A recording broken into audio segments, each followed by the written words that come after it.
Hey, how you doing? Playing more Great Ace today? Yep, there we go.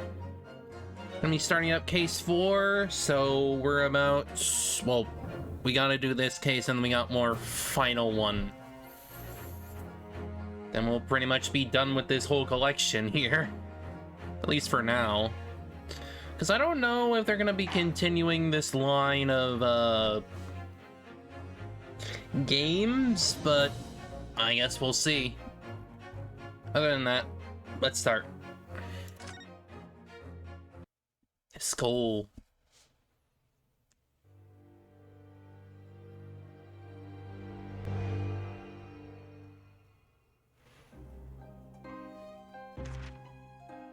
Pipe in hand, Sholmes looked down at the thick, rolling fog outside our window. I wonder exactly how many mysteries are out there, hidden within this bed of fog, he said. Indeed, a most bizarre incident, born of a curious advertisement. A hellhound's mad gallop through the shadows of a serial murder. An executed man's graveyard. Oh, are we finally exploring the Hound of Baskervilles? And a commonplace killing in a small, forgotten room at the edge of town. There is, naturally, always another side to every case, of which most remain ignorant. And it is that other side which compels me to the scene of the crime, Wilson. So quickly now, take your hat and let's be on our way, my dear fellow. For our adventure is not over yet. Come, the game is afoot. The game is afoot.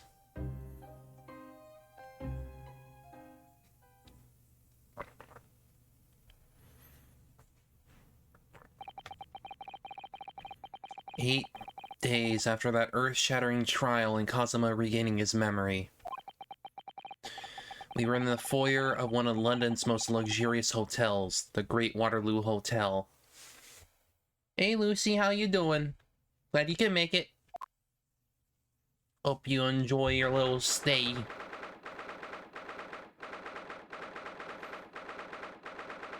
The Waterloo.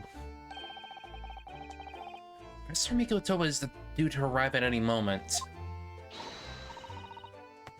I'm so glad we got here in time. Susato-san hasn't been the same since what happened. Not that I'm surprised. The truth about Kazuma-sama's father. Yeah, the thing where the professor was his father. Do you suppose my father knew? That he was actually the mass murderer of the professor, you mean? I knew that's what she was thinking about. There's a good chance, I'd say. I mean, they did come here to London together 16 years ago, didn't they? Yes, that's true. Come to think of it, didn't you say that Professor Mikotoba knew about Kazuma going missing in Hong Kong as well? That's right, but for some reason he wasn't at liberty to talk to me about it. That probably means he knows then. About Kazuma showing up here in London with amnesia, and that he's regained his memory now. Ah, there she is. Oh, it's the judge and Papa. Oh, father. Hello, Susato. How are you? I'm very well, thank you. We're delighted you arrived safe and sound. It's a little wild not seeing the judge in his freaking robes and his hat, but whatever. Hello, Mr. Naruhodo. Very kind of you to take the trouble to meet us here. Well, no, not at all. It's my pleasure. I've heard all about your extraordinary exploits here in London, you know. The news has crossed the seas. It has? I always look forward to reading the monthly reports that arrive with the steamships from Britain. I see. Well, thank you very much. Who is this man? Why do I feel as though I've seen him before? That's because he's the judge that presided over your freaking trial that you were blamed for? I take it from your expression that you can't quite place me. In that case, how about a little reminder, Seishiro? A firm tap should do it. Yes. A firm tap, what? Here we go then. Oh no, he's gonna do a frickin' takedown. Oh, never mind. I hereby pronounce the defendant Ryunosuke Naruhodo guilty. Oh, you're.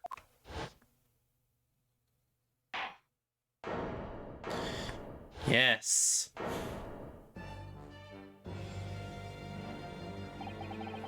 The court will now hear the trial of Ryunosuke Naruhodo.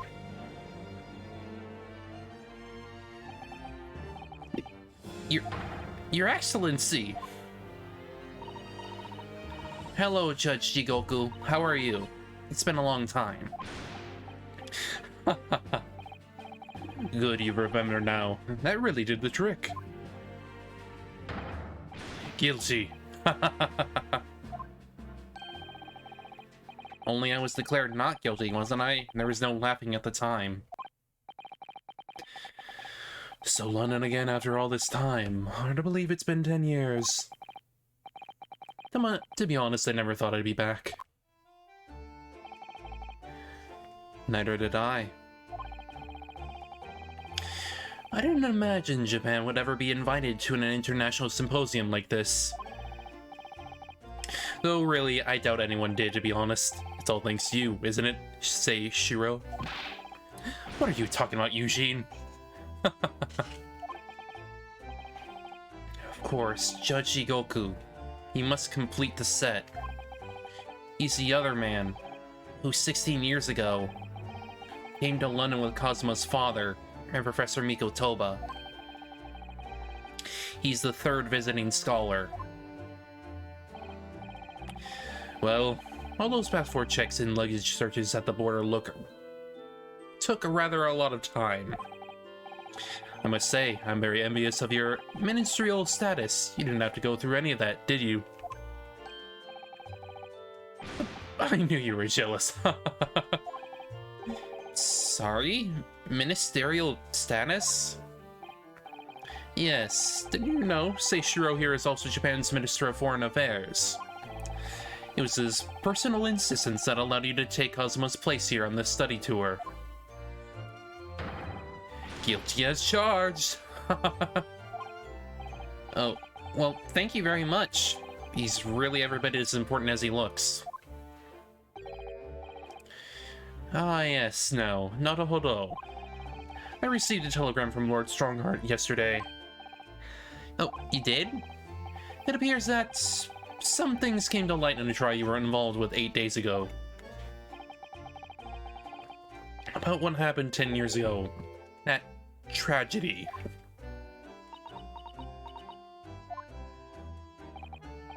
Yes, could you tell us any more about it? I hope so. So how was the voyage here? Well, 50 days at sea is a long time by anyone's standards. But it wasn't as bad as when we first came here 16 years ago. No, that's true. Then I truly wondered if we wouldn't be drifting in the vast ocean for the rest of our lives. This time, we followed the same route as you, so we were able to relax and enjoy the experience. So you stopped in France's beautiful capital, Paris? We did, yes, though only for one night. And yesterday evening we left the port of Dunkirk for Dover. Just in time for the symposium, in fact. It starts tomorrow. It's wonderful that you were invited to attend such an important international event. I'm very proud of you, Father. It's thanks to Seishiro here. 16 years ago, he managed to integrate himself with Britain's Attorney General. I'm sure that's why he was invited. I suppose you could say I'm something of an appendage by default. Speaking for yourself, Eugene. You were close friends with a professor of forensic science at a major hospital. Yes, well, I'd rather not dredge that all up, really. No. There's been a lot of water under the bridge since then, but it doesn't bring him back. Cosmo's father, I suppose.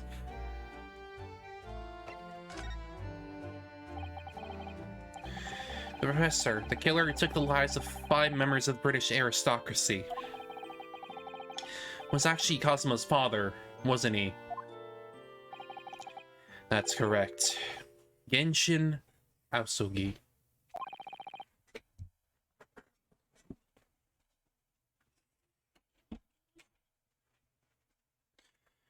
Genshin.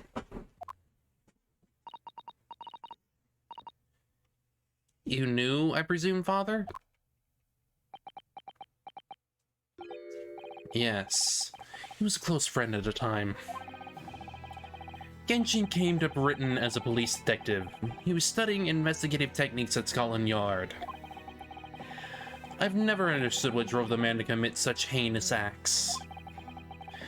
It was a closed trial, so the public never drew the truth, and he was executed with little ado. To this day, very few people know what really happened, even in our homeland. What about Kazuma? Did he know? Did he know the truth about his father? No, of course not. He was told his father passed from sickness. However, I suspect he may have had his doubts. Why? As you know, I tried to guide Kazuma growing up, as if he were my own son.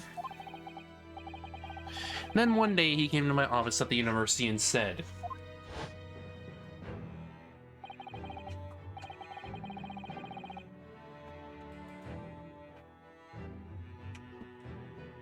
I've decided. I want to travel to Great Britain and study there.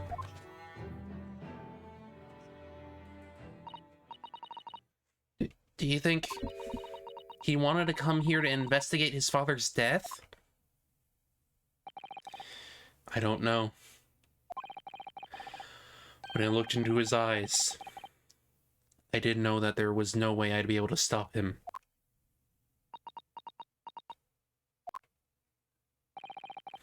Something else came to light in the trial that day, actually. Oh, what? Well, having disappeared in Hong Kong and been missing for almost a year, Cosmo since turned up here in London, working as the apprentice of Lord Van Zeeks. What? What? That's news to us.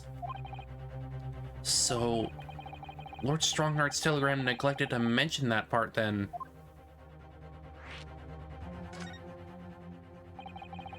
As you know, we both thought Kazuma had died on the steamship during our voyage to Great Britain in January.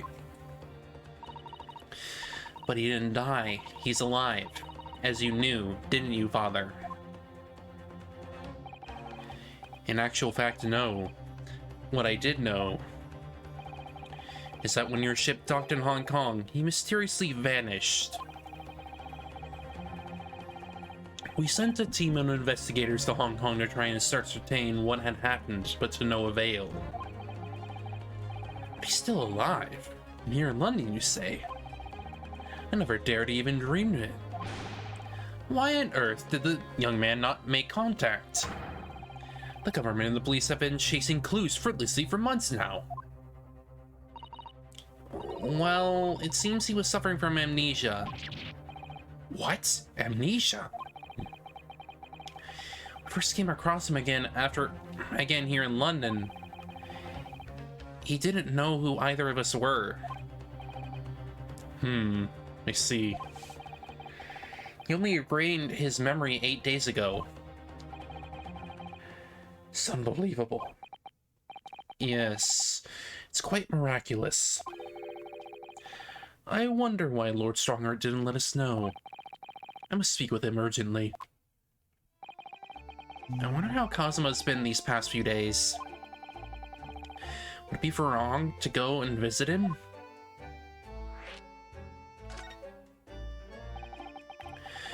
That began 16 years ago now. It's a distant memory, really. It was Eugene here, Genshin, Aosogi, and myself. We were the original 3. The first judicial scholars from Japan to travel overseas to study. Ocean voyages were not what they are today, I can tell you. 16 years ago, things were rough for their generation. Your father was an exceptionally fine medical student at Yume University at the time, you know, young lady. Yes, grandmother told me. He went to do research at a great London hospital to study autopsy. Practically unheard of in Japan. Yes, it was an eerie place, sandwiched between the back of a prison and a burial ground. Ugh, not more talk of graves. Very often, there's no one willing to deal with bodies of following autopsy work. So you see, autopsy labs have something of an unavoidable relationship with graveyards and prisons. Not my cup of tea at all. Do you remember that Scottish prison governor? Caden, his name was. He was a good man. Yes, but then of course, in our 6th year here, everything changed with that dreadful case. When Genshin was arrested for a series of the most gruesome murders. I simply couldn't believe it. I know the man for years. I was a witness at the secret hearing and I tried to speak in his defense, but when you went a little too far and ended up facing charges yourself, didn't you? Well, suffice to say that after that trial, we were sent back to Japan. There's nothing more we could do to save Genshin. He was a lost cause, sadly.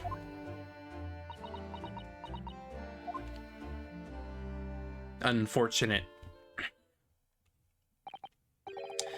Well, if you'll excuse us now.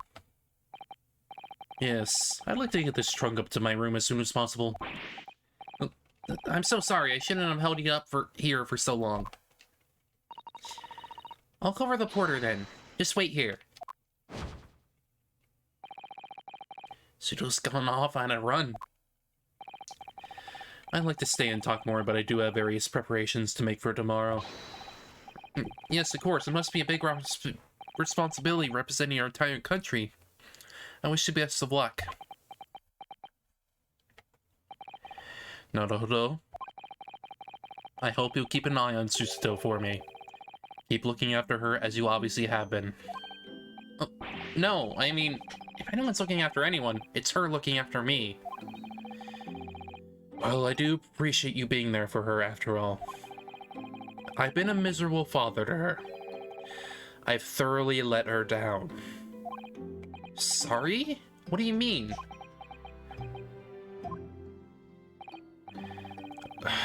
Well, it was 16 years ago that I started my long study tour here in Britain, as you know.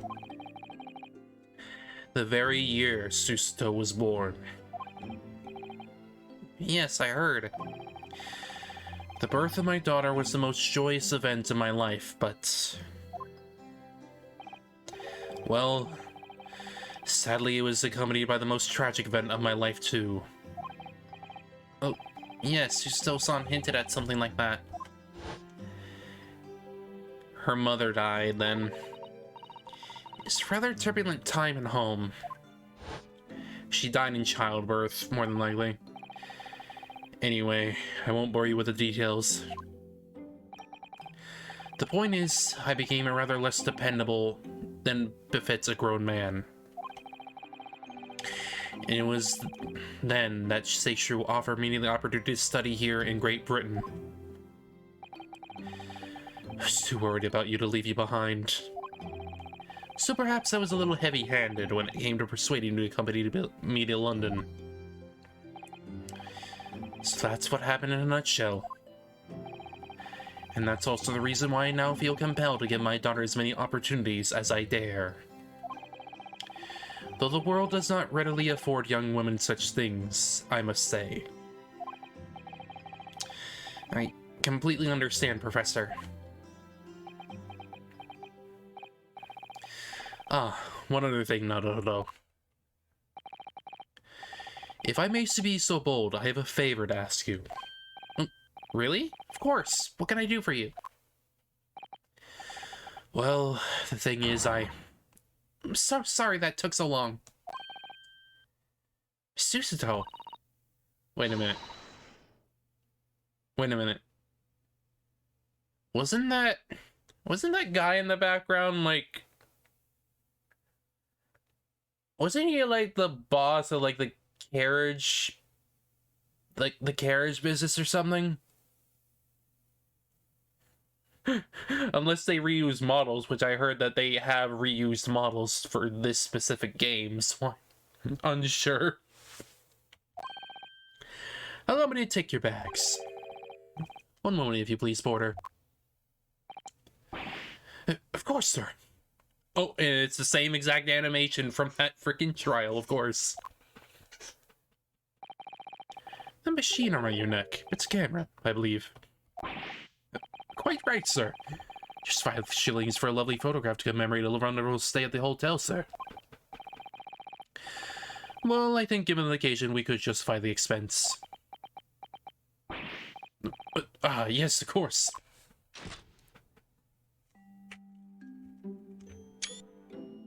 Wonderful. I'd like to thank you for coming with me, Mr. Naruto. It's really made Father very happy, I think. Well, I'm pleased then.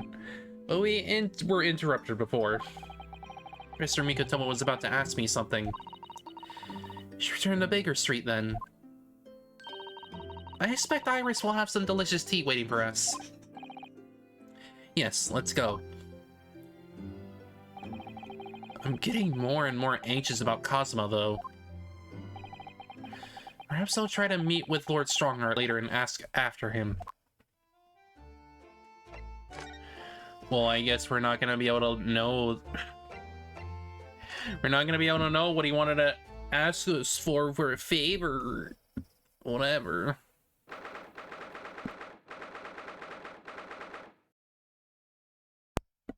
Is that the... Is that Cosmo's mask? What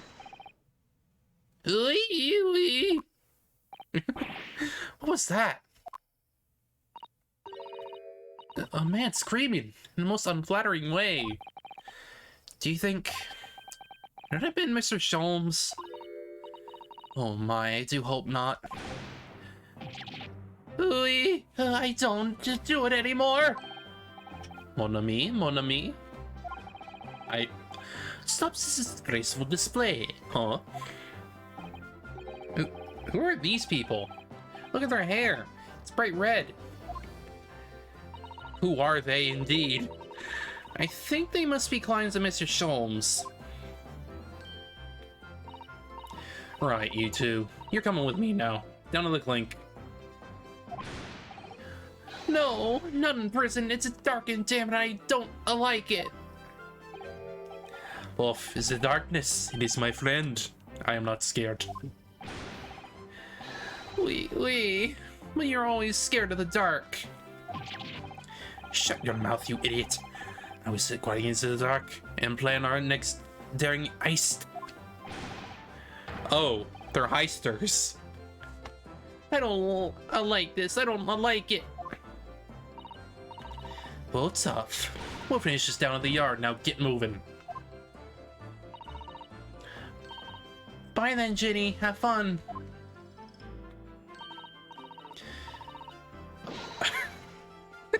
Oh yeah, thanks, Iris, and thanks, you great detective. Whack?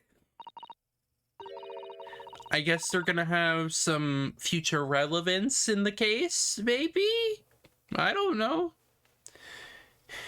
Gina makes a fine detective herself, doesn't she? Susie and Bruno. Hello, Iris, we're home. Well, did you find your daddy? Yes, we arrived at the hotel just before he and his friend. Oh, well, that's great news. I hope I'll see my daddy again soon.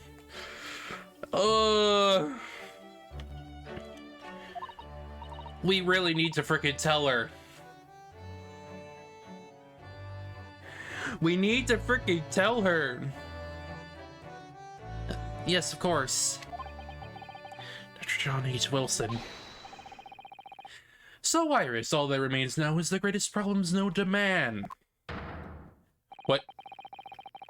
Before we concern ourselves with that, I believe some tea in his order, don't you, my dear fellows? Did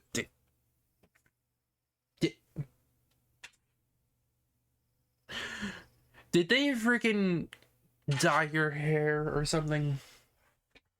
What?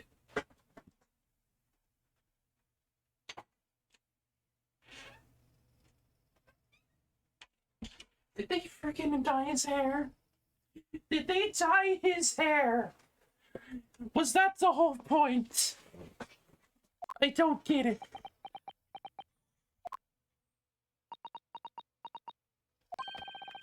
Is something wrong, Mr. Naruto? Do I have a crumb or such like on my face? Remedy. Remedy. Not much on your face. As on your head, I'd say. Come along then, everyone. I've brewed a lovely special blend. Time for tea. Whatever is going on here today? In that case, let us sit and drink now. For I am, in fact, expecting a guest later today. Okay, but seriously, did they freaking dye your hair or something? Because your hair is usually gray.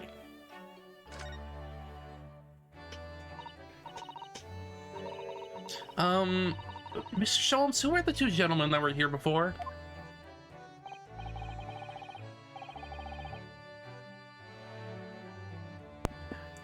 Just a pair of petty criminals. Nothing of significance. Of course, they have to make a living somehow. And when the mood takes me, I'm willing to turn a blind eye to all manner of infractions. When the mood takes you? All manner of infractions. What? When such fellows set their sights on Mr. Herlock Sholmes, well, that's when their luck runs out. Oh my, you're the target of a crime, Mr. Sholmes? But I quickly devised a plan to entrap them and deliver them to our young detective ally. Oh boy. You should have asked Grexy to come too. We could have had an arresting tea party. I did send word, but no answer was forthcoming. Probably because Gregson hates you. The man is consummately in the wrong place at the wrong time. There's a word for it, I'm sure. Aha, I have it. A bungler. That's the word. It's a good job he's not here to hear you say that. Shred hands have been up to no good. I wonder what the men did. Well, clearly they freaking dyed his hair. And his eyebrows, too. What's that about the greatest of problems known to man that you mentioned before? It's another finished and intricate case, Mr. Sholmes. How should I best explain it? Are you aware of the theory of evolution by natural selection, perchance? Well, I think I've heard it talk of it somewhere, possibly. It's a revolutionary scientific theory that was newly proposed 40 years ago now. According to its author, Mr. Darwin, we humans were once apes who lived in the treetops. Wait, what? We were apes? Indeed, and from the very moment those apes descended from the canopy to live as humans. It's been our lot to be at the mercy of the greatest problem known to man. Our lot? What is this great problem, Mr. Sholmes? Why is it not obvious, my dear madam? The problem of rent. What? No. No! Rent only became a problem because society came into existence, sir. Did you not receive a rather large sum of money from Madame Tussfels only the other day? A large sum. One puttered her prior sent a new motor car for me later, and all of that has quite disappeared, I assure you. Honestly, Harley, you know you squandered it. Yes, well, anyway, 2 days ago, I discovered the answer to man's greatest problem, for the coming month at least. And what was the answer? Why, there's a substantial clue before your very eyes. I assume you mean the mask or something? Don't tell me, let me see. Humans are sorry creatures unable to see what is front of their noses. Let me give you some assistance. Don't look, but observe me very closely. There's one particular feature about my person that has changed. You should notice it in the end, I think. You mean your hair? In the end? It's been stabbing me in both eyes right from the very beginning of our conversation. I think we might need another clue before we uncover the full answer, Mr. Naruto. Thanks for the hint. I'll be tearing my heart out if this charade goes on much longer.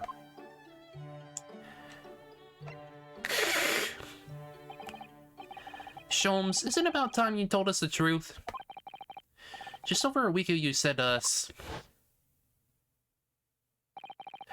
I will now tell you something of the first importance, my dear fellow.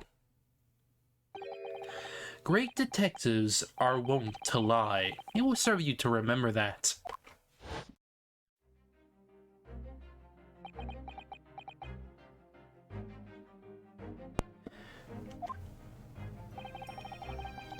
That case aboard the SS Bordia in January. Cosmo wasn't killed, and you knew he wasn't dead at the time. So what was really going on?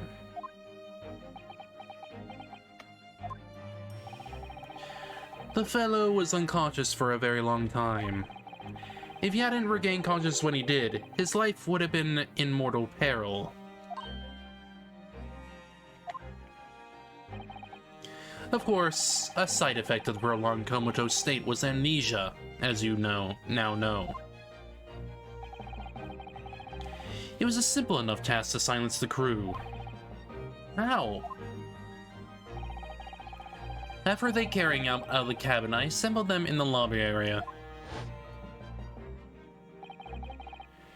Then I made them swear to leave him unconscious and have him unlaid from the ship in Hong Kong as a murdered corpse.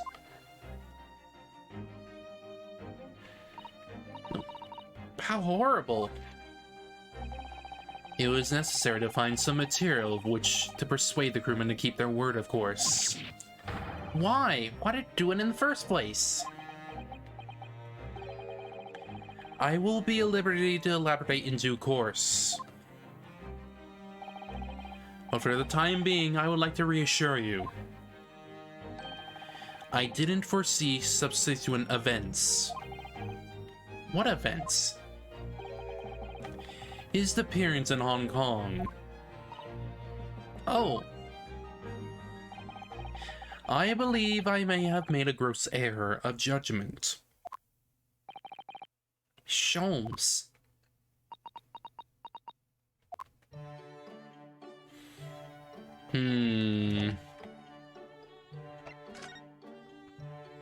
Is there something around here then?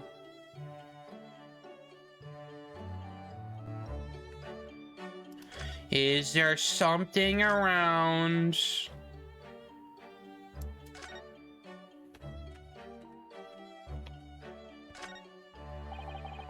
The mask Cosmo wore when he was assigned to Lord Van Zieks as his apprentice. When he cast it aside after the trial the other day, I just sort of picked it up. We ought to give it back to him, I suppose.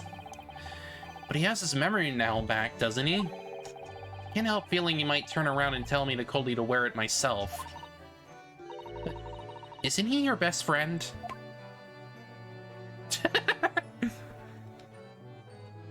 Is he your best friend?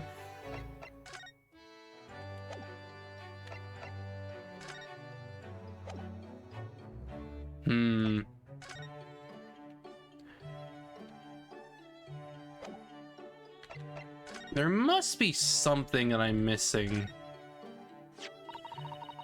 This looks like last week's edition. What's that article circled in red ink there? It's an advertisement column. It says, "To the Red-Headed League." The Red-Headed League? What's that? Oh, I see. He probably tried to make it. He dyed his hair or something to like get into a club or something. I don't know. Never heard of it before, but is something on my face? Clearly, it has something to do with that lively hair.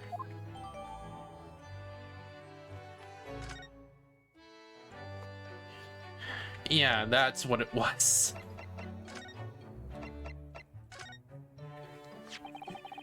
It looks as though someone circled an advertisement in this paper, Mr. Sholmes. To the Red-Headed League. Does that strike you in some way?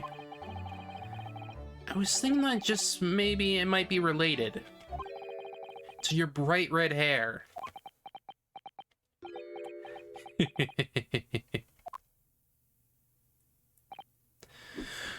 So, at last you've learned to apply my methods, Mr. Naruhodo.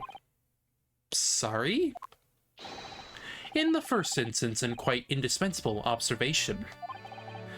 Believe me, I could have seen that hair with my eyes shut. So then, allow me to regale with the details of my latest exploits. Regale or boast?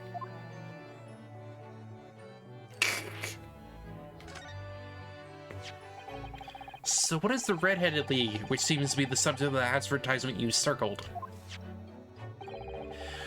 You noticed in the paper, then? That, my dear fellow, was going to be the source of this month's rent payment. It was? How? According to the advertisement, the Red-Headed League is a distinguished institution of fellows of unspecified governance. In fact, the only condition for becoming a member is having red hair. That doesn't entirely surprise me. Listen to what the lucky redheads receive once they join. An unconditional salary of £4 a week. Oh, jeez. Oh my, £4 a week. But why? What are they paying people for? Having red hair. That I don't know. No details are given in the advertisement. Surely every ready-headed person in the country would be flying to join in that case. You're right, Susie. There's no time to lose. I'll put in my application at once. So will I, just on the off chance. That might be stretching a point, I think. The trouble is, they have fixed number of members, you see. Oh, I see. Since a certain people have joined, no one else can. Ah, yes. Exclusive club. Wonderful. But as of luck would have it, one member recently passed away. It wasn't particularly lucky for the redhead in question, I feel, Mr. Sholmes. So to join in his place? Correct. I mean, look at me. Have you ever seen such a red-headed fellow? No. So why? Why did it have to go so wrong? What on earth happened? A blunder, Mr. Naruhodo, though it pains me to admit it. What blunder? What did you actually do to your hair, Mr. Sholmes? I'm glad you asked, Mr. Zoe. What you see atop my head is neither dyed nor a hairpiece. I changed the color of my hair overnight. By the wonders of chemistry. Oh my god. So you literally changed the freaking properties of your hair. Making it change red then. Chemistry? I was conducting some research on a method of rejuvenating spent tea leaves. In the course of my work, I stumbled upon a potion that, when taken, turns one hair aflame like red. Would you like to try it? It will make every hair on your body perfectly crimson. I think I'll pass. Mr. Sholmes, is it quite safe to drink? Surely it's bad for you, isn't it? Amateurs are always hampered by such fears.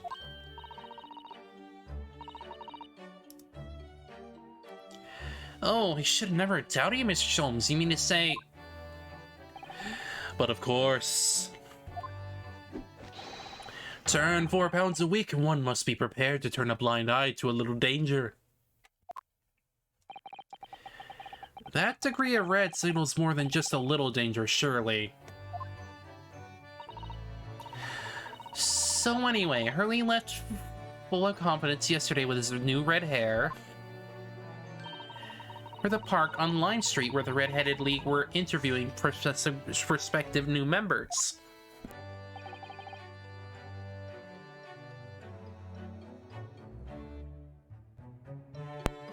So what went wrong? The whole park was choked with red-headed folk, like a coaster's orange barrow. I queued for 8 hours solid before at last I reached the front. But when the panel of interviewers saw me, they immediately said, "Ah, Mr. Herlock Sholmes, are you in disguise to conduct an investigation?" Ruined. Absolutely ruined. They knew automatically. Because red hair doesn't change anything. So naturally, I had no choice but to reply. Shh, don't give me away. After which, I could do little else but turn and leave.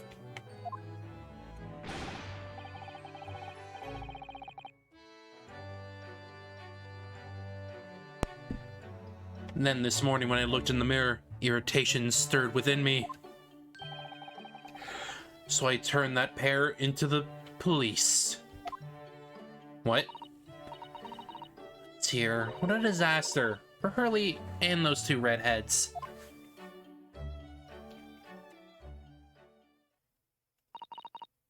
Sholmes, you mentioned before you're expecting a guest today. Indeed, Mr. Jojo, that is correct. None of those red-headed gentlemen that were here before. Not at all. They were petty villains. The guest I am expecting is a client. Oh.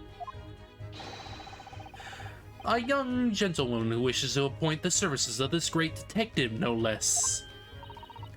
How wonderful, Mr. Sholmes. You must stay and observe the fashion in which a great detective receives his customers. Must we?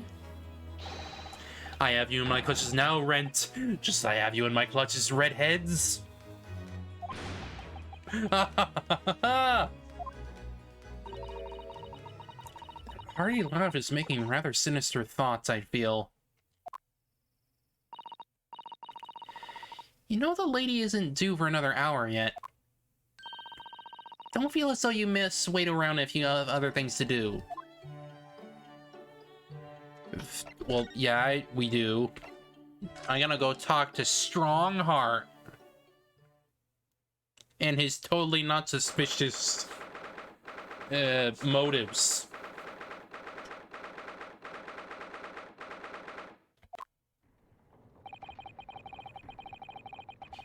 Here's the final draft of the opening address for tomorrow's proceedings. I supplemented your original with the figures you asked for from the yard. I see. Excellent work. Thank you. You're welcome, my lord. What's Lord Van Zeke's doing here? My, there seems to be an awful lot of tension in the air, wouldn't you say? This place is stifling enough as it is. Really don't need any more tension.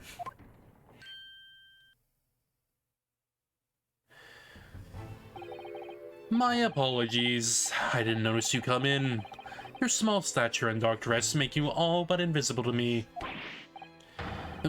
Oh, no, it's entirely my fault for wearing black, I'm sure. From now on, you must dress in white from head to toe whenever you come here. Now then, Mr. Naruto. Yes, my lord, I'm right here.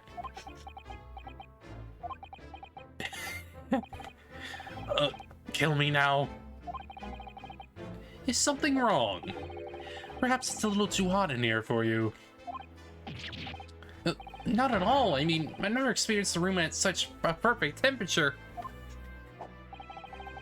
If you're sure, the beads of sweat carving their way down your face seem to suggest otherwise. Because of the daggers you're staring at me with, mainly.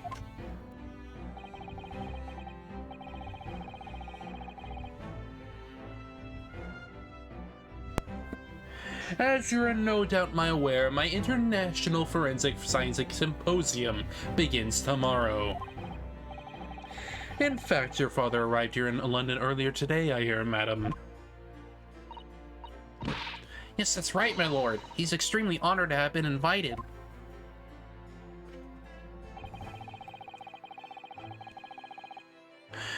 I'll leave the remaining preparations for the meeting room in your capable hands then, Lord Van Zeeks. I will attend at once. What's that stare for? Why are you staring at me? Why? Why, buddy? He gave you a very cold stare as he left, didn't he? I know, but I haven't done anything, have I?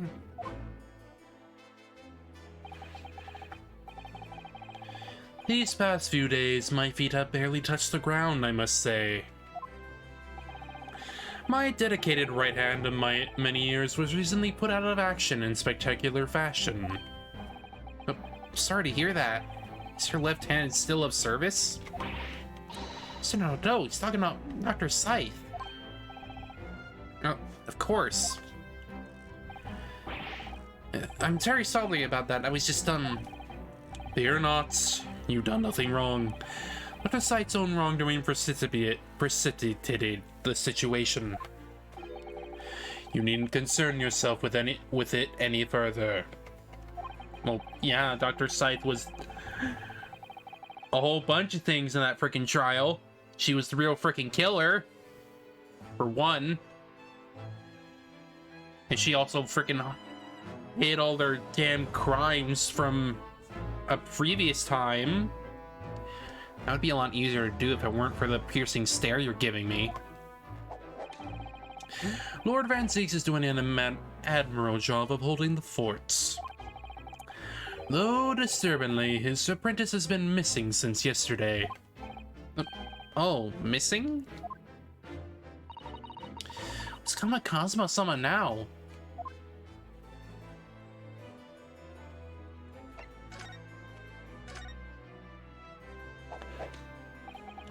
Not long ago, visitor numbers to the Great Exhibition exceeded 30 million. 30 million? Are there even that many people in the world? There's way more than that, buddy boy. As a comparison, Mr. Naruto, the population of the imperial capital, Tokyo, is 2 million. I will be opening the International Forensic Science Symposium in the exhibition's main auditorium. This event has been 2 years in the making, 2 years of preparations and negotiations with other countries. Sounds like a tremendous achievement. Congratulations. The 20th century will see the wholesale adoption of forensic investigation techniques, and cooperation between policing organizations around the globe will be essential. Which is why this landmark first symposium had to be hosted here at the heart of our great British Empire. And in order that Scotland Yard has become the leading investigative organization in the New World. He's the same as ever, I see. That passion is quite something.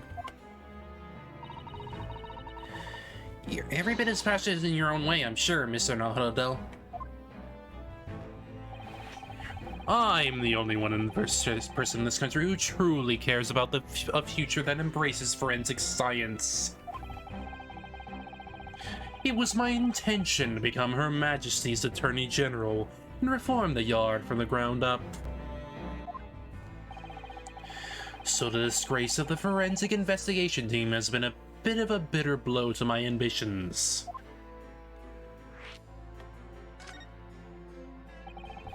I first established the forensic investigation team a year ago, experimentally to start with. With Dr. Scythe at the helm, it was steadily accruing an impressive record of achievement. I was on the verge of changing its name and elevating its status to a full-blown forensic investigation department. And can you not do that now? Obviously. Nobody wants to hear anything about it at the moment. Even I can't keep this story out of the papers.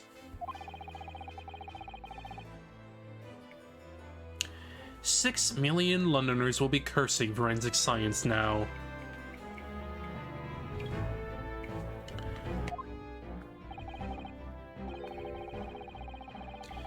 This incident will set back our country's advancement in the field by a good 10 years, I'd say. Unintended repercussions of our trial. Wonderful! Simply couldn't have overlooked what had happened, though.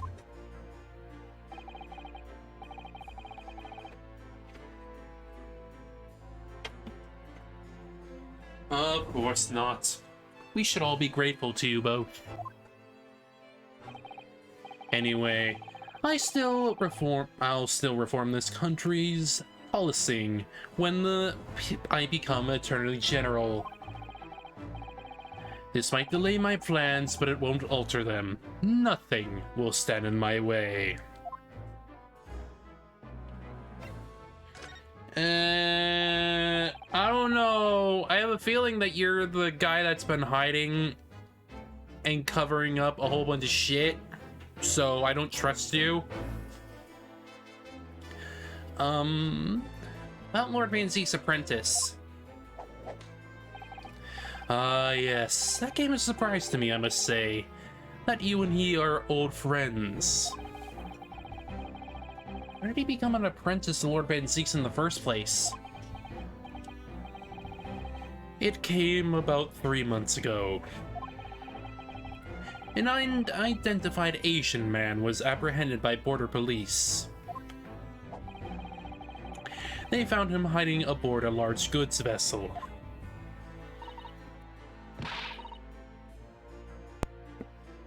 Oh my, so he stowed away to get here. He had no papers to identify him, no passports, and he was suffering from amnesia too. Other than the fact he was clearly of Eastern descent, there were no clues as to who he was. So I decided to assign him to Lord Van Zieks. That way I could keep an eye on him. But then, why the mask? I didn't want to burden Lord Van Zieks with tiresome explanations on why he had an Eastern apprentice.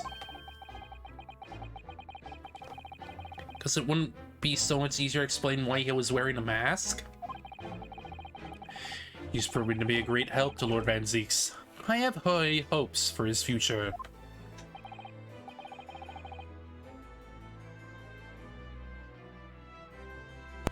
By the way, do you know where he's gone? No idea.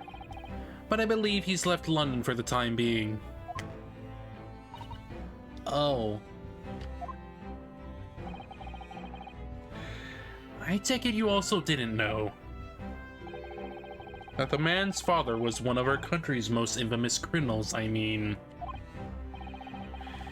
Genshin Aosogi.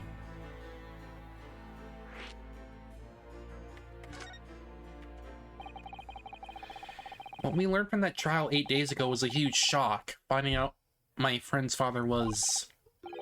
yes. Genshin Aosogi. The Professor case 10 years ago caused a great stir here in Britain. For such awful murders and unprecedented, using a ferocious dog as a murder weapon. And no one would have believed the culprit was a foreign student invited to study here by the government. So the true identity of the killer couldn't be made public then, and can't be made public now. Nobody in the country knows it was him, and neither do the citizens of London. The main motivation was to avoid aggravating relations between our two nations at the time, I understand. Correct. However, it is to be noted that there were some supporters of the Professor's apparent cause. What? Supporters of a mass murderer? The majority of the man's victims were a blight on the aristocracy of the day.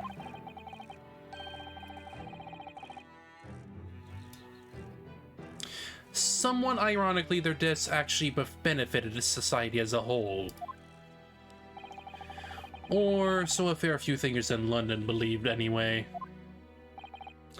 Right, I see. But it was still murder, wasn't it?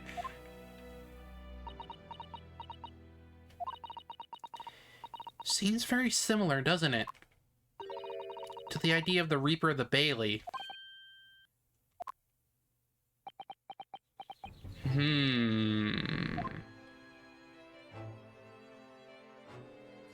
It kinda does.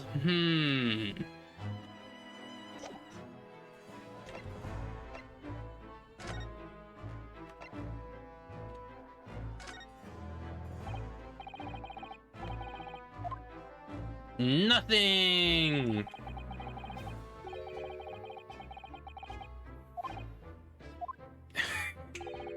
Especially when the evidence in question is so dull.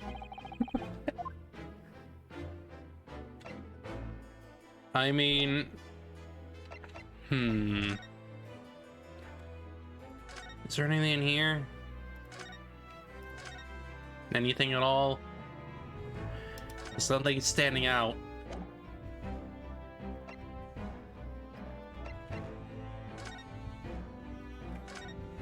Can I show you my badge? No, I can't show you my badge. No! I can't do the funny. No! I can't do the funny. Sad.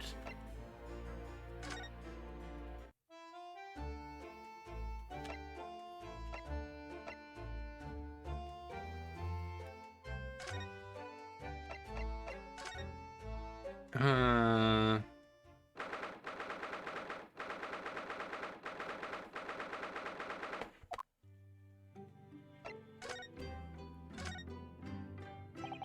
It's good news that Professor Mikotoba arrived safely, isn't it? Yes, it's wonderful. And the fact that Father has been invited to this important international event really makes me proud to be his daughter. Your father, Judge Jigoku, us, and Kazuma, of course. There's an ever-increasing number of Japanese people in Britain's capital, isn't there? Oh, well, yes, I suppose so. London does have a population of 6 million people, so I think we're still a minority. Tsudo-san's father, who came here as a visiting student 16 years ago in Kazuma. It's almost as if some great power has been at work, drawing them here across the ocean to London. Feels though the waters are starting to swell again now. There has to be something I have to do. There has to be something. But what is it?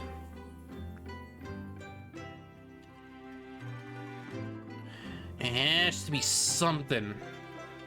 What is it?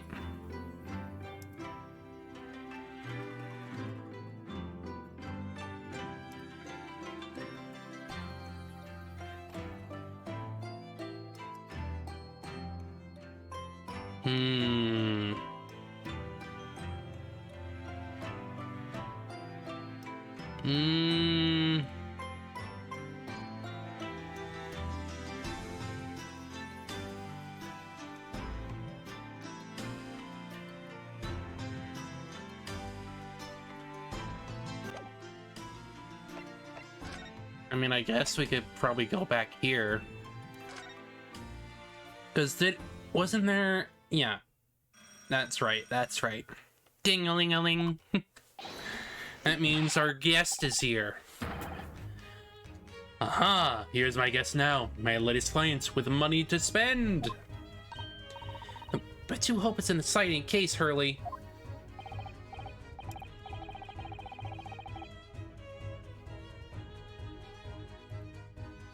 Remember, Iris, we are at present gripped by the greatest problem known to man. I must be willing to accept any case, no matter how unstimulating, save locating a runaway, of course. Don't spare anyone's feelings, will you?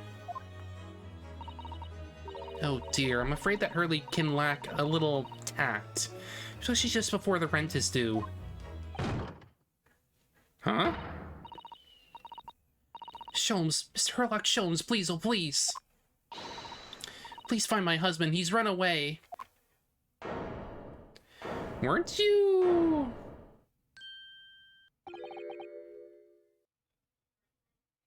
Weren't you one of the jurors or something? To upset me. Beg your pardon? Never mind, a personal matter. My apologies. What exactly are you trying to say, Mr. Naruhodo? I didn't say a word. Come, my dear madam, be seated. Iris some tea, if you please. Of course. What's the matter, Miss Suto? It's just that gentlewoman. I'm really sure I've seen her somewhere before, very recently. Yes, in the trial. Yes, now you come to mention it.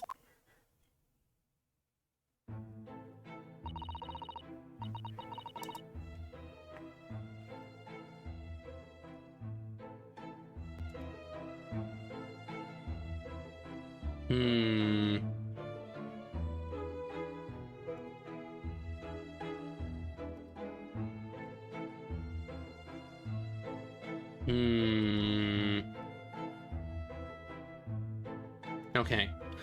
As I explained earlier, my name is Evie Vigil. I implore you to take the case, sir. Money is no object, simply name your figure. Money and wealth are of little consequence to me, madam. Being offered a case to solve is word of word enough. Sholmes, you've got rent due. Oh, Mr. Sholmes, you're the picture of benevolence. I will, of course, make a mental note of your offer, however, for contingent reasons. I trust you will remember your words also. If I might inquire, sir. This gentleman and lady would be... me? What I am about to tell you, I should like to communicate in the strictest confidence, you understand. These are my friends. I assure you, you may say before this pair anything which may you say to me. I see. I can vouch for the gentleman personally, after all. He's hard of hearing. What? What? Why are you calling me deaf now? Why did I ever get my hopes up?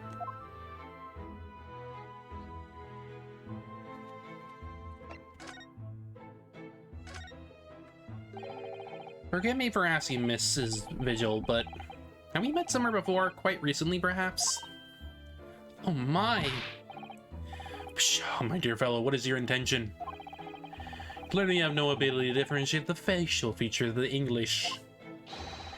If you wish to invite the lady to tea, you must do so in a more gentlemanly fashion.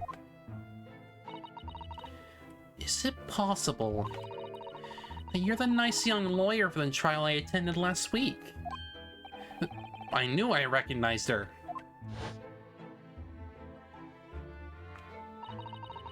To have a man's fate in the palm of one's hand. Oh gosh, oh golly, it sends shivers down my spine. I didn't quite recognize her because she's acting so differently now. Must be very difficult for you as a lawyer, being hard of hearing, I mean. Pardon? Dear, I'm so sorry. Don't worry if you can't hear. It was flippery. It was frippery, really, nothing more. Now look what you started, Mr. Sholmes. Thank you very much. I believe it would be prudent for you to sit quietly in the corner. Yes.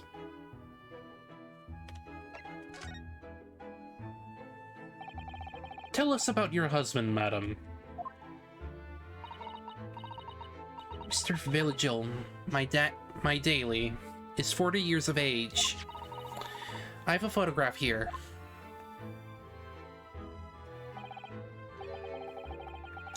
He looks much younger than his actual age, to be honest. Like maybe late 20s, actually. He also looks kind of whack. It's hardly unremarkable, gentlemen, by appearance at least. How long have you been married? It'll be 15 years this year. We have a cordial relationship, and my husband's income is more than adequate, so we live quite comfortably. As it would appear. I need only look at you to know these things. Oh, gosh. I mean, it's obvious she's, like, pretty well off, you know? Your dress is the latest style. Your hat's clearly regularly groomed, and your eyes are animated. In short, you have no inkling as to why your husband might have disappeared, correct? That's right. He's a kind man with a strong sense of loyalty, and rather dotes on me. Which would point to the possibility that he became embroiled in some incident or other. That is exactly what I fear must have happened, Mr. Sholmes. Quite beside myself. My husband's employment is somewhat unusual, you see. What if he's incurred some miscreant's ill will?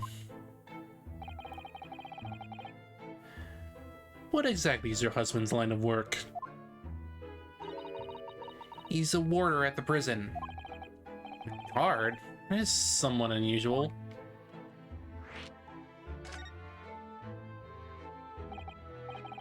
So your husband is a prison warder. That's right, yes. Well, in actual fact, he's the chief warder. Indeed. I see. Well, Chief Prison Warder, it certainly qualifies as something of a specialist occupation. Yes, it does indeed. Poor husband must prepare those dreadful punishments and see that they're carried out. Dreadful punishments? Does she mean capital punishments? And at such times, he occasionally spend a night or two in the prison dormitory. But for that extra responsibility, he is remunerated more handsomely than the other warders. Of course, we make no mention of my husband's work to the neighbors. Yes, I believe your prudence is justified. Tell me, at what prison is your husband engaged? Barclay Prison, Mr. Sholmes. Really? Barclay? Oh, a fine establishment. If I'm not mistaken, there's a large cemetery just behind it. Yes, that's correct. Lowgate Cemetery. No! Lowgate Cemetery? The very place we were discussing in court. It's unbelievable. Unbelievable, my dear fellow, and yet undeniable. Sorry, Mr. Sholmes, I'm afraid you've lost me. Ah, pay no heed, madam. Pay no heed. A private matter.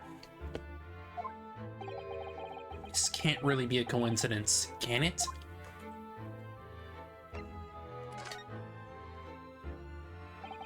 So, to the matter of your husband's disappearance. When did you realize he was missing? Please try not to laugh. It was yesterday. I'm sorry, yesterday.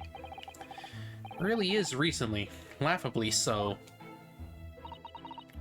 Truth is, my husband does at times have occasion to spend the night away for his work. If not at all out of the ordinary for him not to return home at night. But this is different.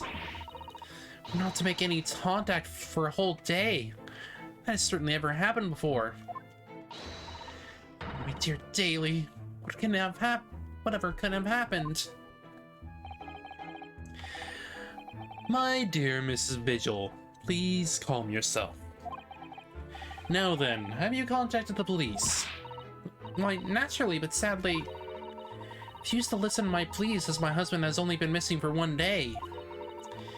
Just has to wait patiently at home. Couldn't they, you know, check on the prison or something? In truth, Mrs. Vigil, I concur with the police. However, let us not be hasty. I see no reason why you should not engage my detective powers to track your husband down anyway. Thank you, Mr. Sholmes. And furthermore, let me assure you, a chance to solve the greatest problem known to man for another month has no bearing on my decision. I seek only to put a sweet smile on another Londoner's face. That's really all there is to it. In my eternal gratitude, I shall pay any sum you care to mention. You seek only to put this sweet's rent in your landlady's purse. That's all there is to it.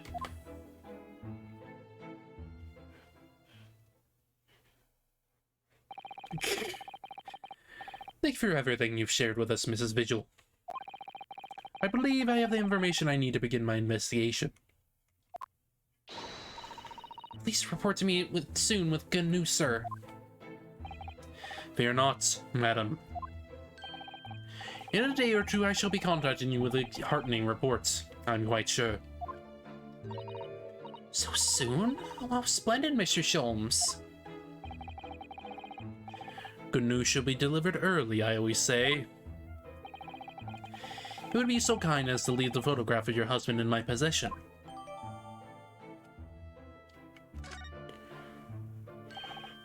Thank you. Now allow me to show you the door. Can't thank you enough, Mr. Sholmes. You've been simply marvelous.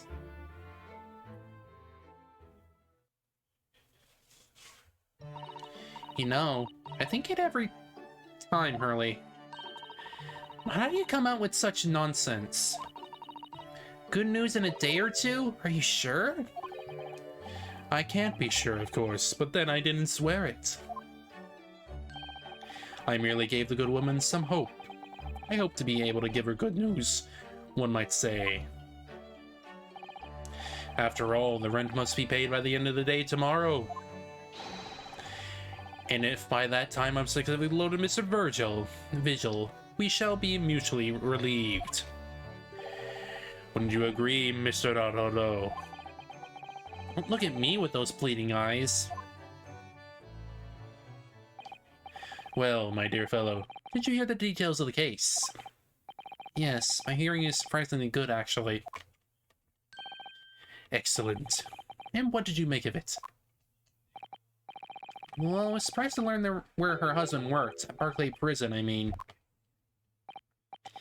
Ah, so you noted that. Of course, especially with the mention of Lowgate Cemetery. Lowgate Cemetery is at the rear of Barclay Prison.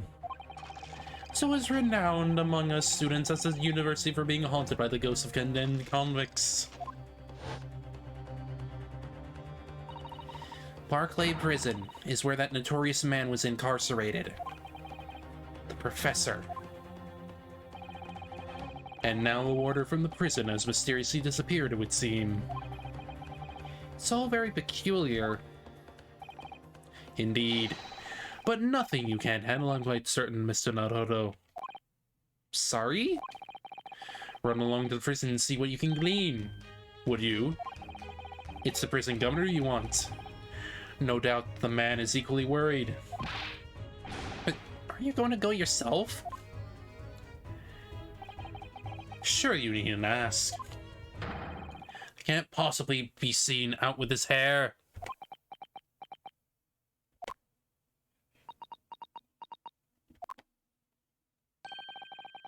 Didn't you go to Lime Street with that hair? That was quite a different matter. So I leave it in your capable hands. Now, if you'll excuse me, I'm rather busy. Okay, Redhead, Sholmes. Of course you are. Oh, I guess let's go to the frickin' governor's office.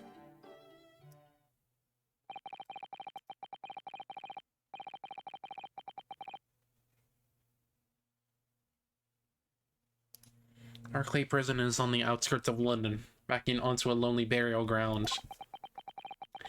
Its 4 high outer walls loomed quietly up before us in the fog. Having requested a meeting, we were shown to the governor's office in the watchtower.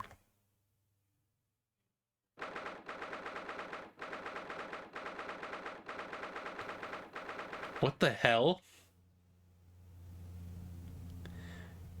That clock has a freaking guillotine in it. What the hell? Whack. This place is full of hardened criminals. I cannot remember the last time a civilian was down here. Kenna.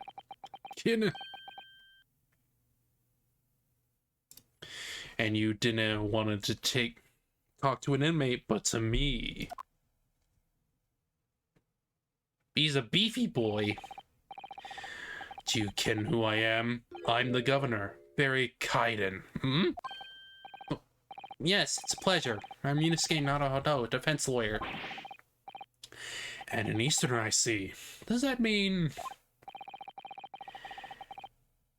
Yes, I'm a visiting student of law from the Empire of Japan. Japan, did you say? Japan? Yes? Well, there's no any of your kind in here, laddie. Maybe you should try the prison next door, eh? I didn't notice another prison next door, sir. Anyway, we came to ask you some questions about... I didn't like to be so direct, but... I have no intention of speaking with the likes of you, suspicious-looking Easterners.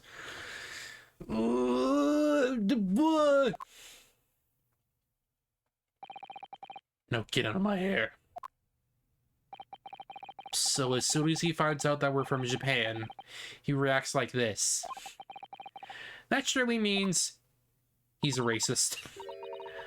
I think it's because of the professor case. Think so too? That doesn't justify it! 10 years ago, Genshin Asogi, also known as the Professor, was incarcerated at this prison. And then after his execution, he apparently re-emerged from this grave in the cemetery behind the prison. I might have known! You're sniffing around about that case, aren't you? Your agents, eh?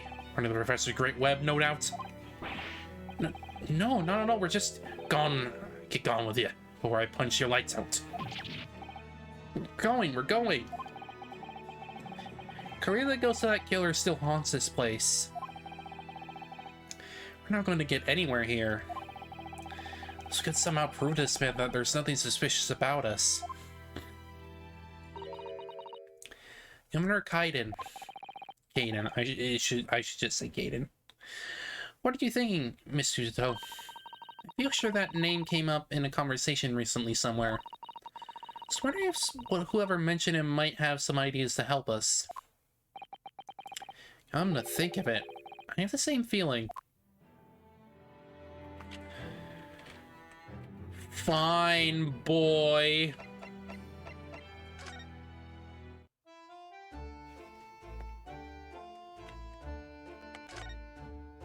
He's reading his paper.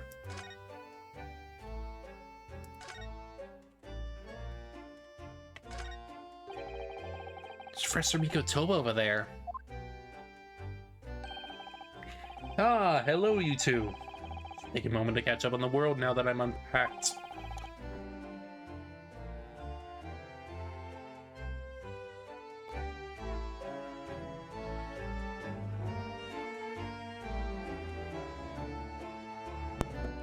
Where's Judge Jigoku? Yes, he's not the relaxing sort. He's taking himself off to pay his respects to all the legal bigwigs. Only just arrived in the country today? Goodness, he's full of energy. Professor, you mentioned something before. How you know the prison governor at Barclay Prison. Oh, Governor Kaiden, you mean? So it is the same man. Father, we must speak with the governor. He refused to talk to us. He said we were suspicious Easterners. Well, I'm sure if I accompanied you, it would be a very different story. Would you? That would be wonderful. We have time now. Sadly, as you can see, I'm very busy at the moment.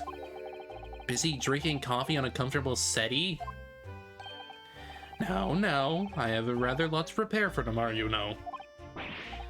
Sorry, I didn't say that out loud, did I? No, you're just that readable.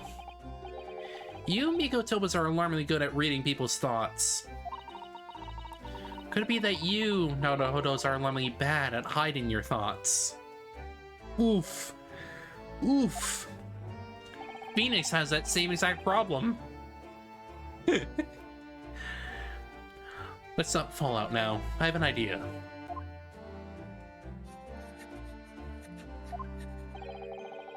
What's he writing on the piece of paper?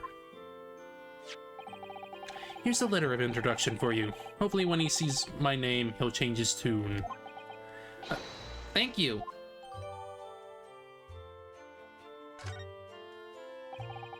Good luck then. Bye!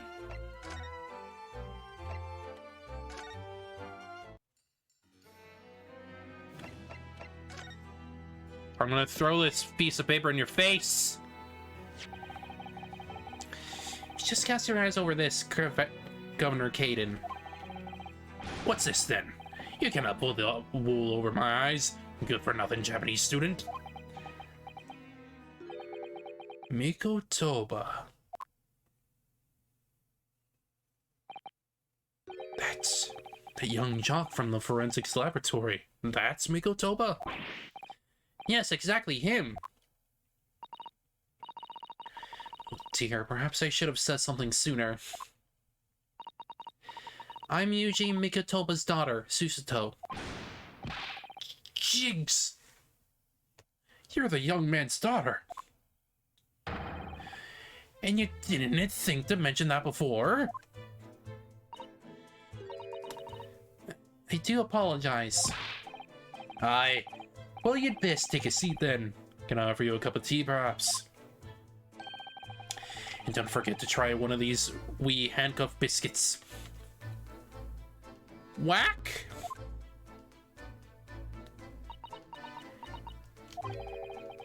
Your father's influence is nothing short of amazing.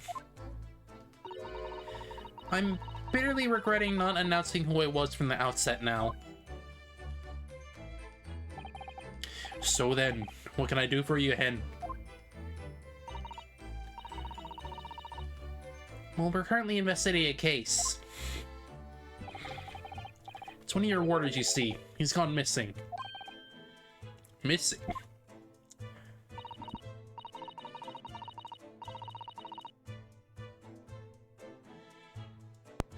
That's right. Surely been reported to you as well, being the prison governor.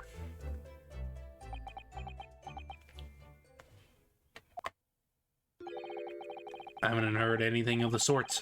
There's no missing persons in my prison. Oh? How can that be? Spencer Daily Vigil, your chief warder. Eh? Vigil? That's right. His wife came to us and asked us to investigate his disappearance. Let's skip the part about him only going missing yesterday for now. Surely that means something to him. You seemed so kind to tell us what you know, sir. Aye, of course.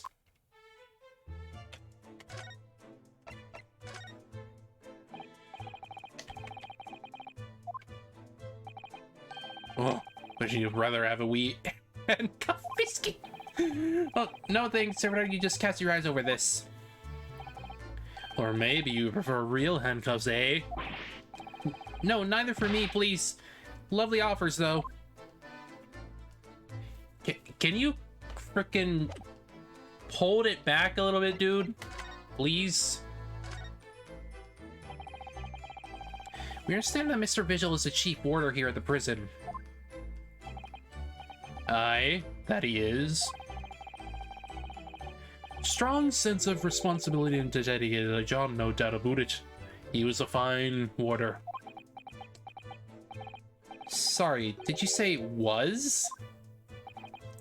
Aye, he doesn't work here no more. He left the job. Oh, my. What was this exactly? There's a question. What was it about? It cannot have been much less than 10 years ago now.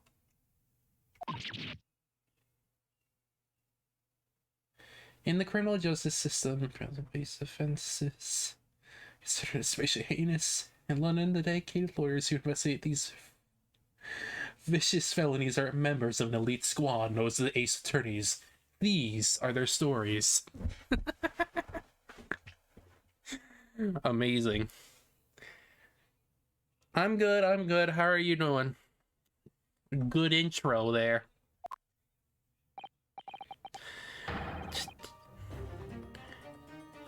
$10 years ago? He stopped working here 10 years ago?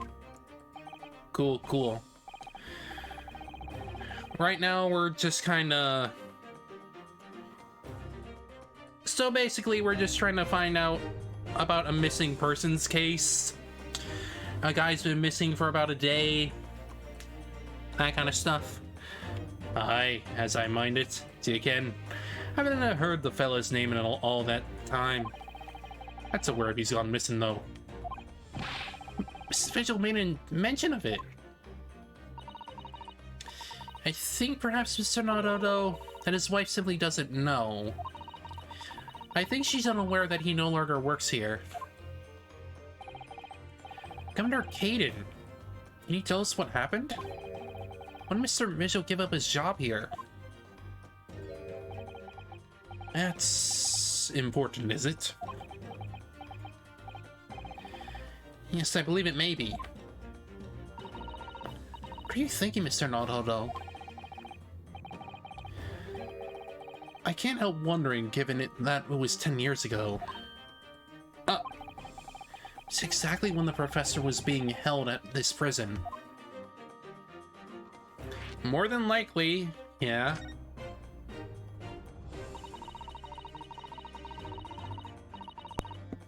So Mr. Vigil actually resigned from the position of Chief Warder 10 years ago, you're telling us. What happened to make him leave the job?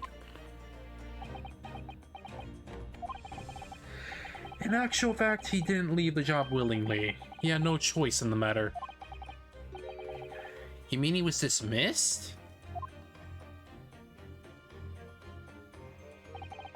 It was after a particular walk. Sorry, a walk? Aye. Sorry, the word for it here. A walk to the gallows. An execution. It's the job of the Chief Warder to prepare the gallows tree and oversee any execution you see. Only, Vigil did something unthinkable on that last walk he was manning. What did he do? I'm sorry, but I cannot reveal that information.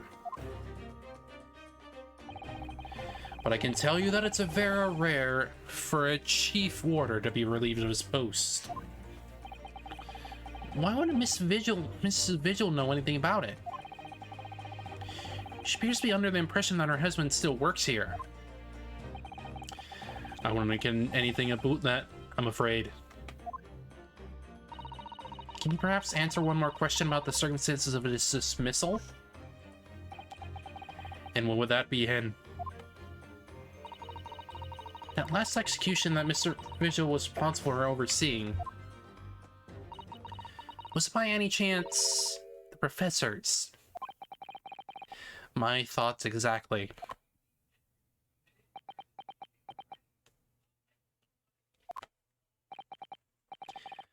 I'm sorry, I really am, but I'm at no liberty to answer that. Let me see.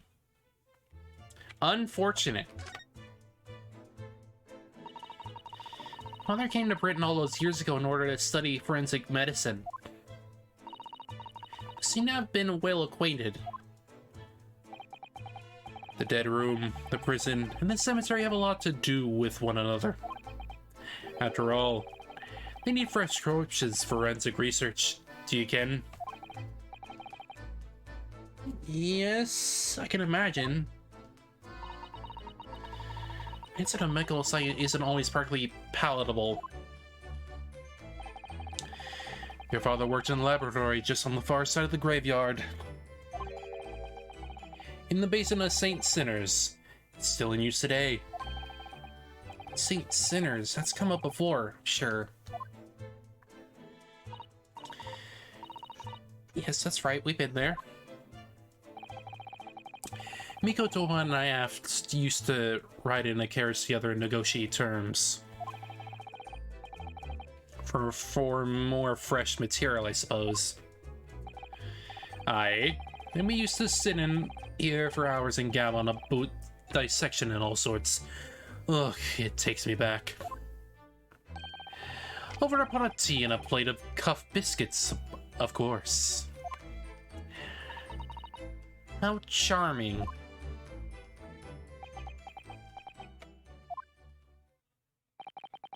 He was a good fella, your father.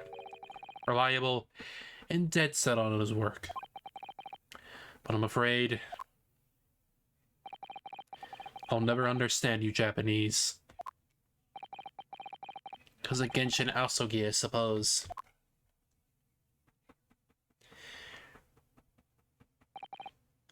Well...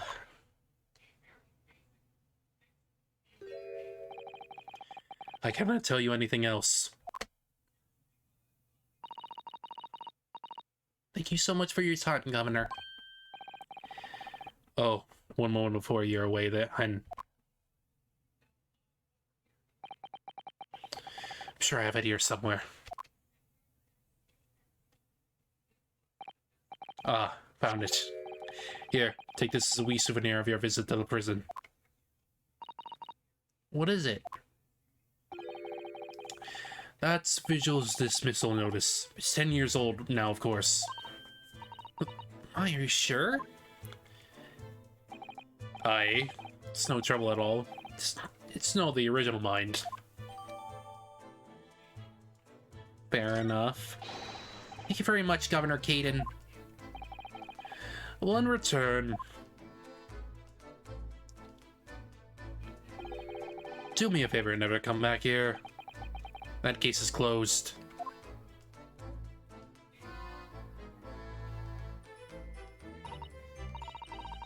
I mean, I don't think I'm gonna, like, forget your freaking guillotine clock over there. Because that's freaking wild. I think we ought to return to Baker Street for the time being. Yes, I agree. We need to report back to Mr. Sholmes what we found about Mr. Vigil. Not Virgil, Vigil. What will you tell Mrs. Vigil, I wonder? Actually, before we do that, can I, like, look at this?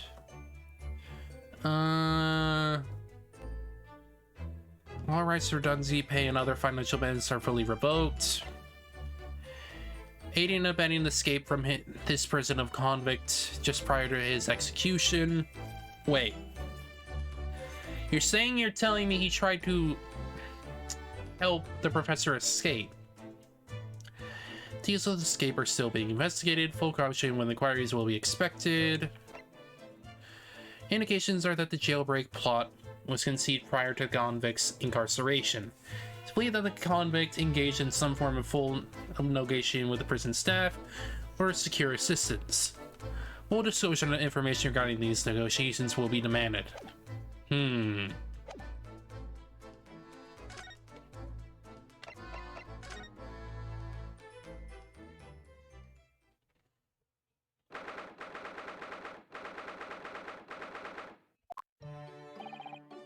We're back.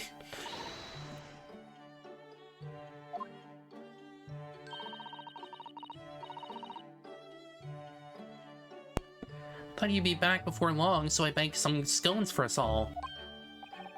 So that's what the delicious smell is. You changed your hair again. Okay, for context, for you, Darth, he used chemistry to change his hair red. And it seems like he's done it to make it blue now.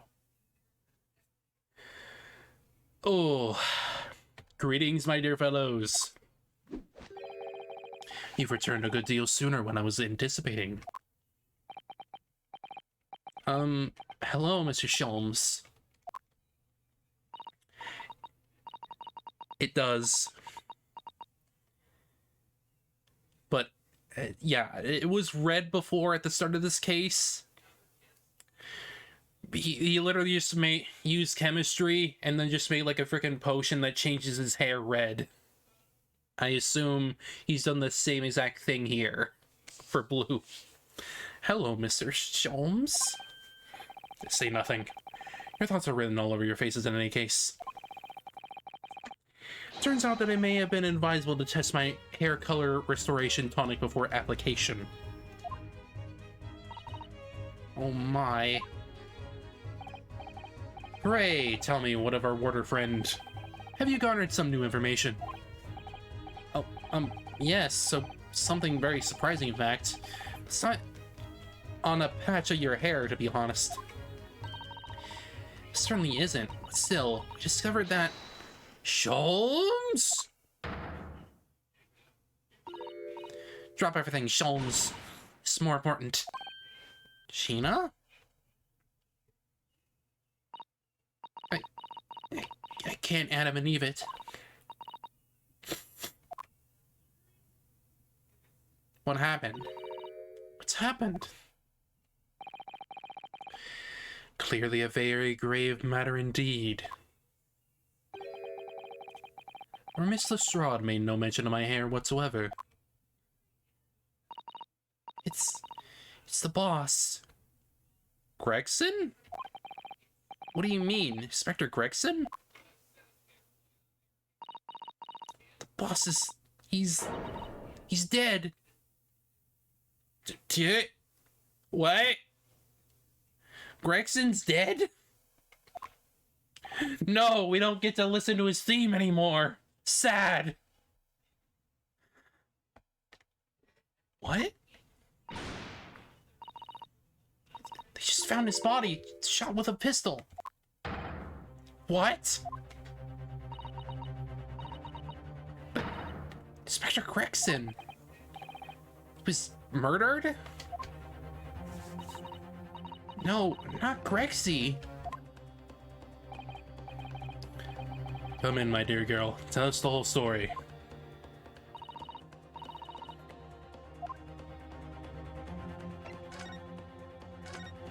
Yikes. Are you serious, Gina? Inspector Gregson was... He was really shot? I don't know much about what happened myself yet. You're still there, investigating the scene. Where did this take place? Little rented room in a building full of flats on Fresno Street. Outskirts of town, nowhere near his home. He was perhaps investigating a case then. Thing is, no one at the yard knows nothing about no case around there.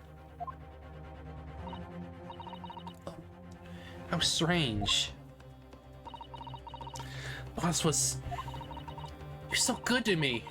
I know I ain't much yet, but... One day I was gonna show him. I was gonna show him I become a proper detective. Oh, Ginny.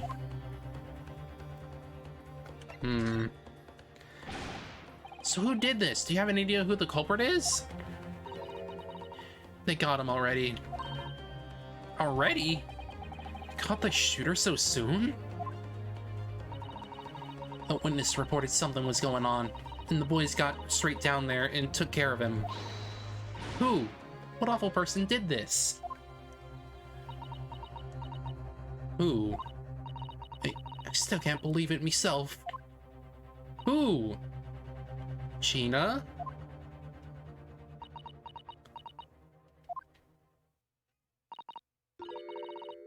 It was the Reaper. Wait, what? What? Huh?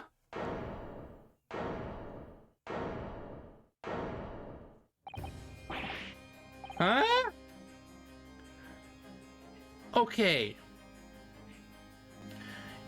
Yeah, Van Zeeks is a fighter, but I don't think he's a killer. That's weird.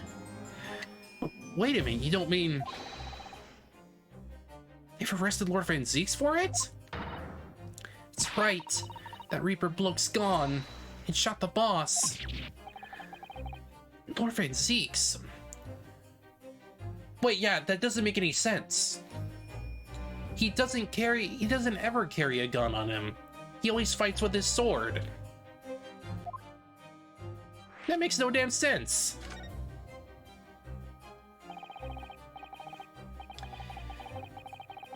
Quite sure, Mrs. Strahd. Inspector Von Zeeks the police have arrested. Some with me own eyes. In the interview room at the yard. I don't believe it. They're witnesses. And they're all saying it was him. So you mean... There were actually multiple witnesses. They heard the gunshot, apparently.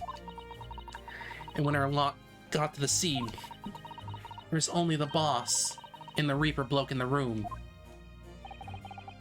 There's no way Lord Van Zieks would have taken Gregson's life. I just don't believe it. I don't believe it either. Yeah, well, like... Well, they, like, kinda, like, went back and forth, butting heads. There's no reason for Van Zieks to go after him like that. For informing us, Miss Strahd. This really is the most terrible news. I'm dreadfully sorry. What are you saying sorry for? You didn't do nothing.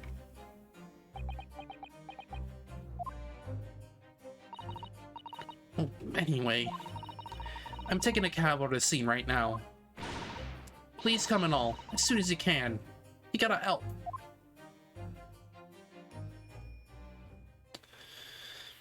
Ugh.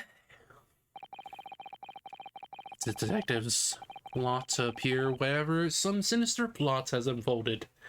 Little wonder we look all haggard. Sometimes these things are almost too much for the nerves. Sholmes. What use is there being a great detective if I failed to see something like this coming, hmm? How could I let this happen to Gregson? To Gregson!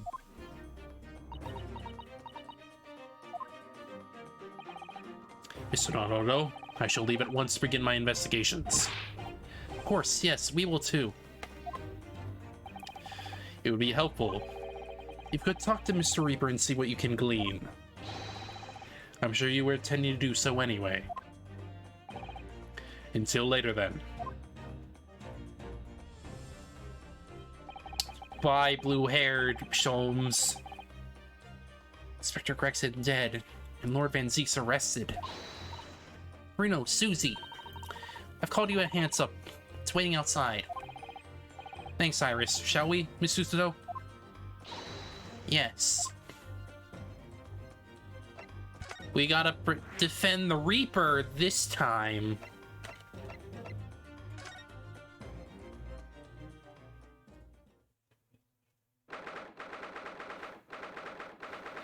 He doesn't seem too bothered by this. To be honest, look at him. He looks like he's just chilling. There he is, Lord Van Zieks behind bars. So it's true. He really was arrested. He's sitting with his back to the wall, reading something. I don't think he's noticed us. Lord Van Zieks.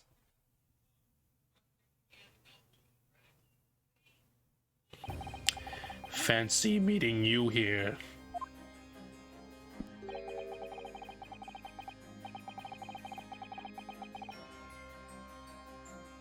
The last place on Earth I'd like to be, with the last person on Earth I'd like to see. Couldn't very well not come. Heard what happened, that Inspector Gregson was...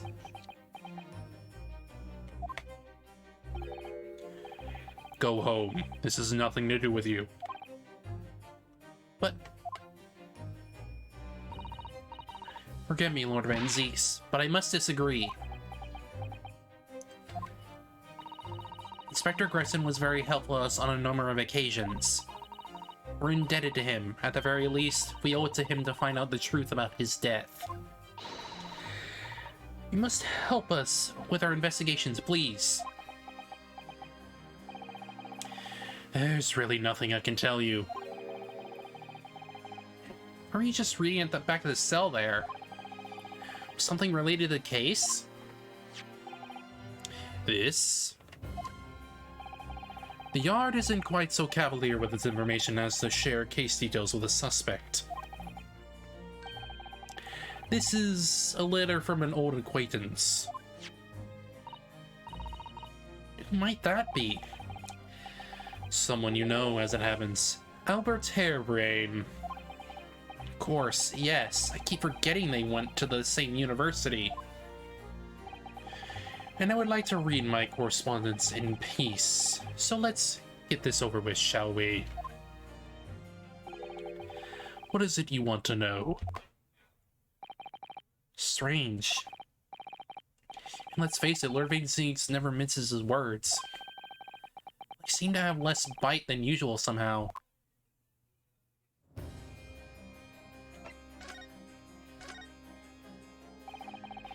Can you at least tell us your side of the story, Lord Vainseeks? What happened? How much do you already know?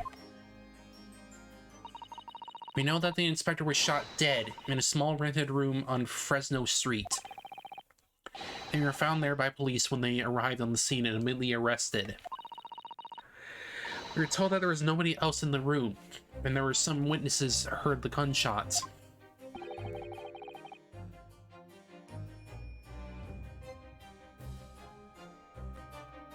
Then you're well informed. And there's really nothing I can add. The truth is, I don't know what happened myself. But the gunshot! Obviously you didn't fire the gun, did you? I'm not in the habit of shooting people I work alongside. I also heard the noise, however. Before I had a chance to investigate, I was apprehended by the arriving officers. So he doesn't actually know what happened. So he was framed. If I might ask, what were you doing in that place to begin with? I don't need to answer that. Oh. After all, you're not representing me. He's going to need a lawyer, though. Well, then I'm gonna be your lawyer, boy! Who's going to represent you in court, Lord Vainseeks? Anyone other than you, I should imagine. Come on, dude. Would I be right in assuming that you have no representation as yet? That's lawyers shy away from any trial involving the Reaper, as I'm sure you know. This is different. In my career of all defense I prosecuted, only 19 have ever been acquitted. Of them, 16 simply died. In mysterious circumstances, questions will be asked now. Surely not. I assure you, no defense lawyer will want to touch me with the end of a barge pole. You didn't actually have anything to do with those people's deaths, did you? It's been 10 years now that I've been known as the Reaper of the Bailey. Believe me, nobody wants to know the true identity of this killer more than I. However, it seems things may have come to a head before I have a chance to uncover the truth about that. What does he mean by that?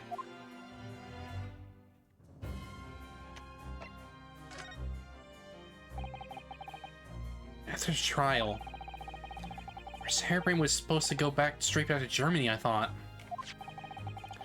It's a letter to inform me of his safe arrival at home. My rage just passes by sea and rail. It's a relief, I must say. He should now be beyond the reaches of the Reaper. Because the Reaper doesn't follow people abroad, you mean? Yes, so it seems. You stooped little Lebanese friend, for example. You told me he was keeping well in Japan when I inquired the other day. Yes, that's right. He's an author now, happily working in Tokyo. So Professor Harebrained is safely back in Germany now. He is.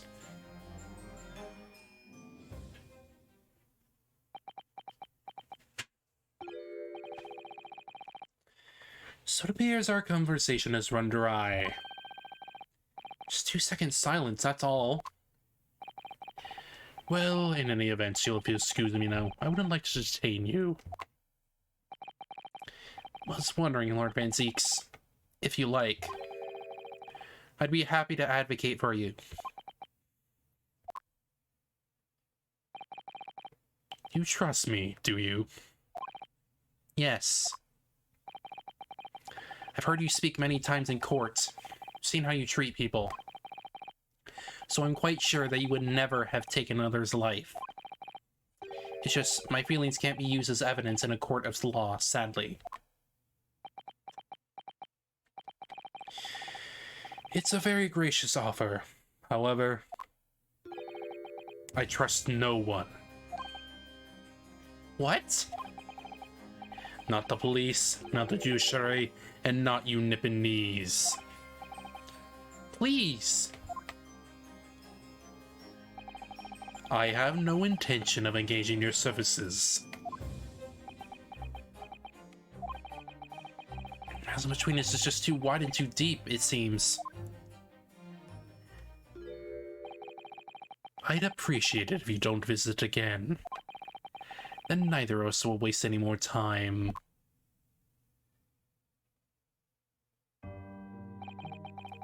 Perhaps we need to dig a little deeper and find out more about Lord Van Zeeks and what happened to Inspector Gregson.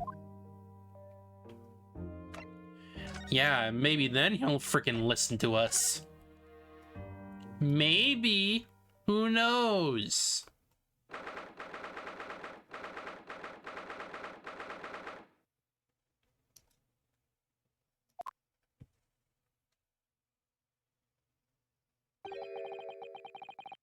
This really is an out-of-the-way part of London. I doubt many people find their way down here, down this back street. So this dust-ridden rented old room is where it happened then. So this is where poor Inspector Gregson lost his life. Yes, and the police are already hard at work investigating, it seems.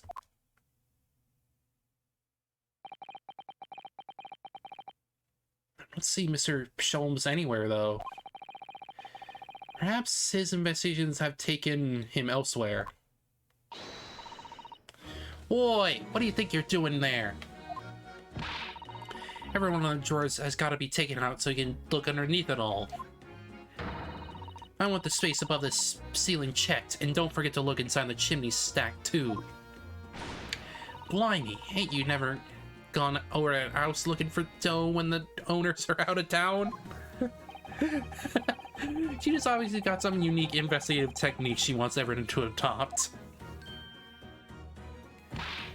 Oh, so you turned up at last. Mind you, I haven't been here long myself. Hello again, Gina.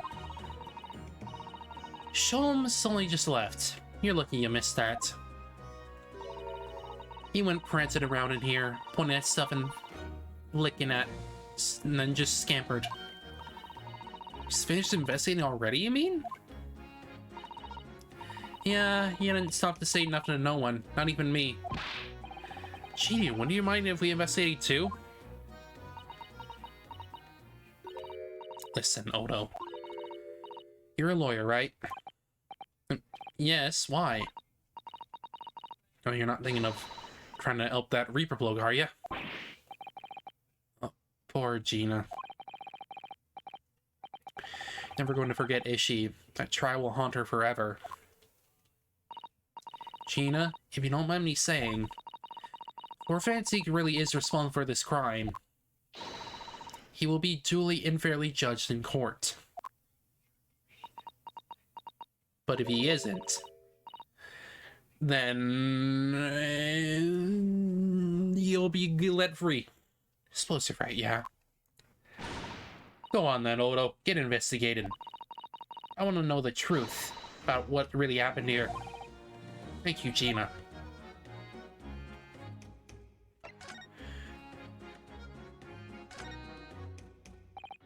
Gina, what was Inspector Gregson doing here in the first place?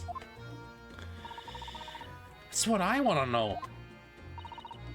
It's what, half a year since I got out of the clink? That's when I decided to give up, me diving and become a detective instead.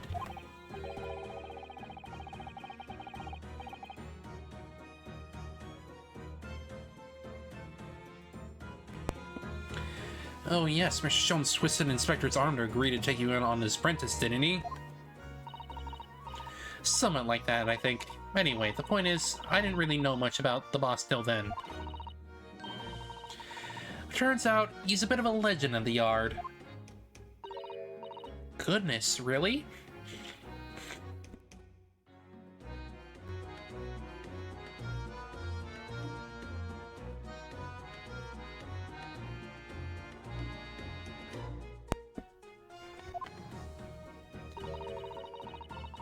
They say he managed some really tricky case just like that.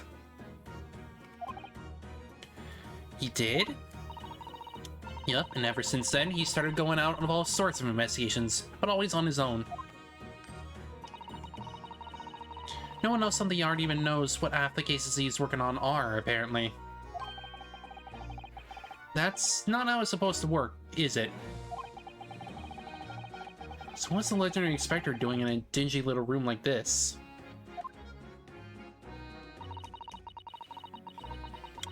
I know he had a lot of respect for the Reaper and all, and look where that landed him. Respect for the Reaper? In what way? I heard him say as much. I take my hat off of that fellow were his words. Not how the general public feels, is it? Most people are terrified of the Reaper. Yeah, the boss said that's exactly why you respected the bloke. I didn't realize Gregson held the Reaper in such quite high regard. He said something else to me and all.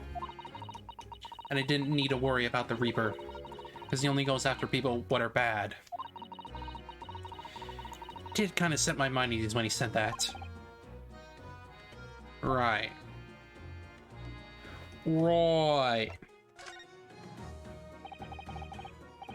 What's this place then? Does anyone live here? Apparently it's been rented by some cove called Cubone. Cubone? Cubone? What? Whack. Cannot believe they killed Gregson. Yeah, they did. They killed one of the best characters in the game. That's like killing Detective Gumshoe. It's sort of a here today, gone tomorrow name, that isn't it? Yeah, he's what we call an unidentified person. We haven't been able to get in touch with him. I see. Well, just from appearances, I'd have to say this place has been lived in for a long time, if ever. Right, all lads from the yard piled down to get stuck into the investigation. There's so little here, no one knew what to do with themselves. Because they do not have Gregson's guidance then. I do wonder. Yes, Mr. So? Could it be that this Cubone is in fact Inspector Gregson himself? What? How could that be? He was investigating on his own. It's quite possible that this was in fact some kind of secret office of his. Never even considered that. Nice work, Suze. We've actually followed a line of inquiry like that ourselves. You are? Look around the room, you'll see there's a few things that hint at it. We should really investigate this place in detail.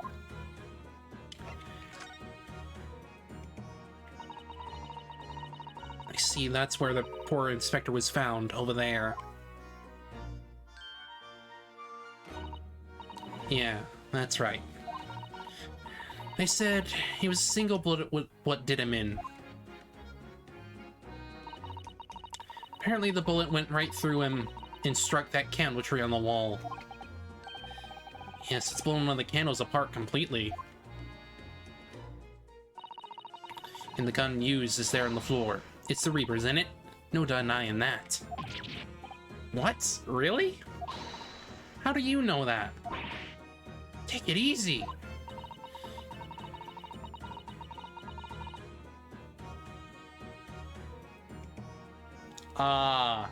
Hugh Boone is actually a name from Sherlock Holmes' story, The Man with a Twisted Lip. Much like Gregson is. Well, because, yeah, Gregson is literally Tobias Gregson, Sherlock Holmes' detective rival from the Scotland Yard.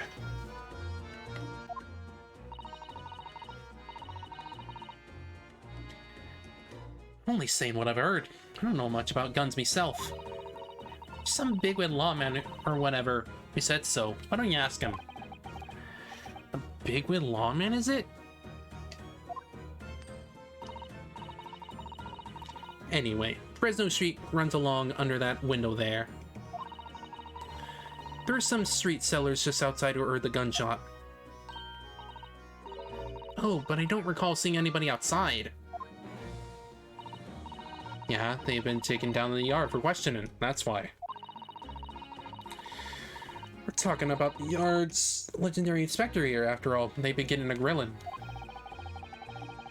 Yeah, in this case, yeah. It's following... It's following a lot of, the Sherlock Holmes cases, but putting an Ace Attorney spin on them.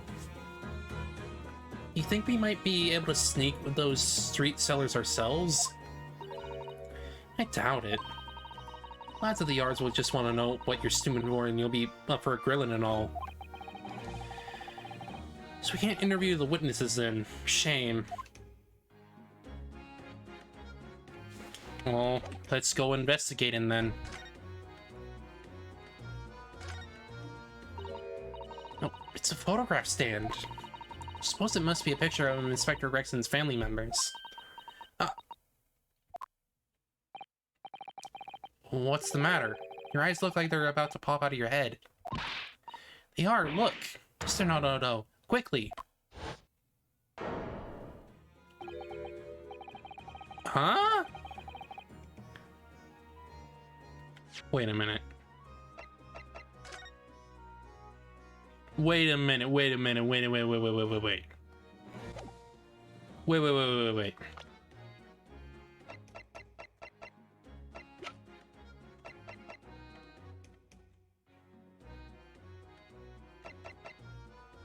Why the hell is Evie Vigil in that damn...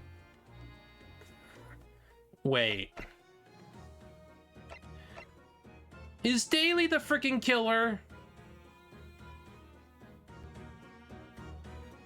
That would explain why he's freaking missing.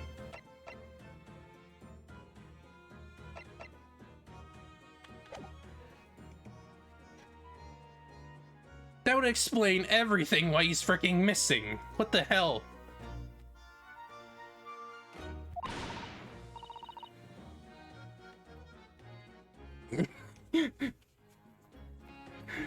Like, I just have a feeling. I just have a feeling. It's just like, that's his freaking wife. And he's been missing for a day. So it's just kind of telling me, huh, maybe he's the killer or something. Of course she's familiar. We met her only this morning. It's Mrs. Vigil. Also, the other half of the case title is from Sherlock book, His Last Bow. Fair, that's... They going off with the references then.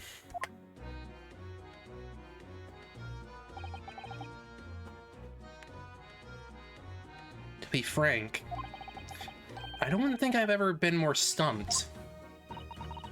It's hard to say, I have no idea either. Y'all are stumped? Y'all are stumped. Excuse me?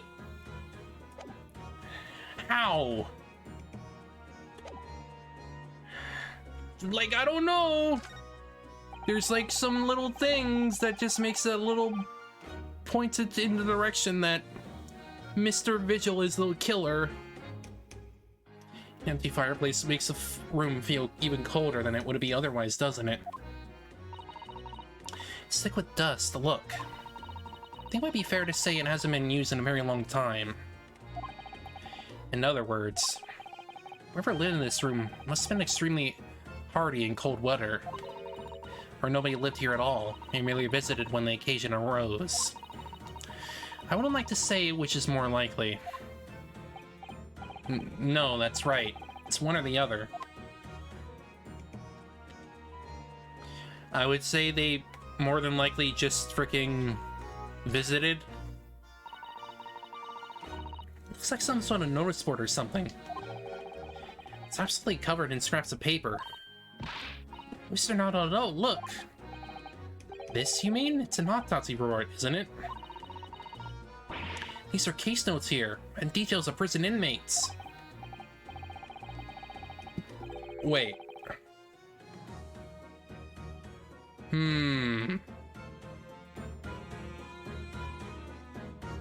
Yes, in fact, they're all sort of documents that only a detective could normally acquire.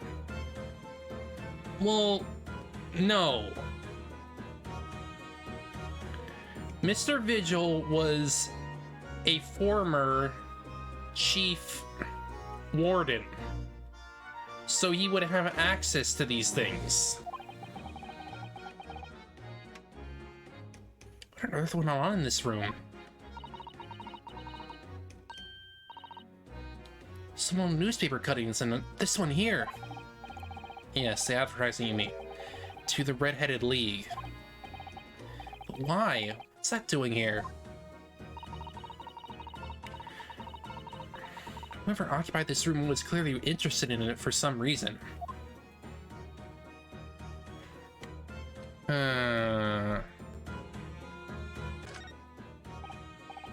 Excuse me. Oh, Inspector. Oh, sir. Poor man, he can't possibly be able to focus on investigating when he's so upset. Help him! Help him! He's overworked! Top of one of the candles in this candle holder has been completely blown off. Yes, there's wax splatter on the wall behind, look. Suppose a bullet had hit it. Must seem likely that the bullet hit the candle, having first passed through the inspector's body. Ugh, now that wax on the wall looks like blood to me.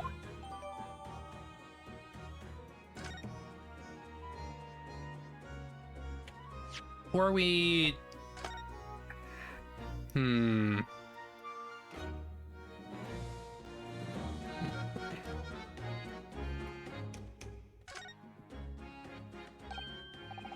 There's some black marks here, look. Yes, they look like some sort of scorch marks. So perhaps the bullet struck the bullet here? Candle here, do you think? It's only this one candle that's been cracked in half, it seems. I just think he might be right. Firearms are rarely used by criminals in Japan. Right, I'm not particularly knowledgeable about them.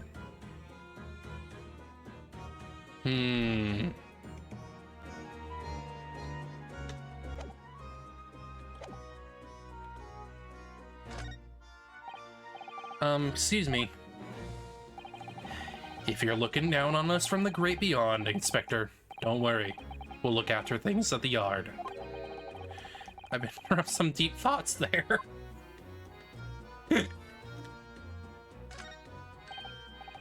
What's this? Appear to be a little model policeman. It's rather charming, isn't it? In a way. Seeing as it's on the floor here, the inspectors belong to Inspector Gregson. It's a little hard to imagine Lord Van Zeke's playing with something like this. It's only about 8 centimeters tall. It could have been falling out of someone's pocket, I suppose. I think we should record it as evidence just in case. Yes, I agree. It's rather delightful after all, in a way. Yeah, but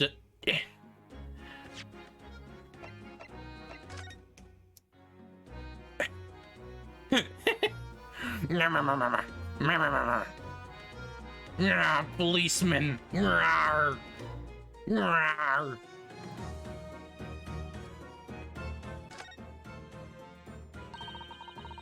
of this charming policeman appears to be a little worse for wear. I'm not convinced about the charming part, but yes, you're right.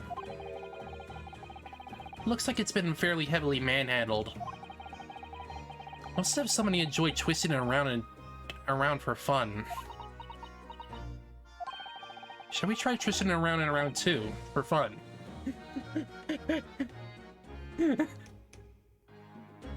Twist the cop! Twist the cop! Twist the cop! What's that? There's to be some sort of key. It's tiny though. It could be a key for a door, not at that size. So what's it for, I wonder?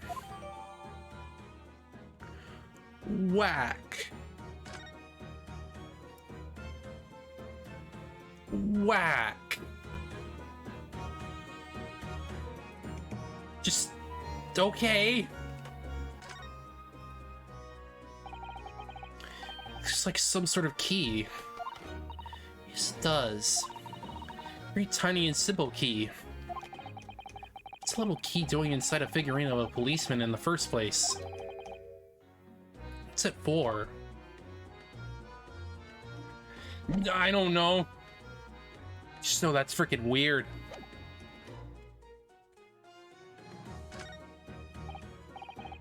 Excuse me.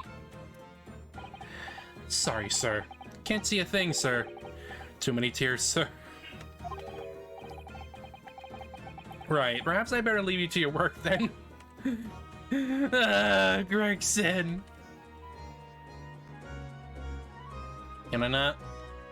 What? Can I not freaking... Oh, now I can point at the freaking gun? It's presumably the murder weapon then. Oh my, it is real, I suppose. I think so. Guns are so rare in Japan, I really know very little about them. Just one way to know for sure, Mr. Naruto. Fire a shot. No. If I did that, I'd be looking for a skilled lawyer to represent me in court. Slightly safer just to ask someone who might know, I think.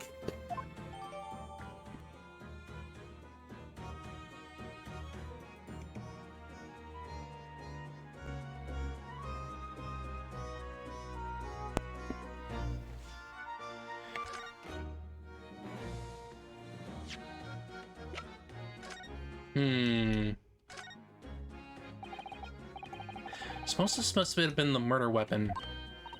But, oh my, it is real, I suppose. I think so. You're literally saying the same stuff. Fine. We have to literally just bring it to someone then. We don't know about guns because we're lawyers.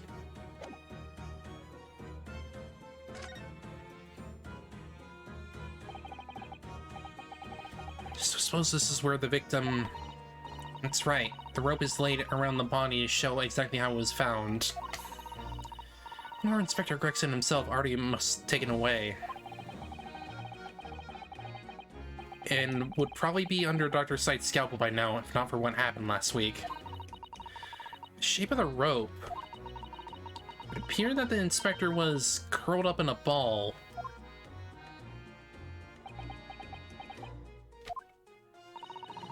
Are you feeling alright, Mr. Naruto? Look like you've just seen a ghost. It was just a rope, but, well, conjured up quite a terrifying image, that's all. Especially with that bloodstain next to it. Well, I do understand. In some ways, what we picture in our minds can be even worse in reality. Sudo is so strong, though. She's taken this far better than I am. Now, what about that freaking red wig? Since we came in here, I can't take my eyes off this thing. Funnily enough, neither can I. It's a hairpiece, isn't it? It is. A bright red hairpiece. I suppose the fact that it's right there next to where the body was found means we have to accept that Inspector Gregson wore wigs, does it? It's just a flame-colored red, too. Yes, that's the color we've come across very recently elsewhere, isn't it? Exactly. It's final clue, I'm sure of it. It probably belongs to our freaking killer.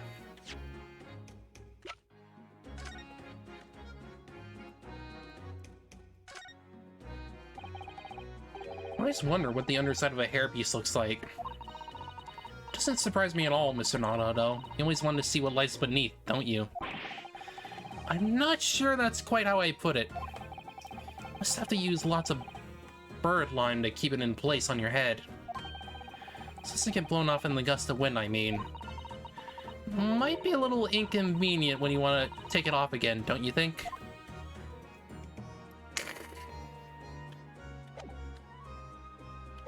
Hmm.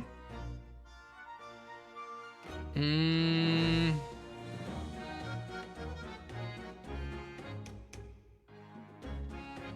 Hmm.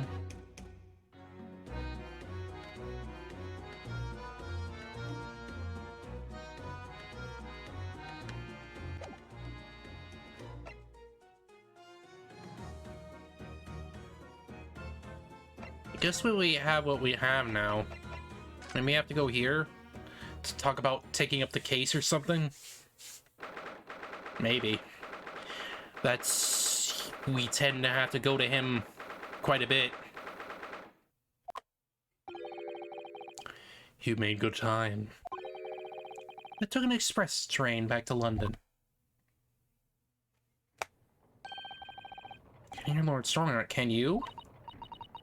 It sounds as though he's talking to someone. Oh. It's Kazuma. Is everything in place? I had a private compartment on the train so I could check on all the paperwork. He's gonna be the prosecutor, isn't he? It's Kazuma-sama.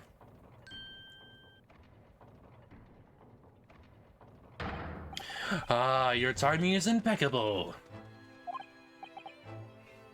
It is? No doubt you have heard the sickening news about the Reaper's latest devilry. Yes.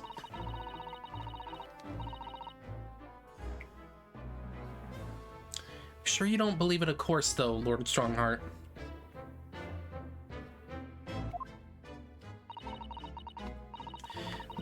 That Lord Van Zieks could have done such a thing to Inspector Gregson. I believe only in the facts. And the facts in this case point to one thing. The unavoidable accusal of Lord Van Zieks for this crime. No spring charges against the Reaper for taking the life of our legendary detective. No, surely not. It's a truly regrettable situation. Tomorrow, the Forensic Science Symposium finally begins. At the very least, though, we can show the world our justice system's swift and equitable processes. Does that mean the trial is tomorrow? Precisely. In fact, this is a fine opportunity for introductions. Kazuma. Ah, but of course you're already acquainted, aren't you? Mr. Asogi here will be present at tomorrow's proceedings, leading the prosecution. Wait, what? Kazuma? As I'm sure you're aware, he's a very capable practitioner of law. Kazuma-sama, a prosecutor?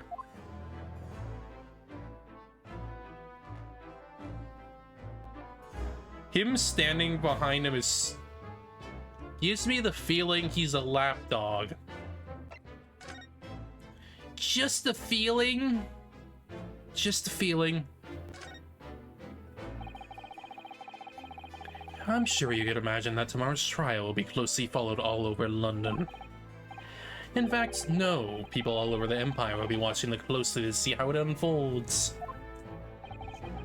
There's no salvation for anyone in a trial prosecuted by the Reaper the Bailey, and now, the Reaper himself must stand in the dock. Quite so. The public wants answers about the Reaper. Answers about how and why those who escaped conviction so soonly died mysterious deaths. Lord Van Zieks firmly denies any involvement in such matters. There have been thorough investigations that have proven to be innocent. That's certainly true. Or it has been, at least until now. No, tomorrow's trial will mark the start of a new chapter in our country's great judicial history.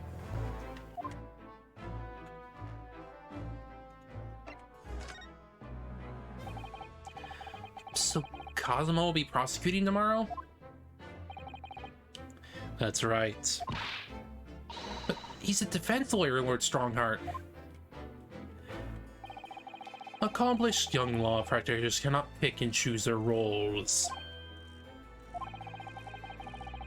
And imagine what it will mean for the prosecution to know the strategies commonly employed by the defense. A devastating combination, wouldn't you agree? Absolutely. Don't I know that Cosmo will be razor sharp as a prosecutor. But why Kazuma-sama? Surely many other highly skilled prosecutors in Great Britain.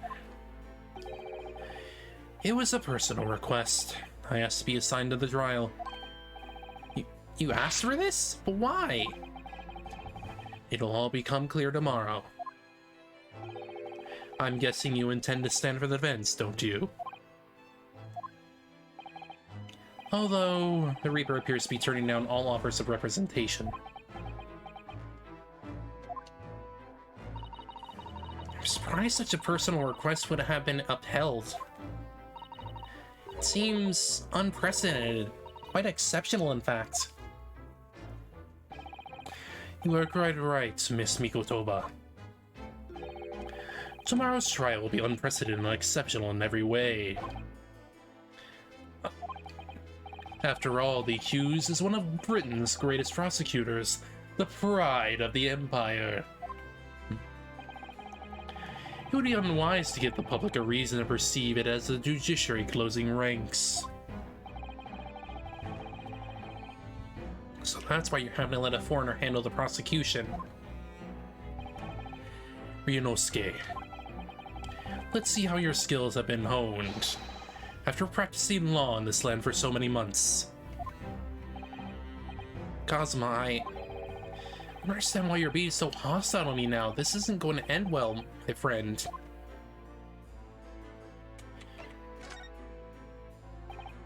Oh, yes, we noticed that there was a gun at the scene of Inspector Gregson's death. You know if it belongs to Lord Van Zeeks? That would be the question for the lead detective investigating the scene. Thing is, she wasn't sure, so she told me I should ask somebody higher up who might know. That's right, Mr. Naruto. Be direct. It's certainly a model that's issued to all personnel involved in law enforcement, yes. Which includes prosecutors, I'm sure you can imagine.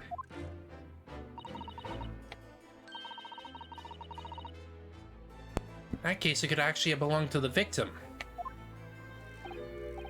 No, Gregson had his own gun on his person. Well, Lord Van Zeeks. He claims it's currently not in his possession. What? According to his story, he lost it. In short, it's more than a little suspicious. Just because the gun is in question at the same time as the defendant is no proof that it's actually his. No, of course not. Nevertheless, the situation is grave for Lord Van Zeeks. Hmm.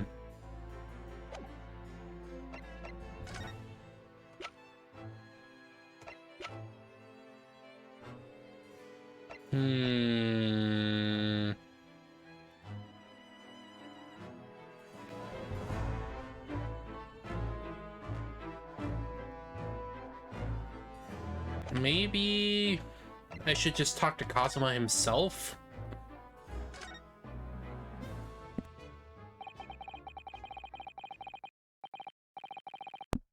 I'm sorry for all the worry I've caused you, but it'll be alright now. Is your memory completely returned? Yes, completely. I remember everything.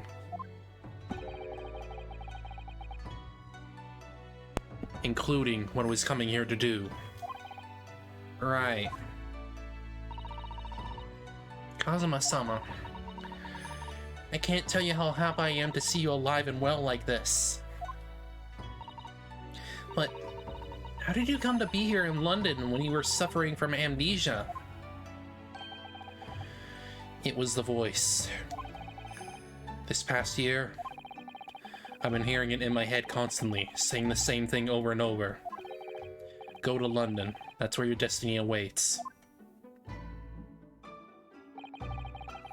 It was that voice that guided me here to London. I'm so sorry for what's happened. Anyway, my memory might have returned to me. There's something that won't return to the way it was before. Huh? What do you mean? I'm a prosecutor now, so I'm sure our paths will cross again very soon.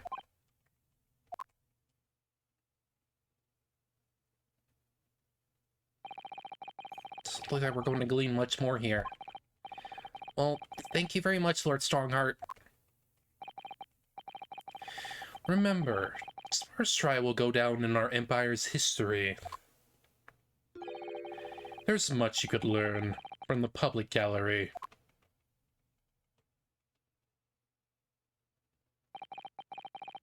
Sorry for taking up so much of your time. See ourselves out. Hold it! Nope. Before you go, Rinosuke. What is it, Kazuma? I just wanted to thank you. Kazuma-sama, what?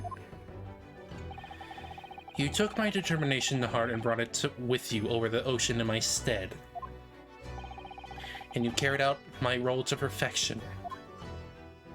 I always were intent on studying British law in order to change our own justice system. It was your dream, and Mr. Naruto didn't want that to die with you. Yes, but I had another purpose for coming here. Oh? I actually have a favor to ask. Which is? This trial I'll be prosecuting tomorrow. I'd like you to be there to see how it ends. Right in front of me, as a defense counsel. But what's this all about? I know you have what it takes. But Lord Van Zieks would never put his fate in my hands. On the contrary, he recognizes your talent. He does? It's not easy to see behind the facade sometimes. Here, have a look at this.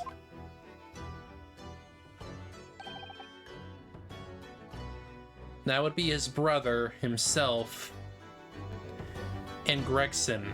That's Lord Van Zieks and Inspector Gregson. In a photograph that must have been taken some time ago by the look of it. Who's the third person? It's his brother. His brother, the prosecutor, before he died. Displayed very prominently in the detective's office. Works this office, you mean? Yes, what I'm trying to say is, if you really think you can trust the Reaper, you might find that some straight talking makes him take a different view. Take it.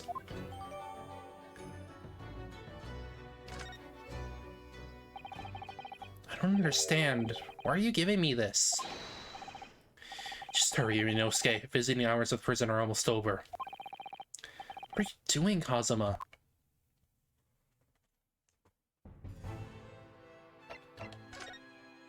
Well, clearly it's for a reason.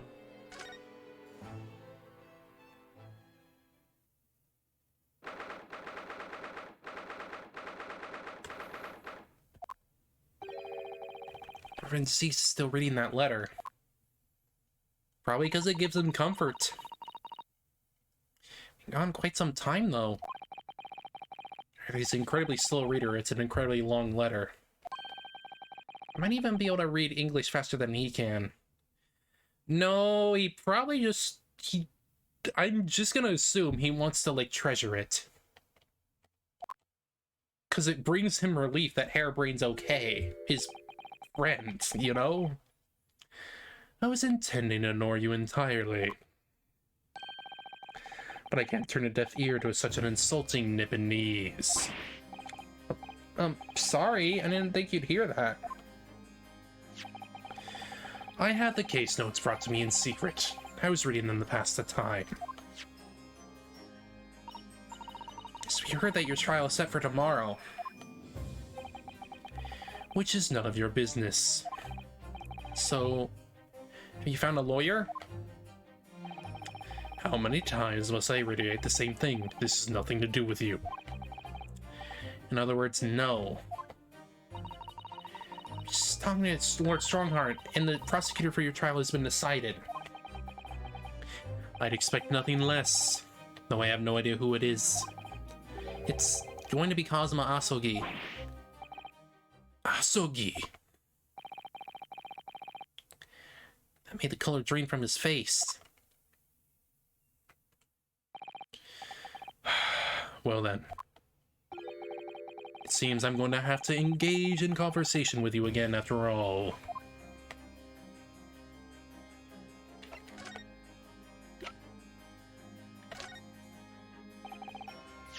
Lord Rensis, we came by this old photograph. Where did you get that? It was taken when I became a qualified prosecutor. It's almost unbelievable. I assumed it was long lost. Is the man on the left there? Yes, that's my brother, Clint.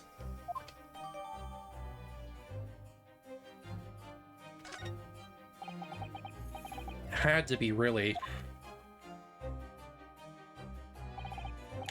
Apparently this picture was prominently displayed in Gregson's office. He had a deep respect for you, you know? Were you aware of that? Respect? That's nonsense. No, we've heard someone attest to it very clearly. Inspector Gina Lestrade, no less.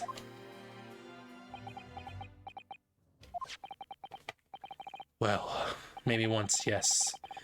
There's a time things were like that. We were brothers in arms, jovially discussing the future of justice and other such lofty subject matter. That was a nice glimpse of the past, I thank you.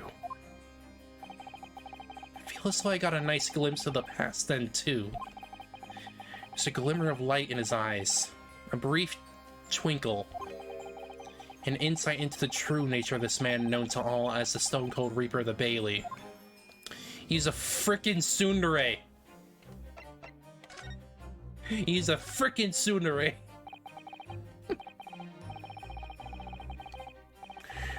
10 years ago, my older brother was the director of the prosecutions at the time was murdered. And the killer, as you know, was a visiting student from the Far East. Not a single day goes by when I don't curse the name Asogi. And Shin Aosugi was Kazuma-sama's father. So what cruel twist of fate is this now, 10 years later? The man's son is to crucify me in some kangaroo court. I'm glad that they sometimes just bring up the freaking kangaroo court ass shit that goes on in these damn trials. I still don't understand why Lord Strongheart apprenticed Kazuma to you. It's what he does. No doubt he knew of the young man's true identity from the outset. What do you have been hoping to achieve? And let's not forget that it was only 8 days ago that Kazuma recovered from his amnesia. Why would Lord Strongheart assign this trial to somebody like that? Asogi. That name is the very epitome of my bane. The bane that is you Nipponese. Right, your hatred of all us Japanese. Maybe you should stop generalizing, you fuckhead.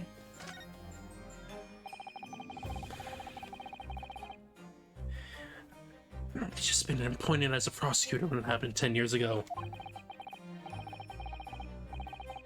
My brother Clint, as director of prosecutions, was hunted down, a mass murderer. The so-called professor signed an investigation as his partner. Was a certain visiting student dispatched from Scotland Yard. That was Genshin Asogi? Exactly.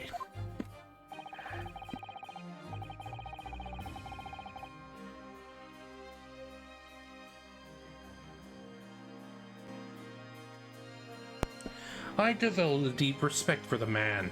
He seemed noble-minded and chivalrous in the extreme to me. But none of us saw the true nature of the man. So I lost everything when it happened. My esteemed brother, the people I believed in, and any semblance of right prevailing over wrong. How awful.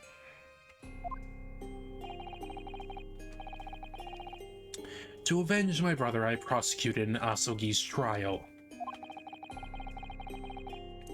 I wouldn't normally have been allowed by a beleaguered the scribe prosecutor until he consented. What do you mean the scribe prosecutor? The man in charge of the professor case inquiry, Lord Male Strongheart. He was the prosecutor back then? Wait, what? Lord Strongheart? He was a highly accomplished prosecutor, but he agreed to relinquish the trial to me and act as my advisor instead. Since that time, he's the one person to whom I felt indebted. I'm sure he must have seen your zeal for the case and recognized your potential as a prosecutor.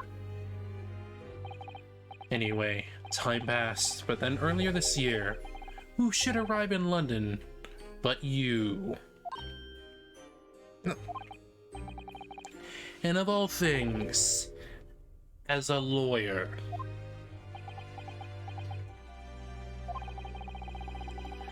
I felt your amnesty the first time I ever faced you in the courtroom. Your obvious deep loathing of us Japanese. I kept telling myself it was illogical. For so many years, that hatred had festered inside me. I could no longer control it. That doesn't excuse you. I can understand why. Now I know the history. Yeah, we understand why. But it doesn't excuse you for being a fucking racist asshat. The same way that I've long felt the Nipponese to be the bane of my life. Kazuma Asogi, I'm the bane of his. The Reaper who sent his father to the gallows.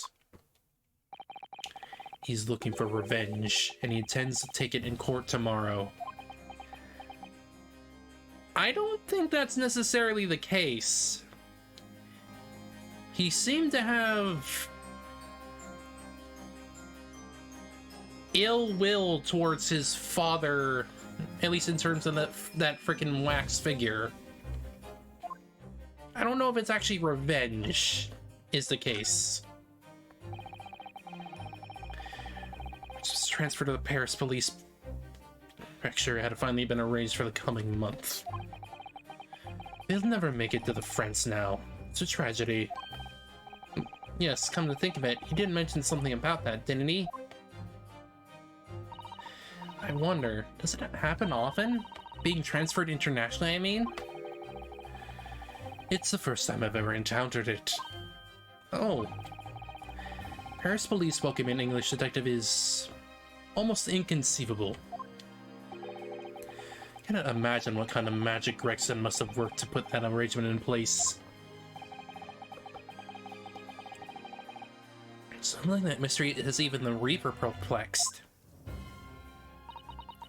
afraid to say that we were very ignorant about Inspector Gregson's standing. We hear that he was considered something of a legend at Scotland Yard. Oh, we get to hear the theme! Yay! Even in death, his theme comes back. And it was 10 years ago when he first made a name for himself.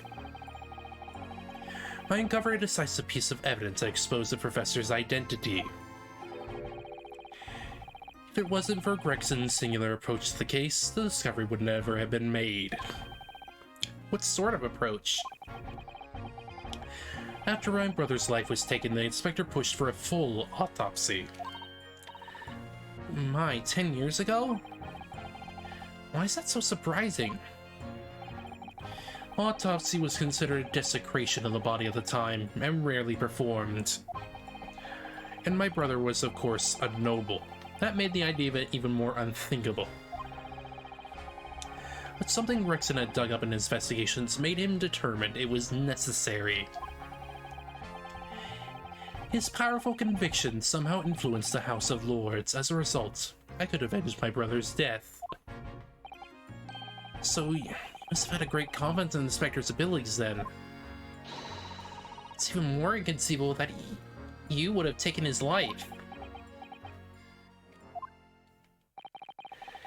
Inspector Gregson.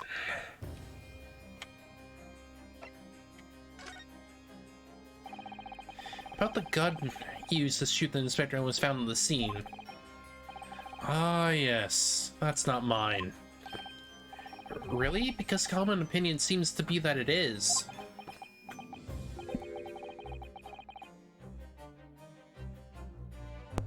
What do you expect me to say to that? Restrada informs us that you claim to have in place your firearm. As embarrassing as that is, I'm afraid it's true. Well, and then did you lose it then? That's... I don't know. Oh. I was issued a revolver when I first became a prosecutor 10 years ago. I must have stowed it somewhere, I suppose. Or left it somewhere, perhaps. Something in common with Lord Van Zieks after all, Mr. Naruhodo. A talent for misplacing things. Oof. Oof. No, this has nothing to do with me. Don't drag me into it. Don't make the mistake of associating with this Nipponese.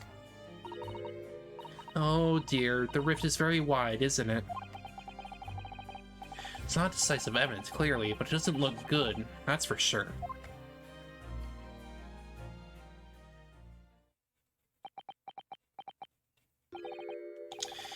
Mr. Naruhodo. That's the first time he's ever used my actual name. Whack. I have lost all confidence in my country's justice system. I don't trust the police, the judiciary, or lawyers. But there's still one thing I'm willing to believe in. What's that? That's what you see in the eyes of another across the courtroom. A simple determination to know the truth. Reverend Zeeks. From the very first time we clashed in the Valley almost a year ago now, I could have denied it even though I dearly wished I could. Here is a loathsome Nipponese, who has absolute integrity as a lawyer.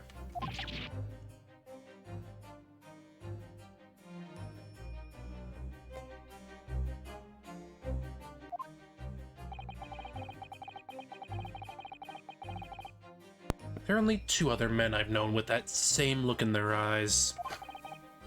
My brother, Clint, in Genshin Aosogi. The man he idolized and the man who betrayed his trust in the most hideous way.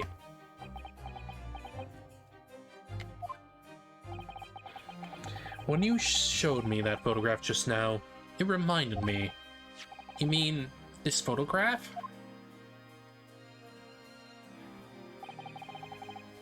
Back when I was able to laugh, I was free of the shackles of mistrust that plague me now. I look to the future with hope. Since then, I've protected myself against betrayal by refusing to trust anyone.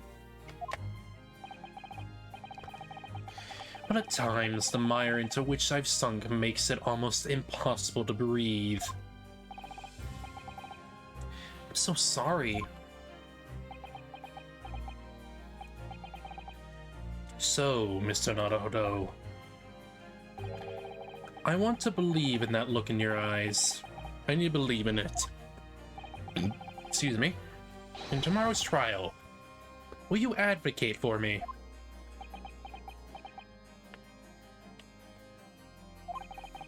Of course I will. It would be an honor. I'm so pleased, Mr. Naruhodo. Then my life is in your hands.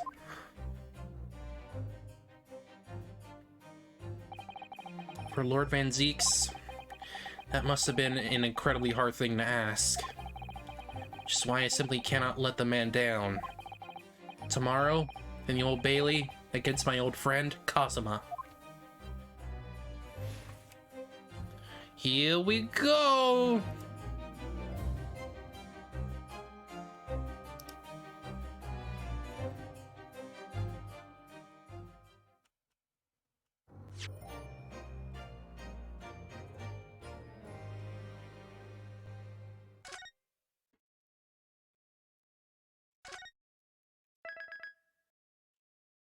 I know there was like one person that looks like Espella Cantabella from the Leighton Phoenix Wright crossover.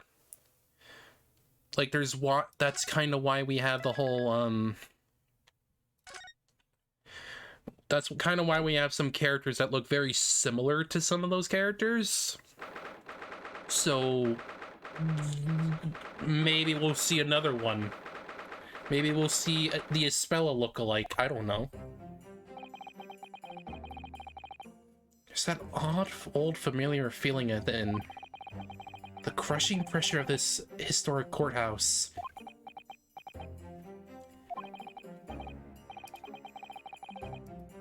Actually, no, it's a little different today. There's an even more menacing tension in the air.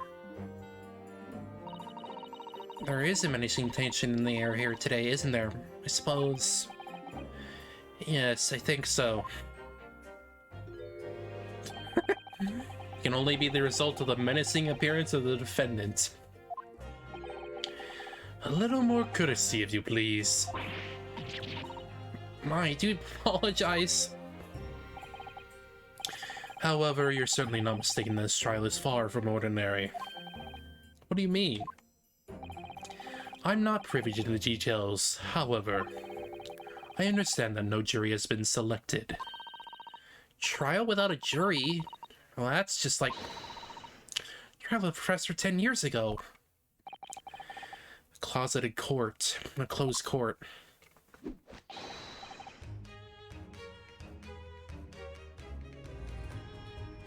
Looks like somebody's hair is back to normal. Good morning, my dear fellows. Sholmes! Have you not made note of my hair, Mr. Naruto? An outright victory for science, you must agree. Yeah, it went from bright red to blue, and now it's back to your normal gray. Perfectly honest, so much happened yesterday that, well, I completely forgot about your little hair problem. Huh. So one little hair problem is another a day of drinking dubious potion after dubious potion. You have no idea how my stomach ails me this morning. Oh dear, how awful for you. I'm afraid you only have yourself to blame, Mr. Sholmes. And good morning to you, Mr. Reaper. I'm delighted to see you looking so full of vim. And you. I see London's celebrated great detective is as active as ever. Oh, you exaggerate, my dear fellow. Compared to my partly engagements with a few trivial cases. The Reaper's overbearing presence is a far greater deterrent to the black groups of crime in our capital.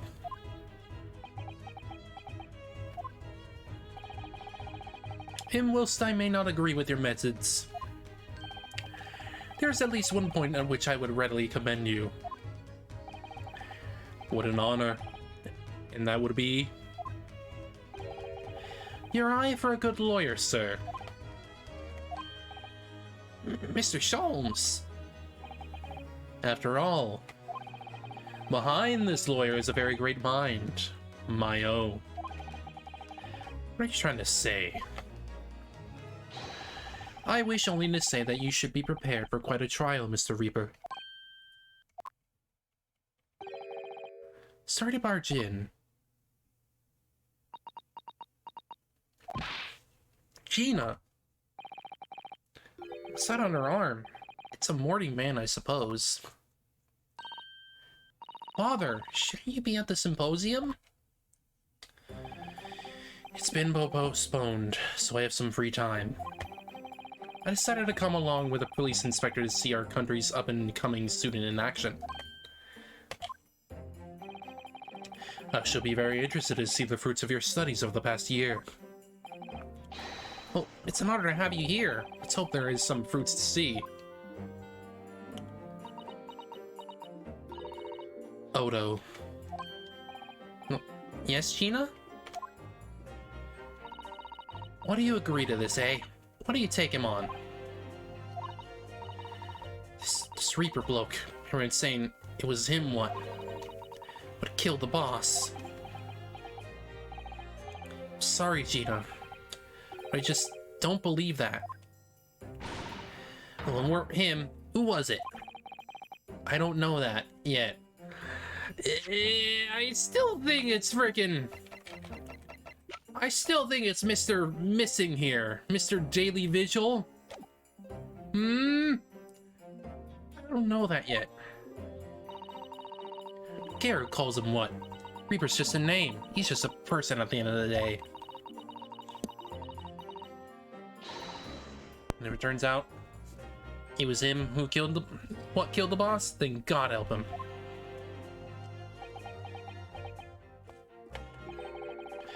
Fiery eyes indeed. Yes, the culprit deserves every ounce of your loathing. Eh? At least that may be solace to the deceased.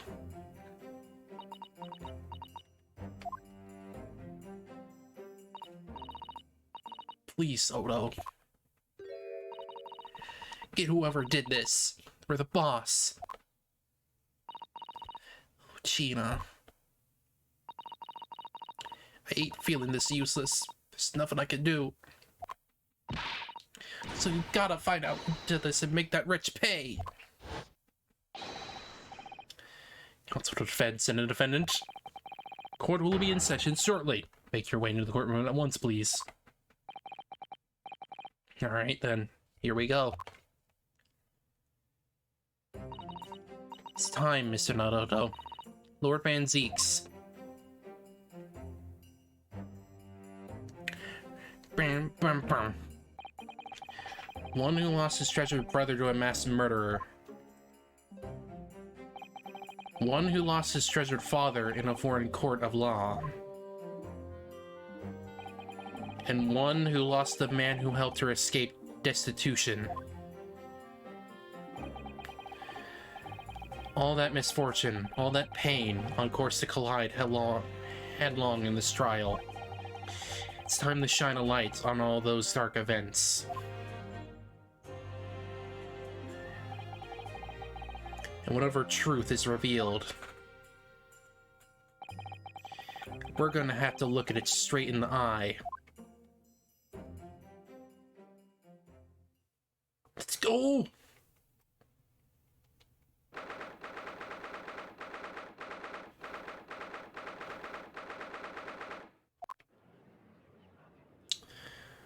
No jury this time. We're going straight back to the roots. Just testimony, cross-examination, pointing out contradictions. Name of Her Majesty the Queen, I hereby declare the court to be in session. We are here to conduct the fair and just trial of the defendant, Barak Van Zieks. Counsel of Defense and Prosecution, are you ready to begin? Defense is ready, my lord. The prosecution is more than ready. Oh, Kazuma-sama. I've been wishing to see you in court again for so long. Feels... I never pictured it happening like this. Never thought I'd be facing you behind the prosecution's bench. So-called Reaper of the Bailey has been a scourge like no other, undermining Her Majesty's justice system. Today, we must uncover the truth behind this scourge.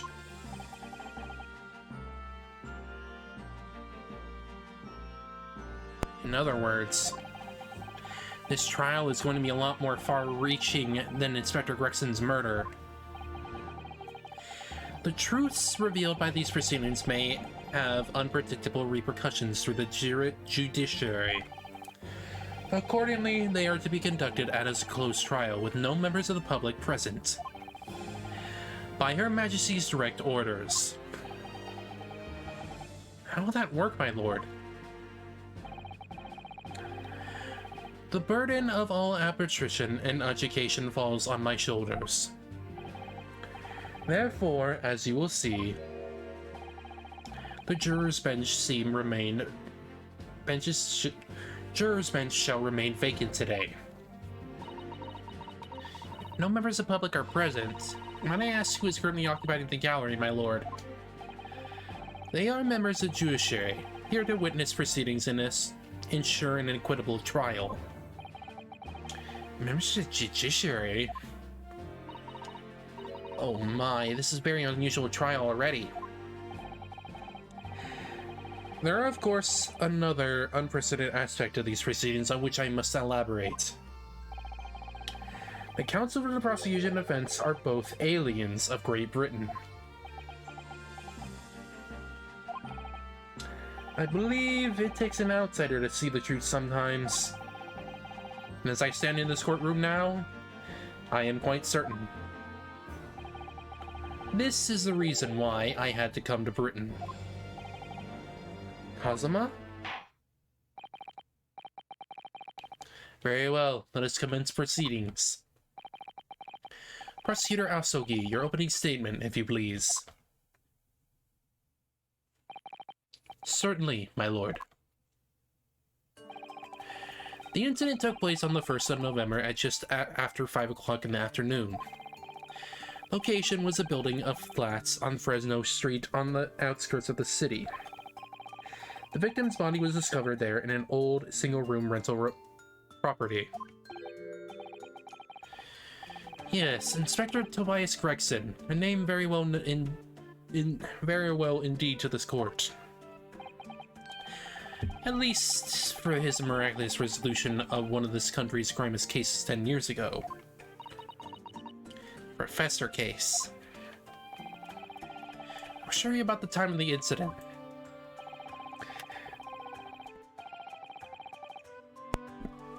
Several witnesses on the street outside heard a gunshot, and all have reported the same time. Yes, that's what Gina told us too. A number of witnesses. I have here a plan of the room.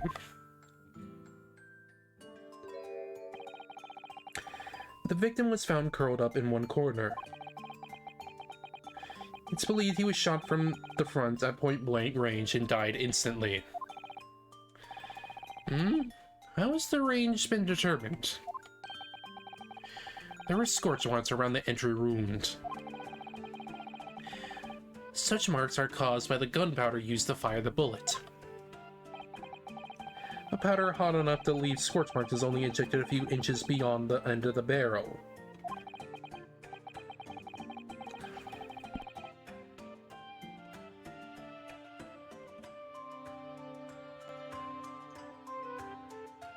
In other words, it only happens when the target is at point-blank range.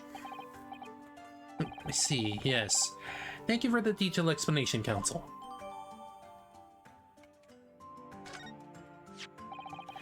The murder weapon was found lying beside the victim. Have you managed to ascertain the owner of this firearm? No, my lord. Not conclusively. Bravo, Kazuma-sama. Not trying to use the gun as evidence when its provenance can't be proven. However, my lord, as I've explained, the revolver was fired at extremely close range. The bullet passed through the victim and struck the wall behind him. There's a candelabrum mounted on that wall. In the tip of one of the candles, it was found to have blown off by the projectile. Set 2, didn't we? Yes, that's right. Thank you for your thorough report, Counsel. The setting of the crime is clear to me. You will submit the plan of the crime scene as evidence, please. As you wish, my lord.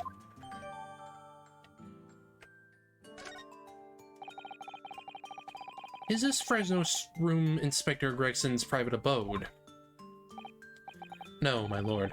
The room is rented to a Mr. Hugh Boone. There is precious little furniture inside and is generally in a poor state of repair. So what on earth was Gregson even doing there? Certainly he was investing in some case or other. The policeman was informed of the gunshot from the witnesses and rushed to the scene. Found only the deceased inspector and the accused standing alongside, holding the revolver. The attending officer arrested the accused on the spot. So, the details of the case are clear. In that case, the prosecution would like to call its first witness. A name, please, Counsel. Naturally. The accused himself. Lord Van Zieks? As a prosecutor, he believes in the oath of office he's taken and will be compelled to tell the truth. Very well. Let the defendant take the witness stand.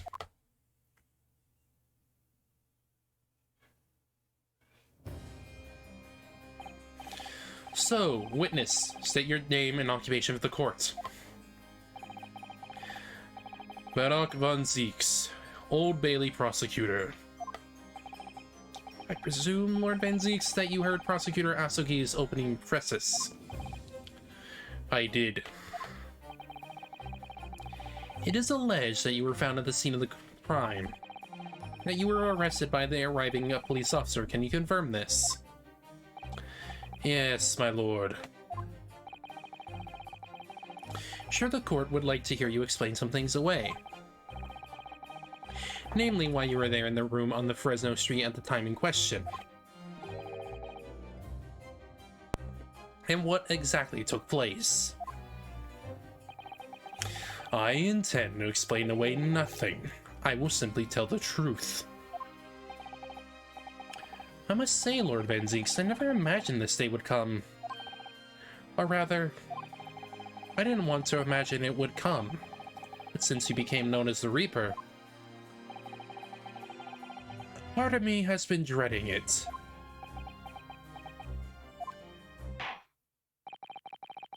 Your former testimony, then, witness.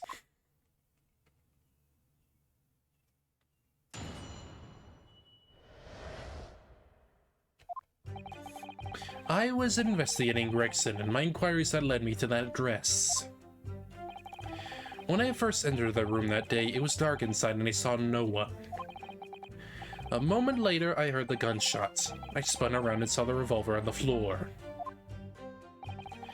Just as I picked the firearm up to examine it, the door flew open and I heard a man scream. It was only then that the body of Inspector Gregson appeared before me.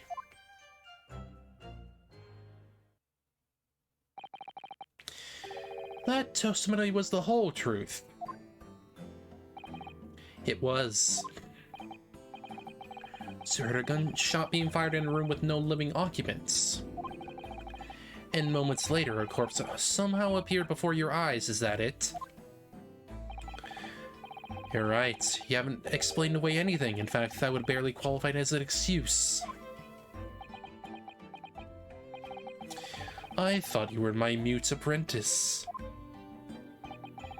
Yet it turns out you have a way with words, Prosecutor Aosogi.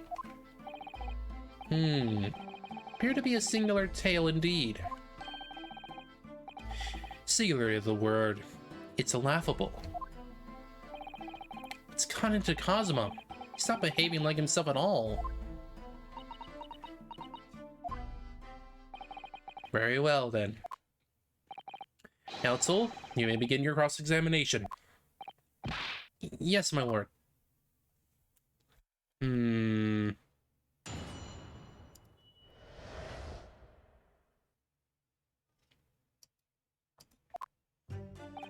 I'm just gonna press everything.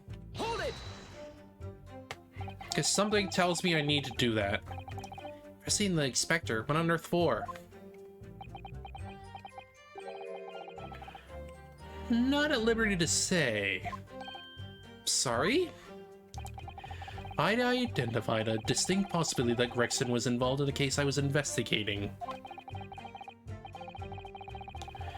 Regrettably, though, he was killed before I could secure the proof I needed. Is the court to understand that on the day in the question you followed the victim to the scene? No, I was privy to his movements in advance. How? I stole into his office in the yard and consulted his diary. The address on Fresno Street was noted in the 5 p.m. entry. You illegally entered the man's office. In Japan, that alone would constitute a very serious offense. As it does in Great Britain, I assure you. Is that not the case, Lord Van Zieks? I was aware of the possible consequences. So in summary, you were investigating the victim. And yet, you refused to tell the court why. I didn't realize British prosecutors enjoy such freedom to choose what to divulge under oath. Why did I ever think I could defend this man?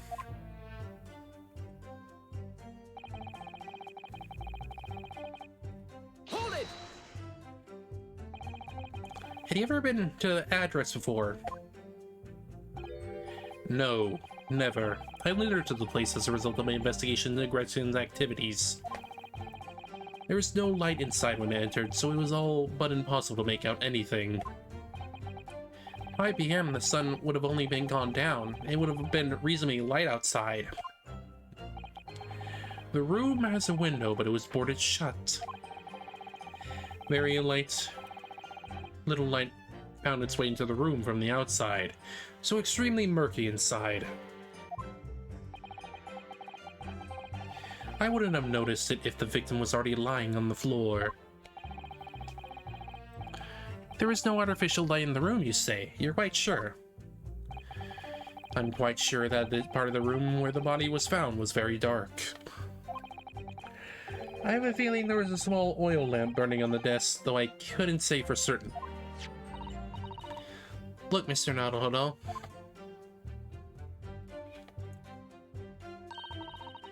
There's a small desk in the room just here. Yes, I remember. There's an oil lamp on it, as well as a framed photograph. When I entered the room, I closed the door behind me and started towards the desk to investigate. What did you find? Nothing. I never actually reached the desk.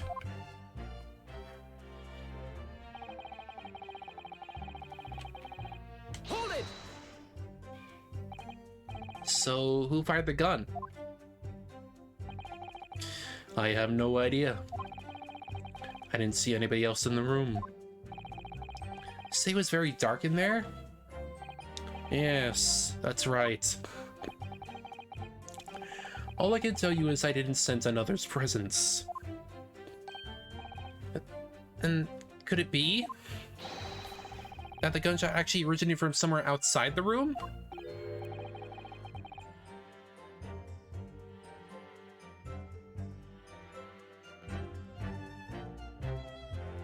No, that's out of the question.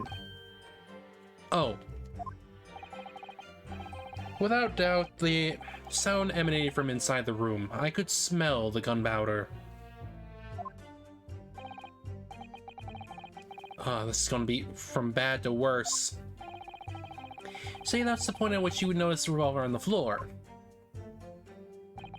Correct. And I foolishly picked it up. That was carelessness on my part.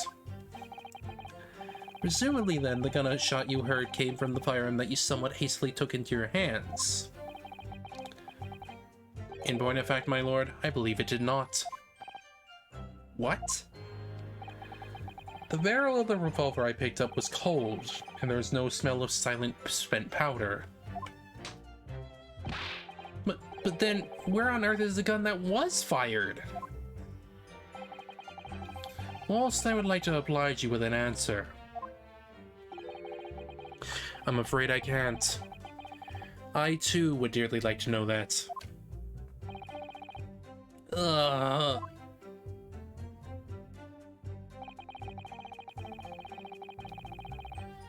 Hold it! A man, you say? One of the witnesses, I presume? That's right. One of the street merchants working on Fresno Street. Who are these merchants? A number of them had set up their stalls directly beneath the boarded window of the crime scene.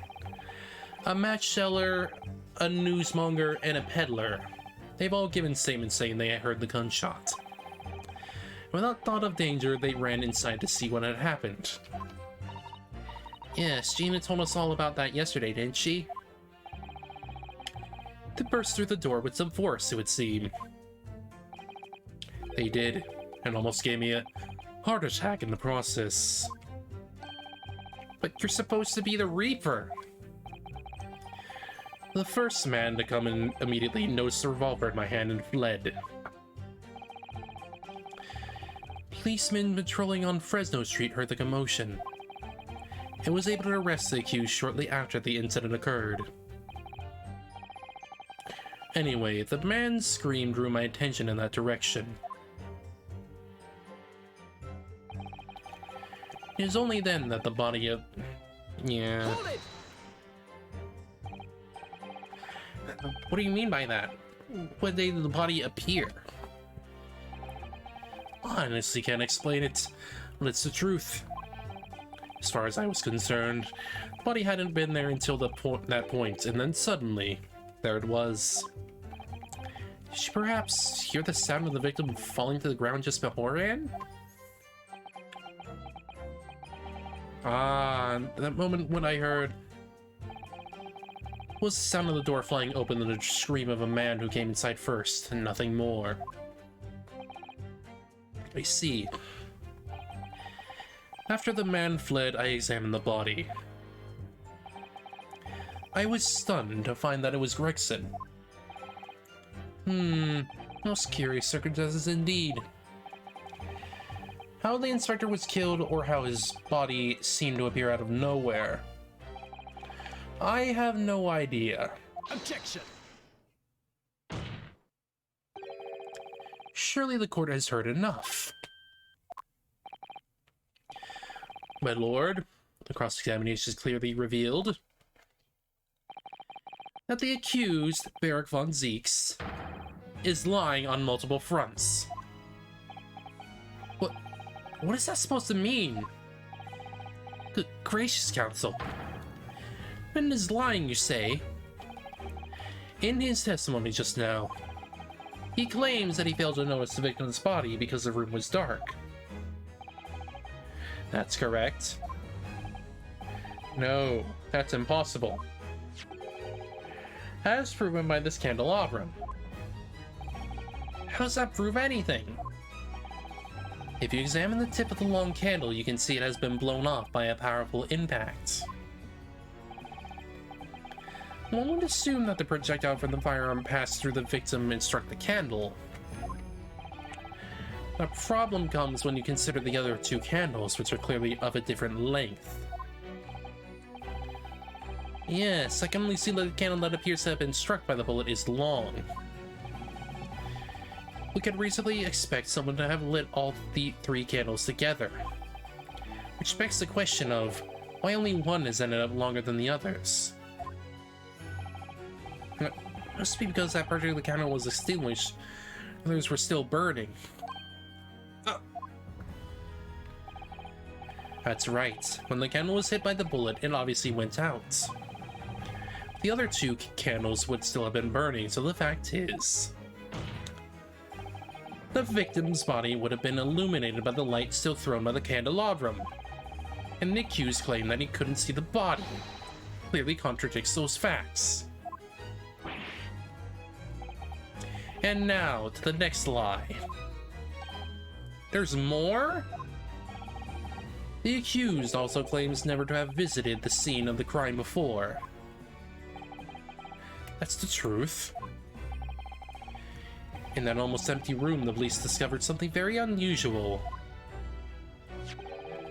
A board covered from top to bottom in police documents and newspaper cuttings. Yes, that's right. We saw it too.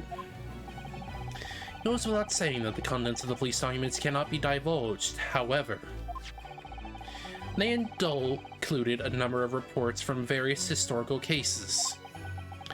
The oldest of which was from 10 years ago. 10 years ago? It's starting to sound familiar. There is a common thread linking all of the documents on that board. Indeed? What is this common thread, Counsel?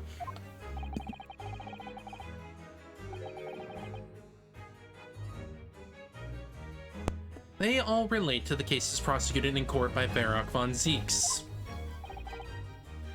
All of them? And furthermore, all of those cases are ones in which the defendant was acquitted. Good lord! Interestingly, none of these events are alive today. Those all of them been sent to the graves by the Reaper. Oh no. In short, that dingy little room is the Reaper's secret hideout and his base of operations. The Reaper's hideout? And yet the Reaper would claim never to have been to his own secret hideout. Are we sure he was actually there before? That seems a little too convenient. No one would believe that. No, the truth is we've been looking at this backwards. Backwards? Explain, Counsel. Inspector Gregson was investigating the identity of the Reaper. When he discovered the location of the man's secret hideout, he was killed.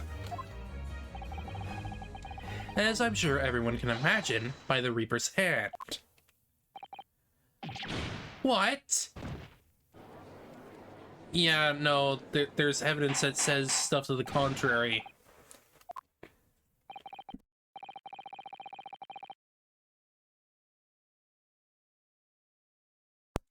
Very well, I hereby state the current opinion of the court. Varrock von Zieks is an outstanding prosecutor who has rendered great service to his country. However, it is with deep regret that I must concur with Professor Aosuke's contention that the defendant's testimony exhibits a number of stark inconsistencies with the known facts.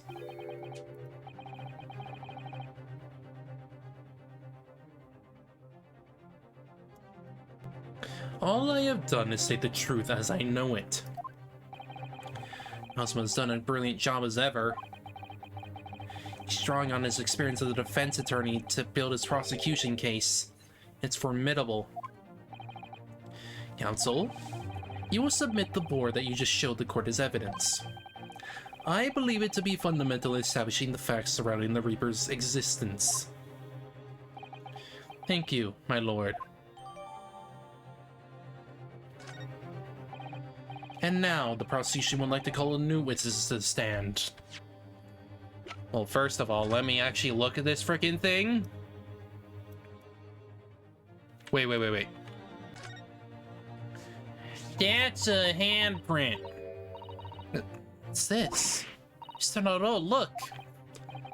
Ah, yes, a smudge of some kind. In fact, looks like just like a handprint. And the color, that's blood, isn't it? Oh dear, how disturbing.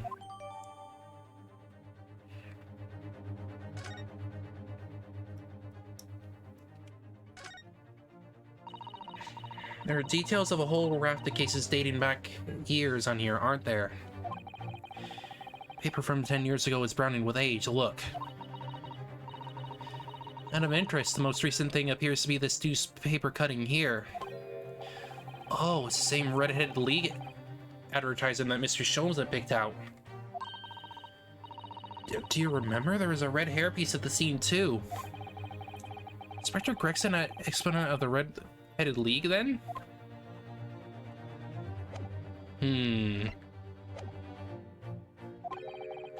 Witnesses who saw events unfold on the day in question.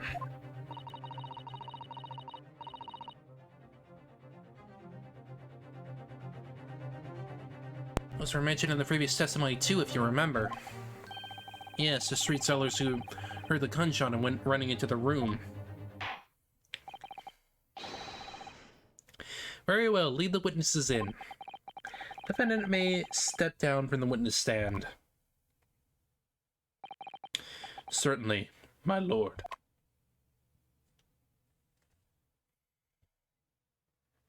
Oh! I think we found the one. I think we found the Espella lookalike. So witnesses, state your names and occupations for the court. And my boy's got a really flabby lip there. Names? We don't use names. Far too fancy for the likes of us. We're just free and easy. See, sell what we like, live wherever you want to live. I give them all a vacant stare as they walk down Fresno. Spin a few words into a verse for them. Ah, would I be right in assuming that all three of you make your living by selling wares on the street? Heh, everyone calls me Gossip. I sell jaunty little tidbits to passersby, you know. You certainly have a gossip mouth. Jaunty little tidbits. Got an absolute smash over you, sir. Right up your grinnell it is. 6 pence it is the price, and not a penny less. Wait, you're actually trying to sell it to me now? Oh, come on, sir. Don't tell me you're not interested. Try the man. Give him the money and see what it is. Pay the man, counsel. Alright. 6 pence it is. You won't regret it, sir. Now go. Got your listening ears on? Just between us, a young couple on the Slight Street have just had twins. That is useless information.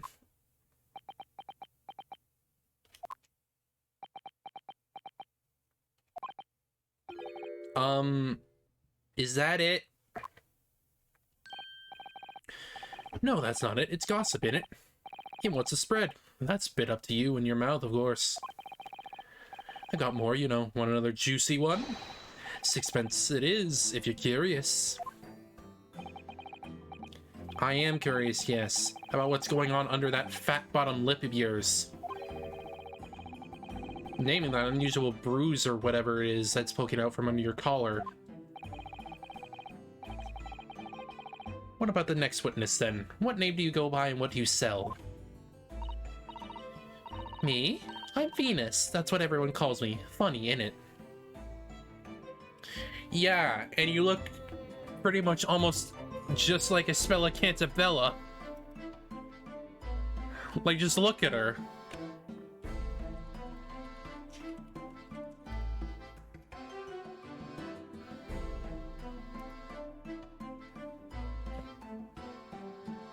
Like, you don't look exactly the same, but you still both got braids and stuff.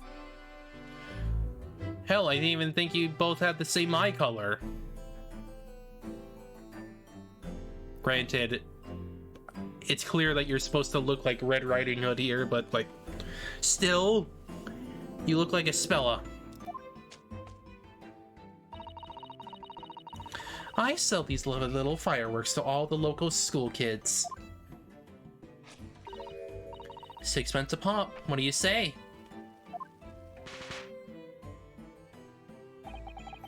You weren't exaggerating with little. Do they actually sell? Oh yeah, the second years can get enough of my Venus firecrackers. Especially when I tell them if they get 100, they could blow up the school. Not the most savory ideas, young lady. What do you say then? Want to part with 6 cents for a pop? Wait, what? You want me to buy one? Tell you what, I'll lay down a little secret. Get 100 of them, you could blow up the whole courtroom. Try the woman. Give her money and see if she's right. Pay the woman counts.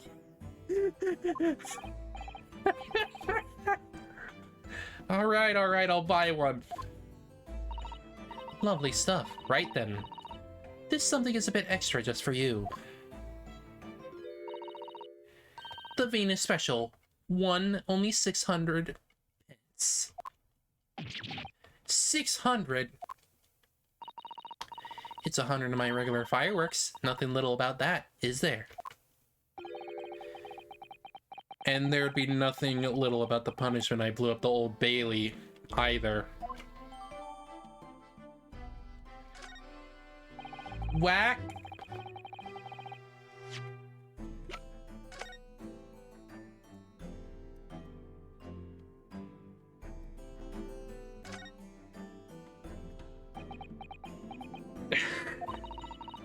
Have you had an idea, Mr. Naruto? You're staring at the end of the string of fireworks.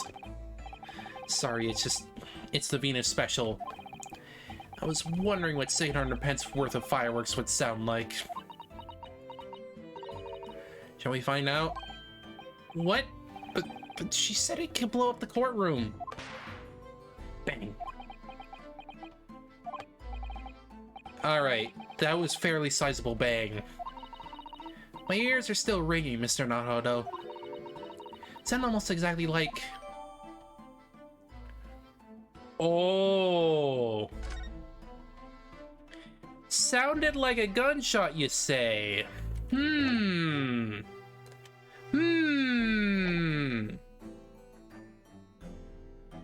the last witness, what name do you go by and what do you sell?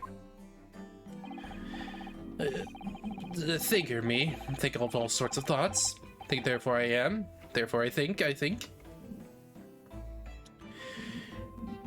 Your model also looks like you've been... You also look like that... What is it? You look like the coach driver from the first game. But I also feel that this was also just another model reusage. Stand there on the street watching the world go on about me. They call me the Ops Observator.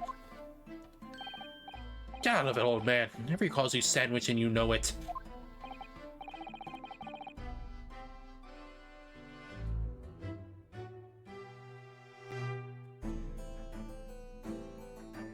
So you don't actually sell anything. The problem shared is a problem had, as they say. I give advice, I do. And think what it means. I don't actually sell anything, no. Come to think of it. Pity. No more purchases today, please. We have quite the cast here, it seems. They conduct their business on Fresno Street from morning until night, my lord. It's always in the same place, directly adjacent to the crime scene. See, and thus they heard the gunshot, I suppose. Something tells me, then, that Gregson was already dead, and someone set off those firecrackers to make it seem like he was shot in that moment. Not only that, but they very bravely ran inside to see what was going inside and witness the crime. Well, it'll be bigger than I thought, just between us. Venus de Milo, what am I to do? What a terrible thing I saw. What I think is the light and shadow and play with our eyes. Is any of it real? Very well. Lord will hear the formal testimony of these three witnesses now. You will describe in detail what you witnessed and heard of all at the time of the incident. Okay.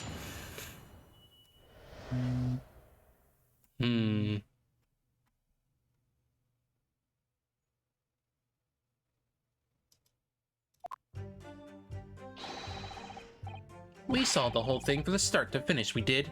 Everything from the moment they went into the building. It was less than a minute after the Reaper had gone inside that we heard a big bang.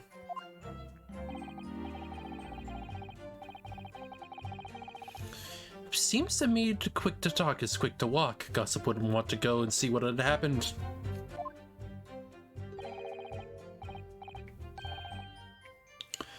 I ran inside the room, and there he was, the Reaper gun in the hand, standing over the dead body.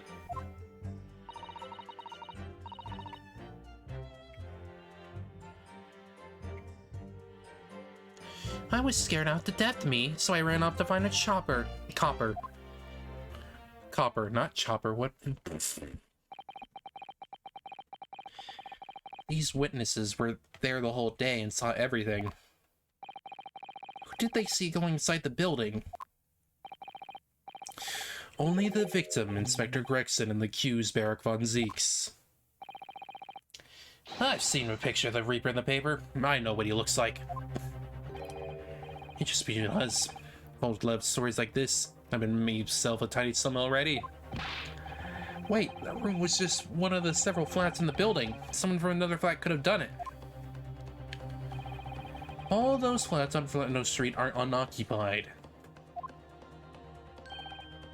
Of course they are. They're small, damp, dirty, and inspected to boot.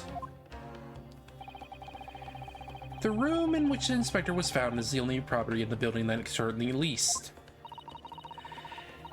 Well, we saw his name, don't we? It's Hugh Boone. Hugh Boone.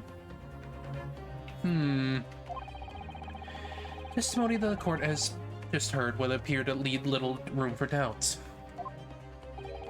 It's becoming increasingly difficult to see how anyone other than the defendant could have committed the crime. No!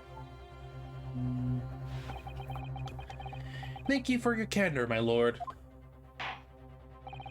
Counsel defense, you may proceed to cross-examine the witnesses. Yes, my lord. Closed court like this without a jury, the judge is the only person whose opinion matters. I have to break down this testimony. Somehow.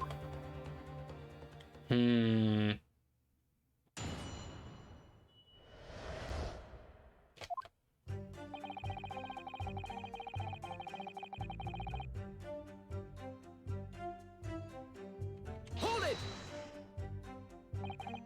When you say they, who do you mean exactly? Inspector Gregson and the defendant, Lord Van Zeeks? I suppose so. The likes of us don't know the names of the high and mighty. I'll tell you one thing. It was the old Reaper that went in last, that's for sure and certain. Just behind Inspector Gregson? Did they arrive at the same time as each other? No, not at all. First fellow must have gone inside a good 15 minutes before we heard that gunshot. Victim arrived 15 minutes before? Are you sure about that? Am I sure? Am I sure?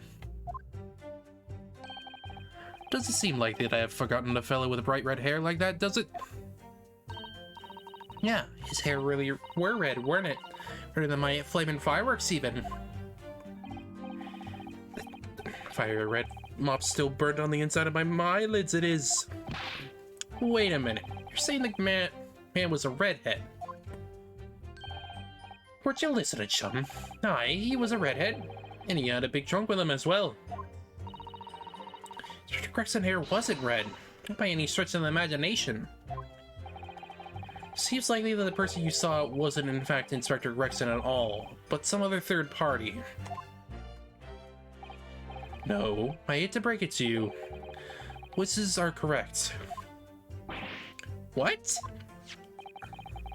Just have a look at the photograph taken at the scene. Yes, it's Inspector Gregson, all right. And a red hairpiece. Of course, we saw one before and we investigated the scene, didn't we? Still refuse to believe Inspector Gregson wore a hairpiece, though. He had a hat for that.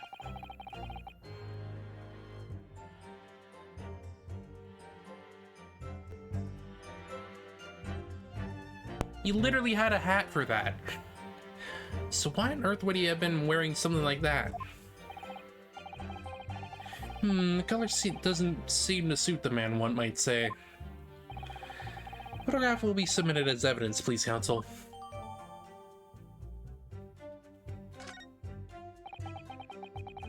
What became of the trunk that the red-headed victim was supposedly carrying? I was informed that no trunk was found at the scene. So it just disappeared? What do you expect us to be watching the building every second, do you? At least saw him in the deck going in, though. No question about that. Excuse me?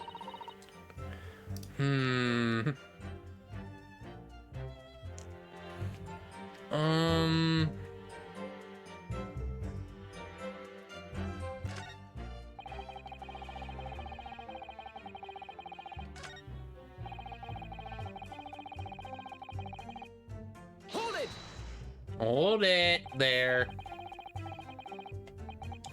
Then you were the first person to arrive on the scene, is that right? That I was. Kicked the door open like a professional I did, and yelled out, "What's going on off in here?" When Ben Zeke's claimed all he heard was a man scream, though. Was it dark inside the room?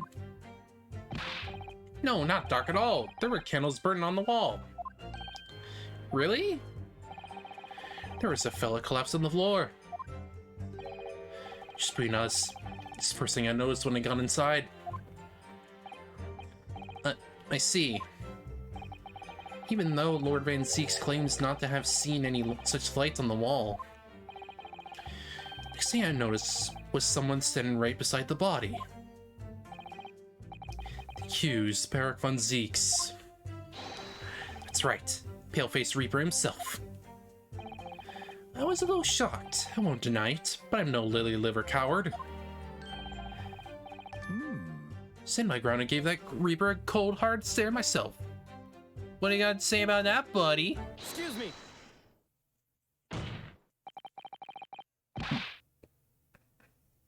What do you got to say about that? Do you have something to add, Mr. Sandwich? Yes, there's really nothing to me. Empty in the head I am. Just two slices with no middle. So I don't know what you could want with me. I think that maybe you just remembered something. Remember Mr. Gossipblatt's statement, I mean. What I think is we're all nothings, really. We're trying to dress ourselves up as something else, but at the end of the day, we're all just street sellers. That's enough out of you, Sandwich. Keep your trap shut now. Unless you want us to make you into a real sandwich. We saw the Reaper. He fell clean over on his backside. That's it. Oh, you rotten beggar. Would you keep that secret? He screamed, he did. Screamed and scrambled off on all fours. That's all I was wanting to say. Mr. Gossip, is this true? Floor was dead slippery, that's why. Sure, buddy. Planted my head in a filthy pool of blood, didn't I? Yuck. What? A pool of blood? Listen here. Even when I was sprawled on the floor, I still keep giving that Reaper a cold, hard stare, and don't you forget it. Let's just go back a little. Did you say you got blood on your hand? I did. Happens to be the best of us at times, don't it? So I was scared, so I slipped over. Can't keep it just between us, can we? No, Mr. Gossip. I'm gonna have to ask you to add that information to your formal testimony. If I must. This will amend its testimony to include the affirmation details at once. I know where a certain handprint was, so... No, you didn't. You wiped it off on the notice board. Objection! Swipe your blood on the floor for your hand on the floor of the room. Are you quite sure about that? Well, what else do you expect me to have done, eh? Does it really matter? Objection! The police found no such handprint on the floor during their investigations. What exactly is the defense asserting? If you listen, you'll find out, Prosecutor Asogi. Certainly, there was no bloody handprint found on the floor. What are you trying to say? There is a handprint in blood left very clearly at the scene. On the back of this notice board. Ah! Yeah! Ah, yes indeed. Indisputably a handprint in the distinctive color of blood. Ah, you're dead right, that's my right hand. I know it anywhere. Objection! The witness very clearly testified that he wiped his hand on the floor. Any handprints on the back of the board are irrelevant. Objection! Not if the board itself had fallen over onto the floor. In that case, it's quite possible for the witness's handprint to have ended up there.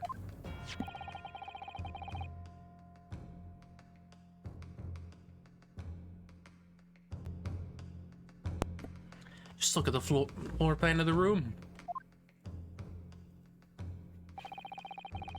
The notice board was in the opposite corner of the room of the victim, and in an upright position. Even if it had somehow toppled over and was lying on the floor at the time, it would have been a considerable distance from the body. I fell over when I came across the body, so it's basically right next to the corpse, not on the other side of the room. In other words, the defense's assertion is contradictory. Yes, it is. There's a very definite contradiction here, for which there must be a reason.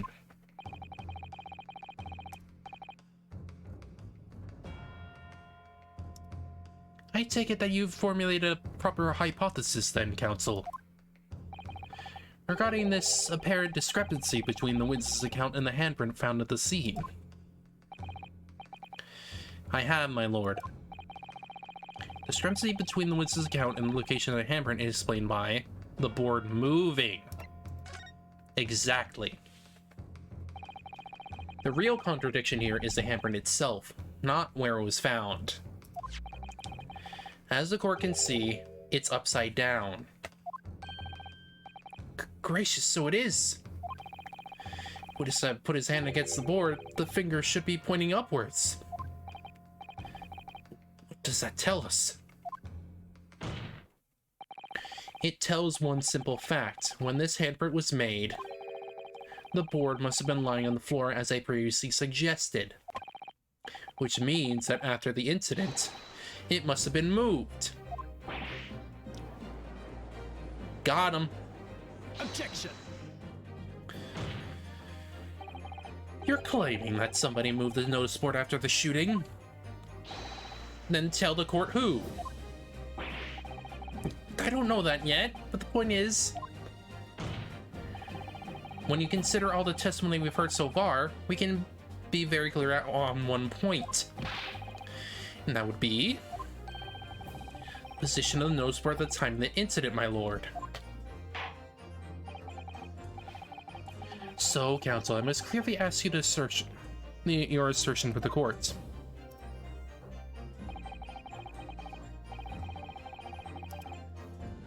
The time of the incident, where do you maintain the notice board was situated? Right here. Take that! This is the only possible location. Immediately adjacent to the doorway. If the court would think back to the testimony given by the defendant earlier, he said that when he entered the room, it was dark, and he couldn't see the body. Bayek! If the notice board had been there, the body would have been completely hidden from view, and the light from the candles would have been blocked, making the room appear darker. Objection! But the accused also claims that the victim's body appeared before him. That's true, or in his precise words. Just as I picked up the firearm to examine it, the door flew open and I heard a man scream. It was only then that the body of Inspector Gregson appeared before me. I don't know about calling it a scream, but he was talking about me and no mistake. Goes, it was me that kicked the door open. If you look again at the floor plan. Yes, and it would have knocked it over. Consider what would happen if the door to the room was thrown open with force. Bonk!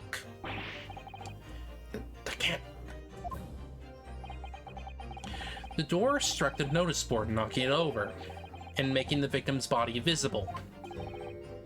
Good gracious. My client has told nothing but the truth. He has simply described what he saw. Ha ha ha! Ha ha ha! Ha ha ha! I got you, Kazuma. I got you. Counsel, how's this not come to light before now? After the incident, somebody must have righted the board and moved it into the position where the police, myself, and my colleagues saw it when investigating the room. To hide the bloody handprint. Witness, what have you to say for yourself? What? Me, my lord? You and your fellows were there at the scene before anybody else.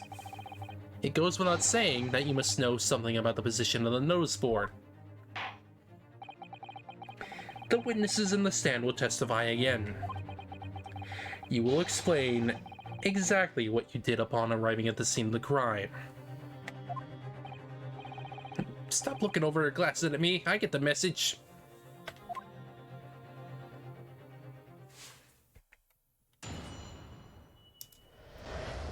I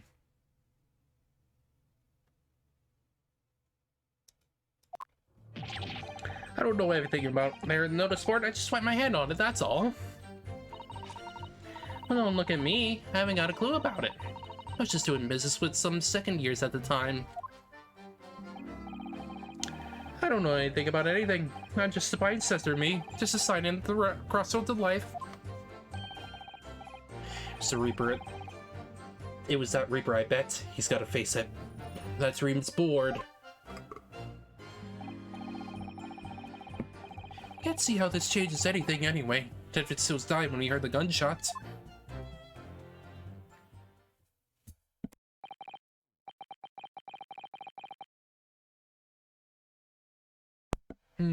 So Nova, you can elaborate further.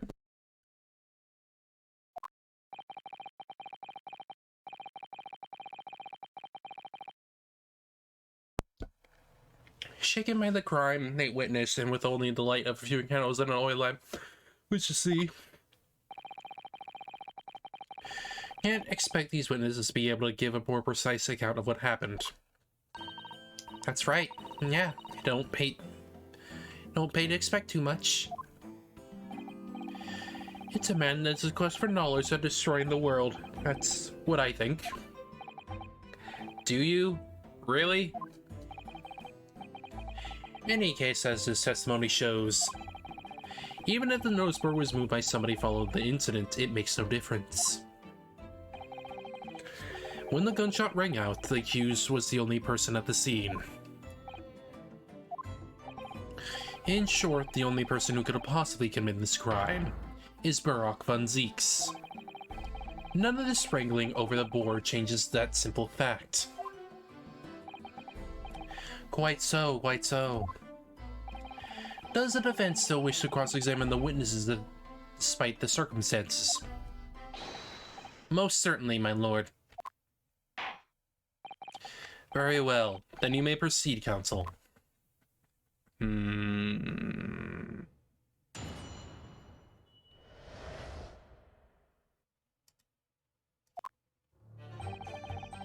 don't know anything about the... Yeah.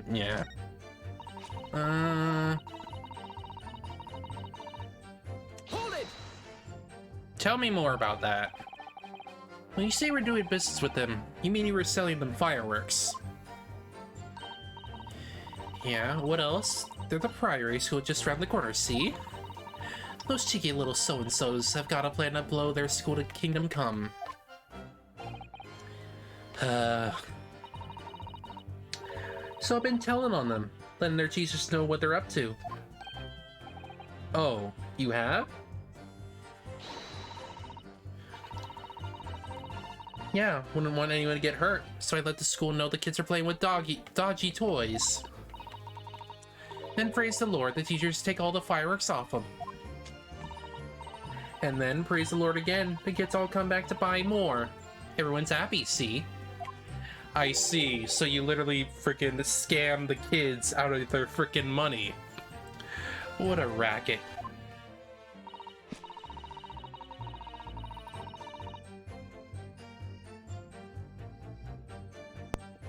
Of course, sometimes the teachers give me a little bonus to thank me for letting them know. It's a busy old life, selling explosives. Venus is a guy full of goddess indeed. Well, telling them bare-faced lies is kind of my thing, really. I'm ever so good at it. Excuse me. What do you got to say about that sandwich, boy? Something wrong, Mr. Sandwich? If I said it was, could we just leave it at that? Would that be the end of it? No. Did Mrs. Venus's statement just now bring something to mind, perhaps? Philosophical thoughts. Deep philosophical thoughts. Let's say there was a great liar. And that great liar said without batting an eye, telling barefaced lies is kind of my thing. I'm never so good at it. Would those words of hers be a lie too, or the truth, in which case she's not a liar? Oh, it's a hellish paradox, that one, don't you think? So you're telling me she's lying? I'm not entirely sure, to be honest. But it seems you're suggesting Miss Venus has been lying, are you?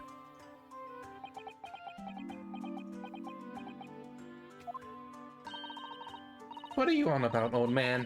Trying to cause trouble, are you? Keep on like that. And I'll wrap your whole body in firecrackers and set them off. That'll give you something to tremble about. There. You have a startlingly disturbing mind behind that sweet and innocent face, young lady. So, Miss Venus has lied in her testimony. Is that what you're saying, Mr. Sandwich?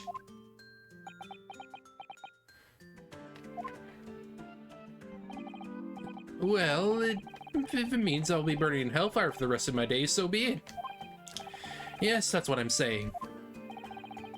Can you elaborate, please, sir? Oh, Blabbermouth, you're heading for the room where the gunshot seemed to come from. There was someone else who crept up the stairs behind him, too. That's right. That rotten liar over there.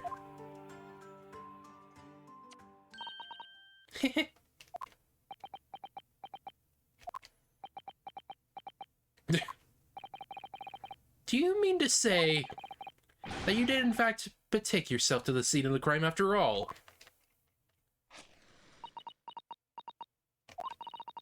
What did I tell you, eh?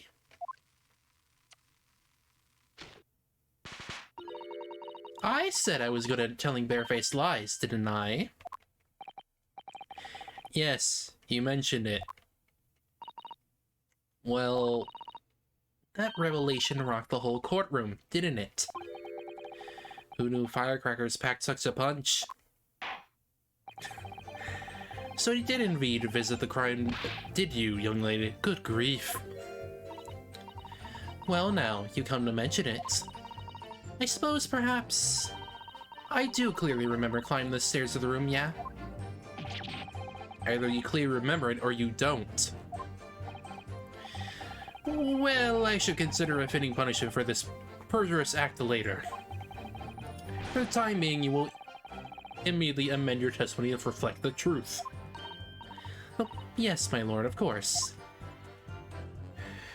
Okay, Lady Lioness Bella, Cantabella.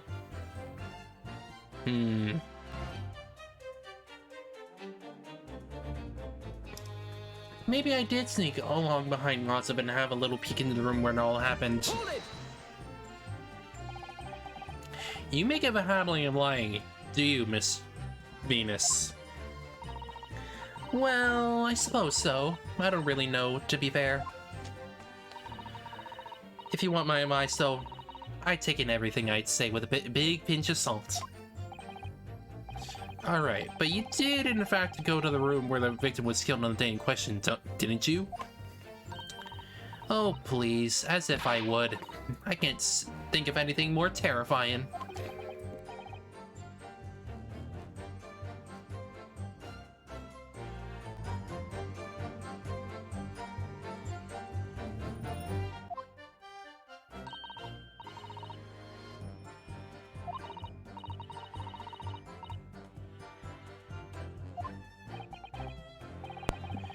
Did you touch anything at the scene? Oh, please. As if I would. I mean, there was a dead body on the floor. The truth, please. Well, alright. Just a bit, then. I had to look to see if there was anything I could sell. So I'd give a place a once-over, but it was nothing to write home about. Right. Now, I hesitate to ask, but... You didn't move the nose board by any chance, did you? Oh, please, as if I would touch anything like that. Just a few bits of loose change is all I had. The truth, please.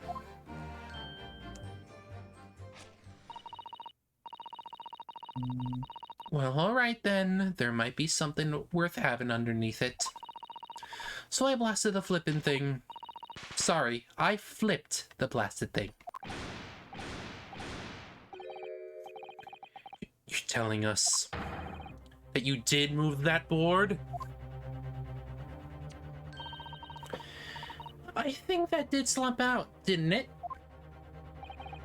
What? You daft barn pot! I don't believe it. The girl doesn't think. So, did you find anything then? Something you might have taken, perhaps, to sell? Oh, please, I should be so lucky. And the truth, now! I might have found this old pocket watch under the nose board, I suppose. But a bit of junk, like... So it was you, was it? You're the one who what took it. Gina? Young lady, may I remind you where you are? That watch there. That watch was a present to Inspector Gresson from the yard for a big case he solved 10 years ago. Professor case, no doubt. The boss used to wind it up every evening without fail when he was waiting for his grub to come at the pub. I see. I swiped it on him once, and blimey, was he upset? He gave me a right earful. Said he hasn't missed a day in the last 10 years, polishing it and winding it. It meant the world to him, that watch did. Possibly not the best thing to go diving for, then. It's not all that, though. I took it to Jabez that night to ask how much it was worth, but the old dealer wouldn't touch it. Would give me a penny for it, said it wasn't working. Knocked about and worthless, he called it. I knew I should have lifted it.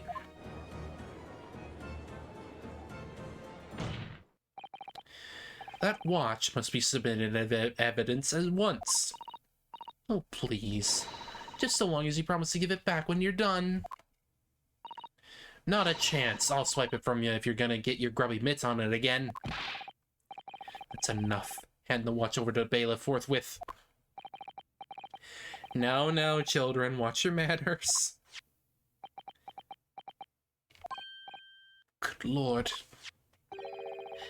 The glass appears to be broken.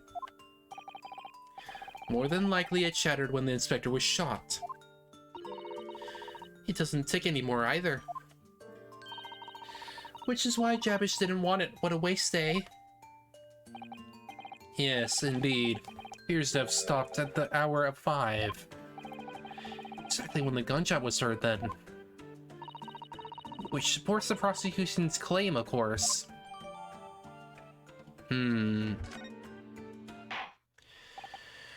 Well, it would appear that the mystery of the moving notice board has been solved at least. And as predicted, had a very little bearing on the case. Now then, continue with the cross-examination, please, counsel.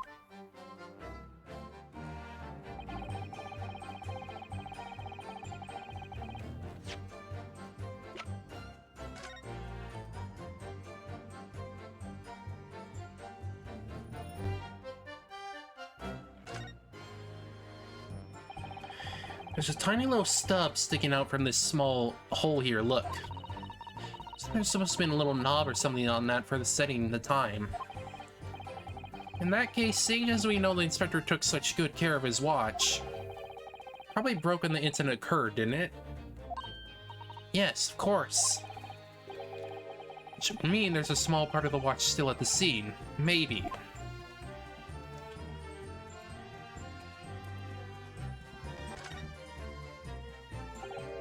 Ah, there's a tiny little keyhole here. Can you see? Oh. Yes, it's probably for the winder used to wind up the mechanism. Looks a little unusual, don't you think? Yes, you just need the right key to wind it, I imagine. I know. Why do I have a feeling as though I've seen something... only a key that's about the right size to fit this hole. I wonder if we have had the key. Let's check carefully over what we already found. I think I know. I think I know.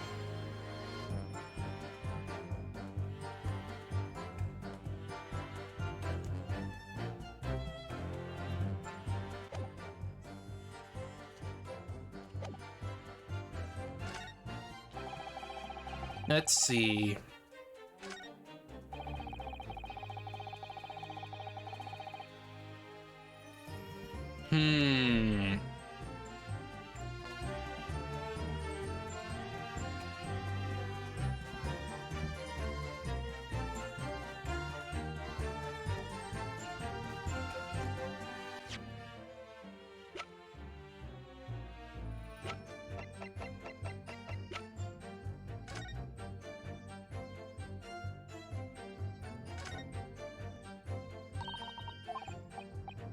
Come on, come on. Let's do this thing. Yeah, it's the key. It's the key. It's the winding key. This key could be the key for Inspector Gregson's watch? Well, yes, it could be. Let's try it at once. There's not a moment to lose.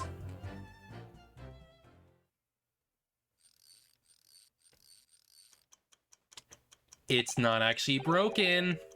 I knew it. A perfect fit. And look. Inspector's watch has started moving again. So it obviously has not been wound up, that's all.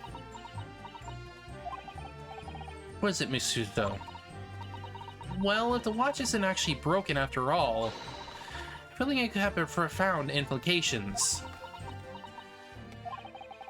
Just deep in thought now. So I better start thinking deeply too.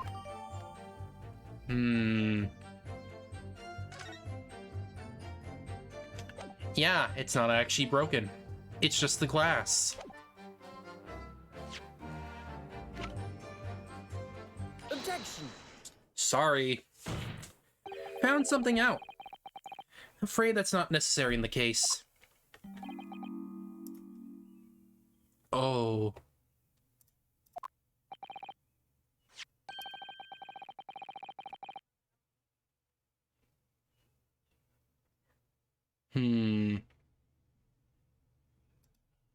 At the scene, we found this key to the winder of the Inspector pocket watch. A key. And having wound the pocket watch, he discovered that it in fact still works. You see, the watch didn't stop because it was broken at all. And that fact completely undermines one of the most fundamental premises on what this entire case has been built. What?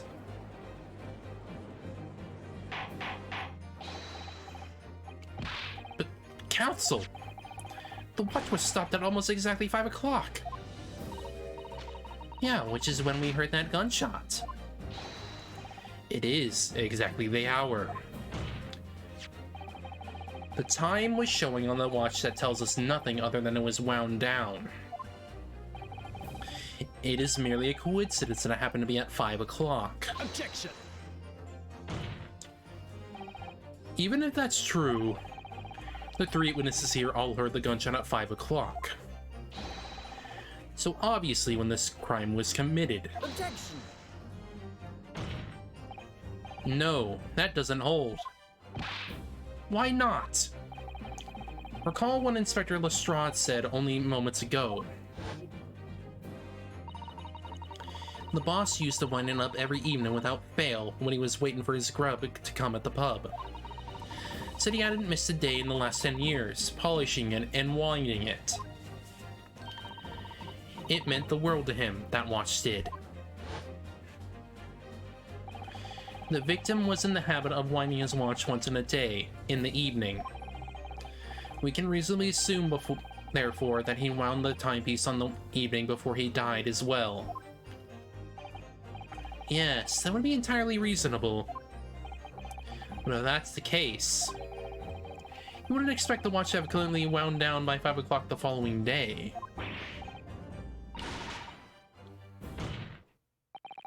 In summary, the evening before the day of the incident, when the gunshot rang out of the room, the inspector was already unable to wind his watch. He was already dead.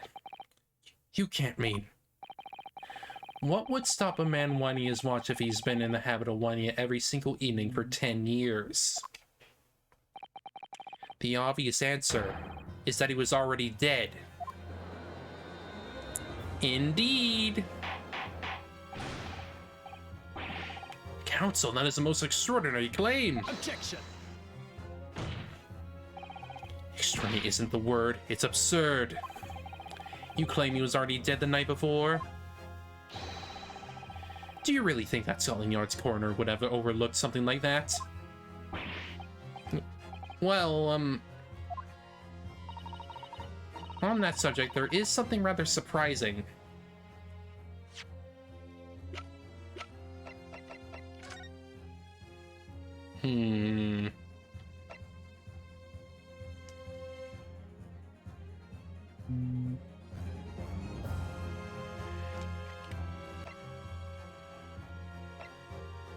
They don't mention a time of death.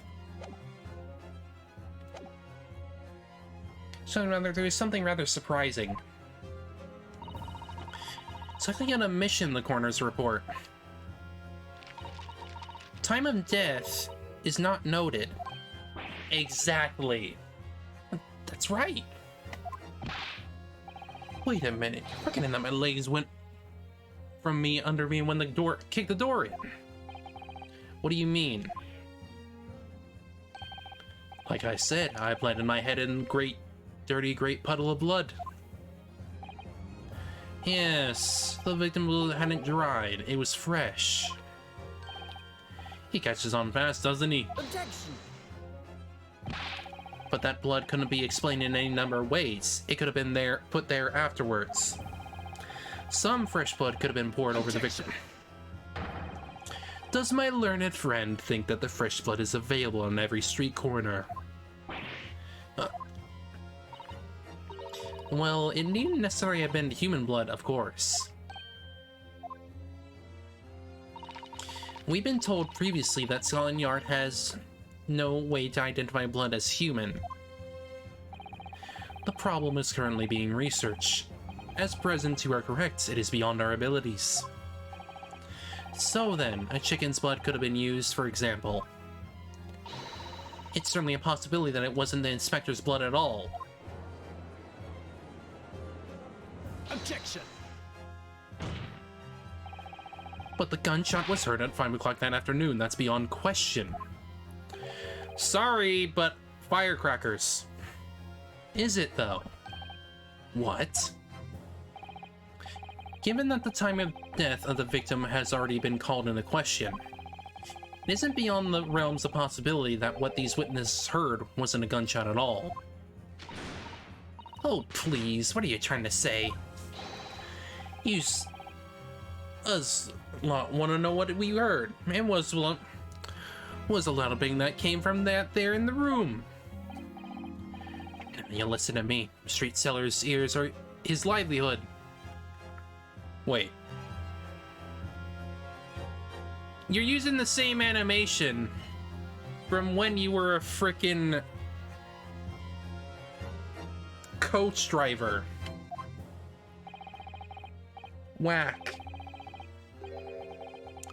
I don't doubt your ears, sir, but all you can state with certainty is that you heard a noise. Eh? Explain yourself then, counsel. Noise that sounds like a gunshot that could have been made with the firecrackers. Take that! Something like this. The culprit could have set off these to a fake gunshot. Good gracious, the very fireworks that are sold by the witness. Now hold on a minute. Are you saying I did it? Not necessarily.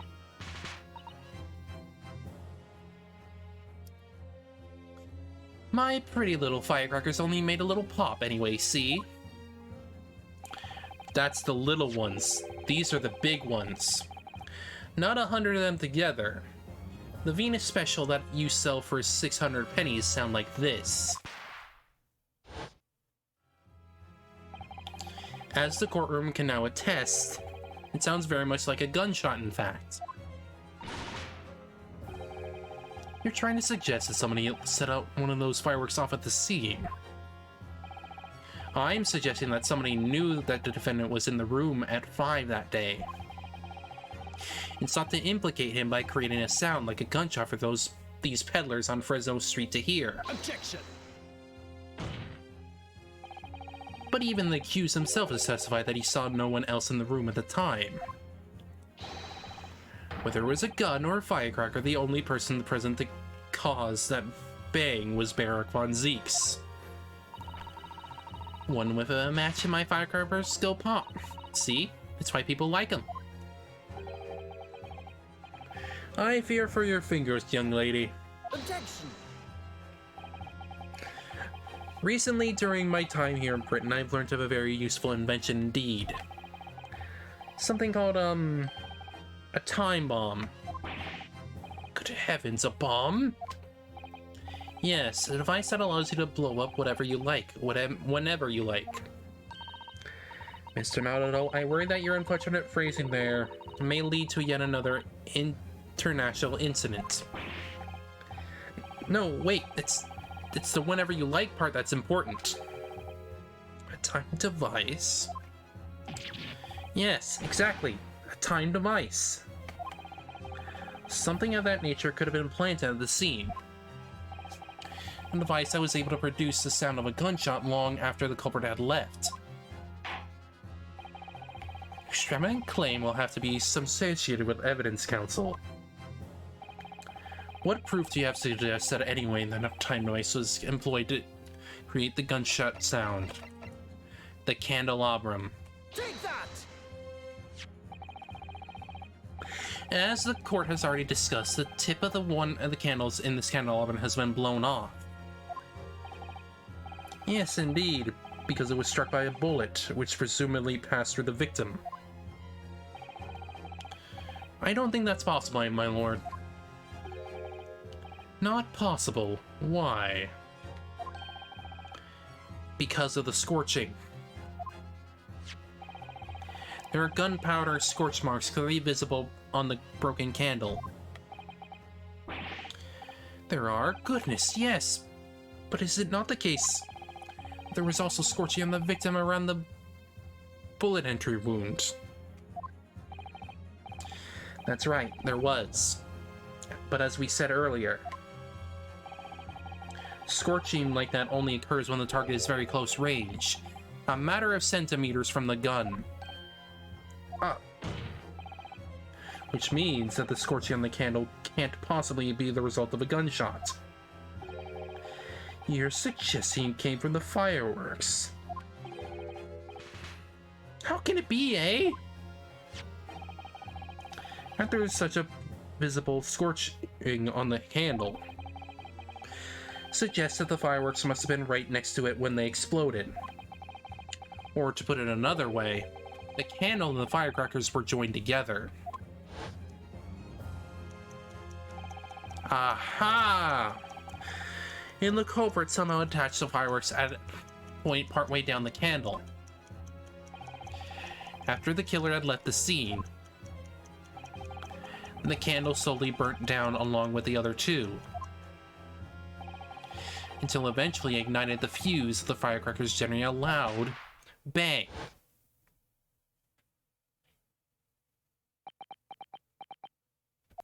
Bang bang! And that is how these three witnesses came to believe that they heard a gunshot at 5 o'clock. Well, what a plot. This implies that the victim could have died earlier than we could have been led to believe, the previous day even. No, hold your horses. That's all you saw the victim going into the victim, remember? Couldn't forget that flame-covered hair even if I wanted to. The person you saw entering the building wasn't the victim at all. Consider this.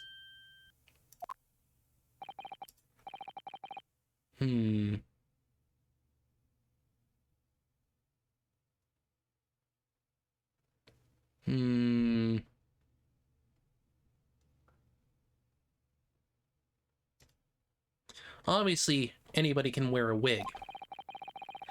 So the person that these witnesses saw entering the building 15 minutes before the incident occurred could easily have been someone else entirely wearing the red hairpiece. Someone else? Do you mean to say it was the same person who contrived the firecracker trick? In other words, Inspector Gregson's killer.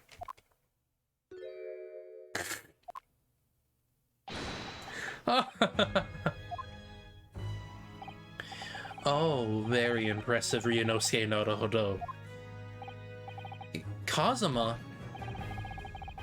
I'm really quite amazed you've come this far. But after all, wasn't I the one who told you that you had all the makings of a great defense lawyer? I also noted the lack of the time of death in this report's a stark omission. As far as I'm concerned, This whole country's justice system leaves a lot to be desired.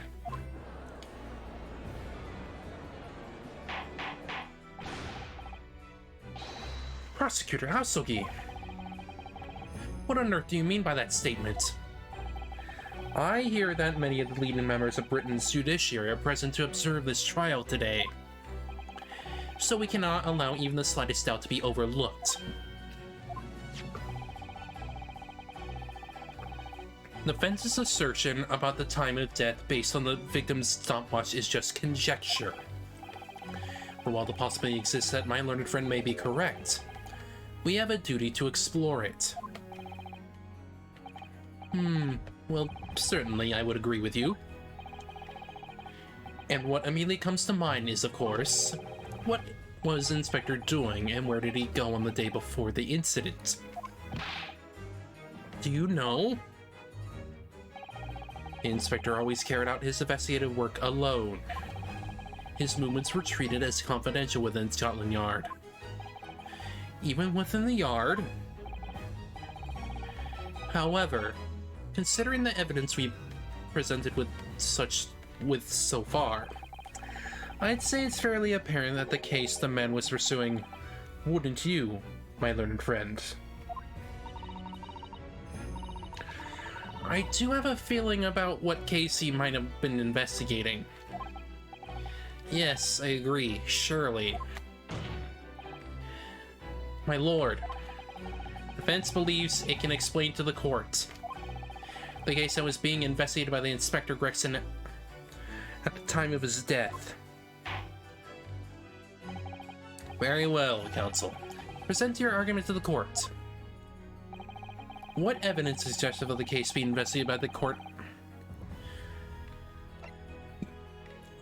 on the day prior to the incident? The Red-Headed League article.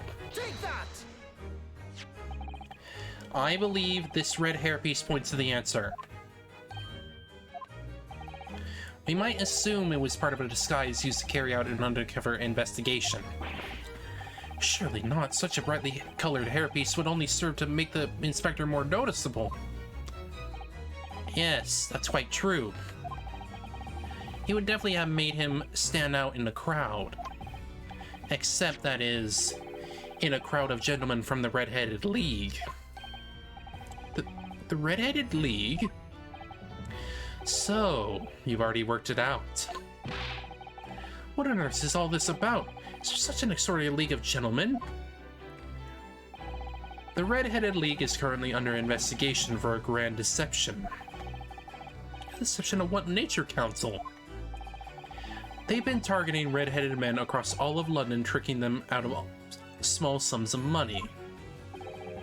2 men were arrested for the misdemeanor only yesterday, in fact. My lord, the defense calls for those 2 men to be summoned at once. 2 redheads?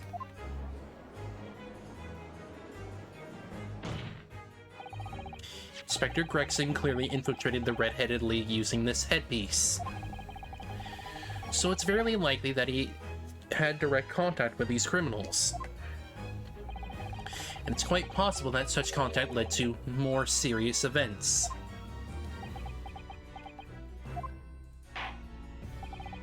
I concur that we cannot in good conscience leave this new avenue unexplored. Well done, Mr. Naruhodo. Well, it's another possible line of inquiry for us at least. The prosecution will immediately arrange for the chargemen to appear. Bring these 2 Red-Headed League conspirators before me, Prosecutor Asogi. At once, my lord. Very good. We will have 30-minute recess. Court is adjourned.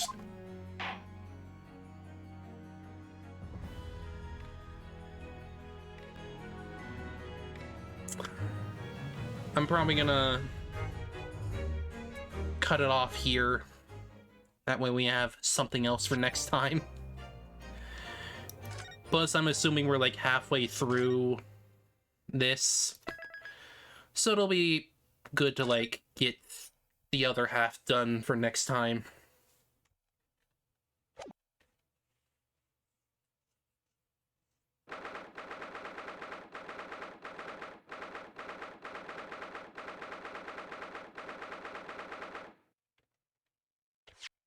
Alright.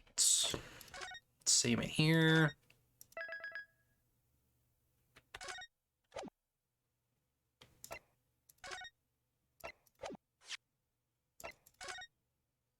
Alright. So, yeah. I think that's gonna be it for today.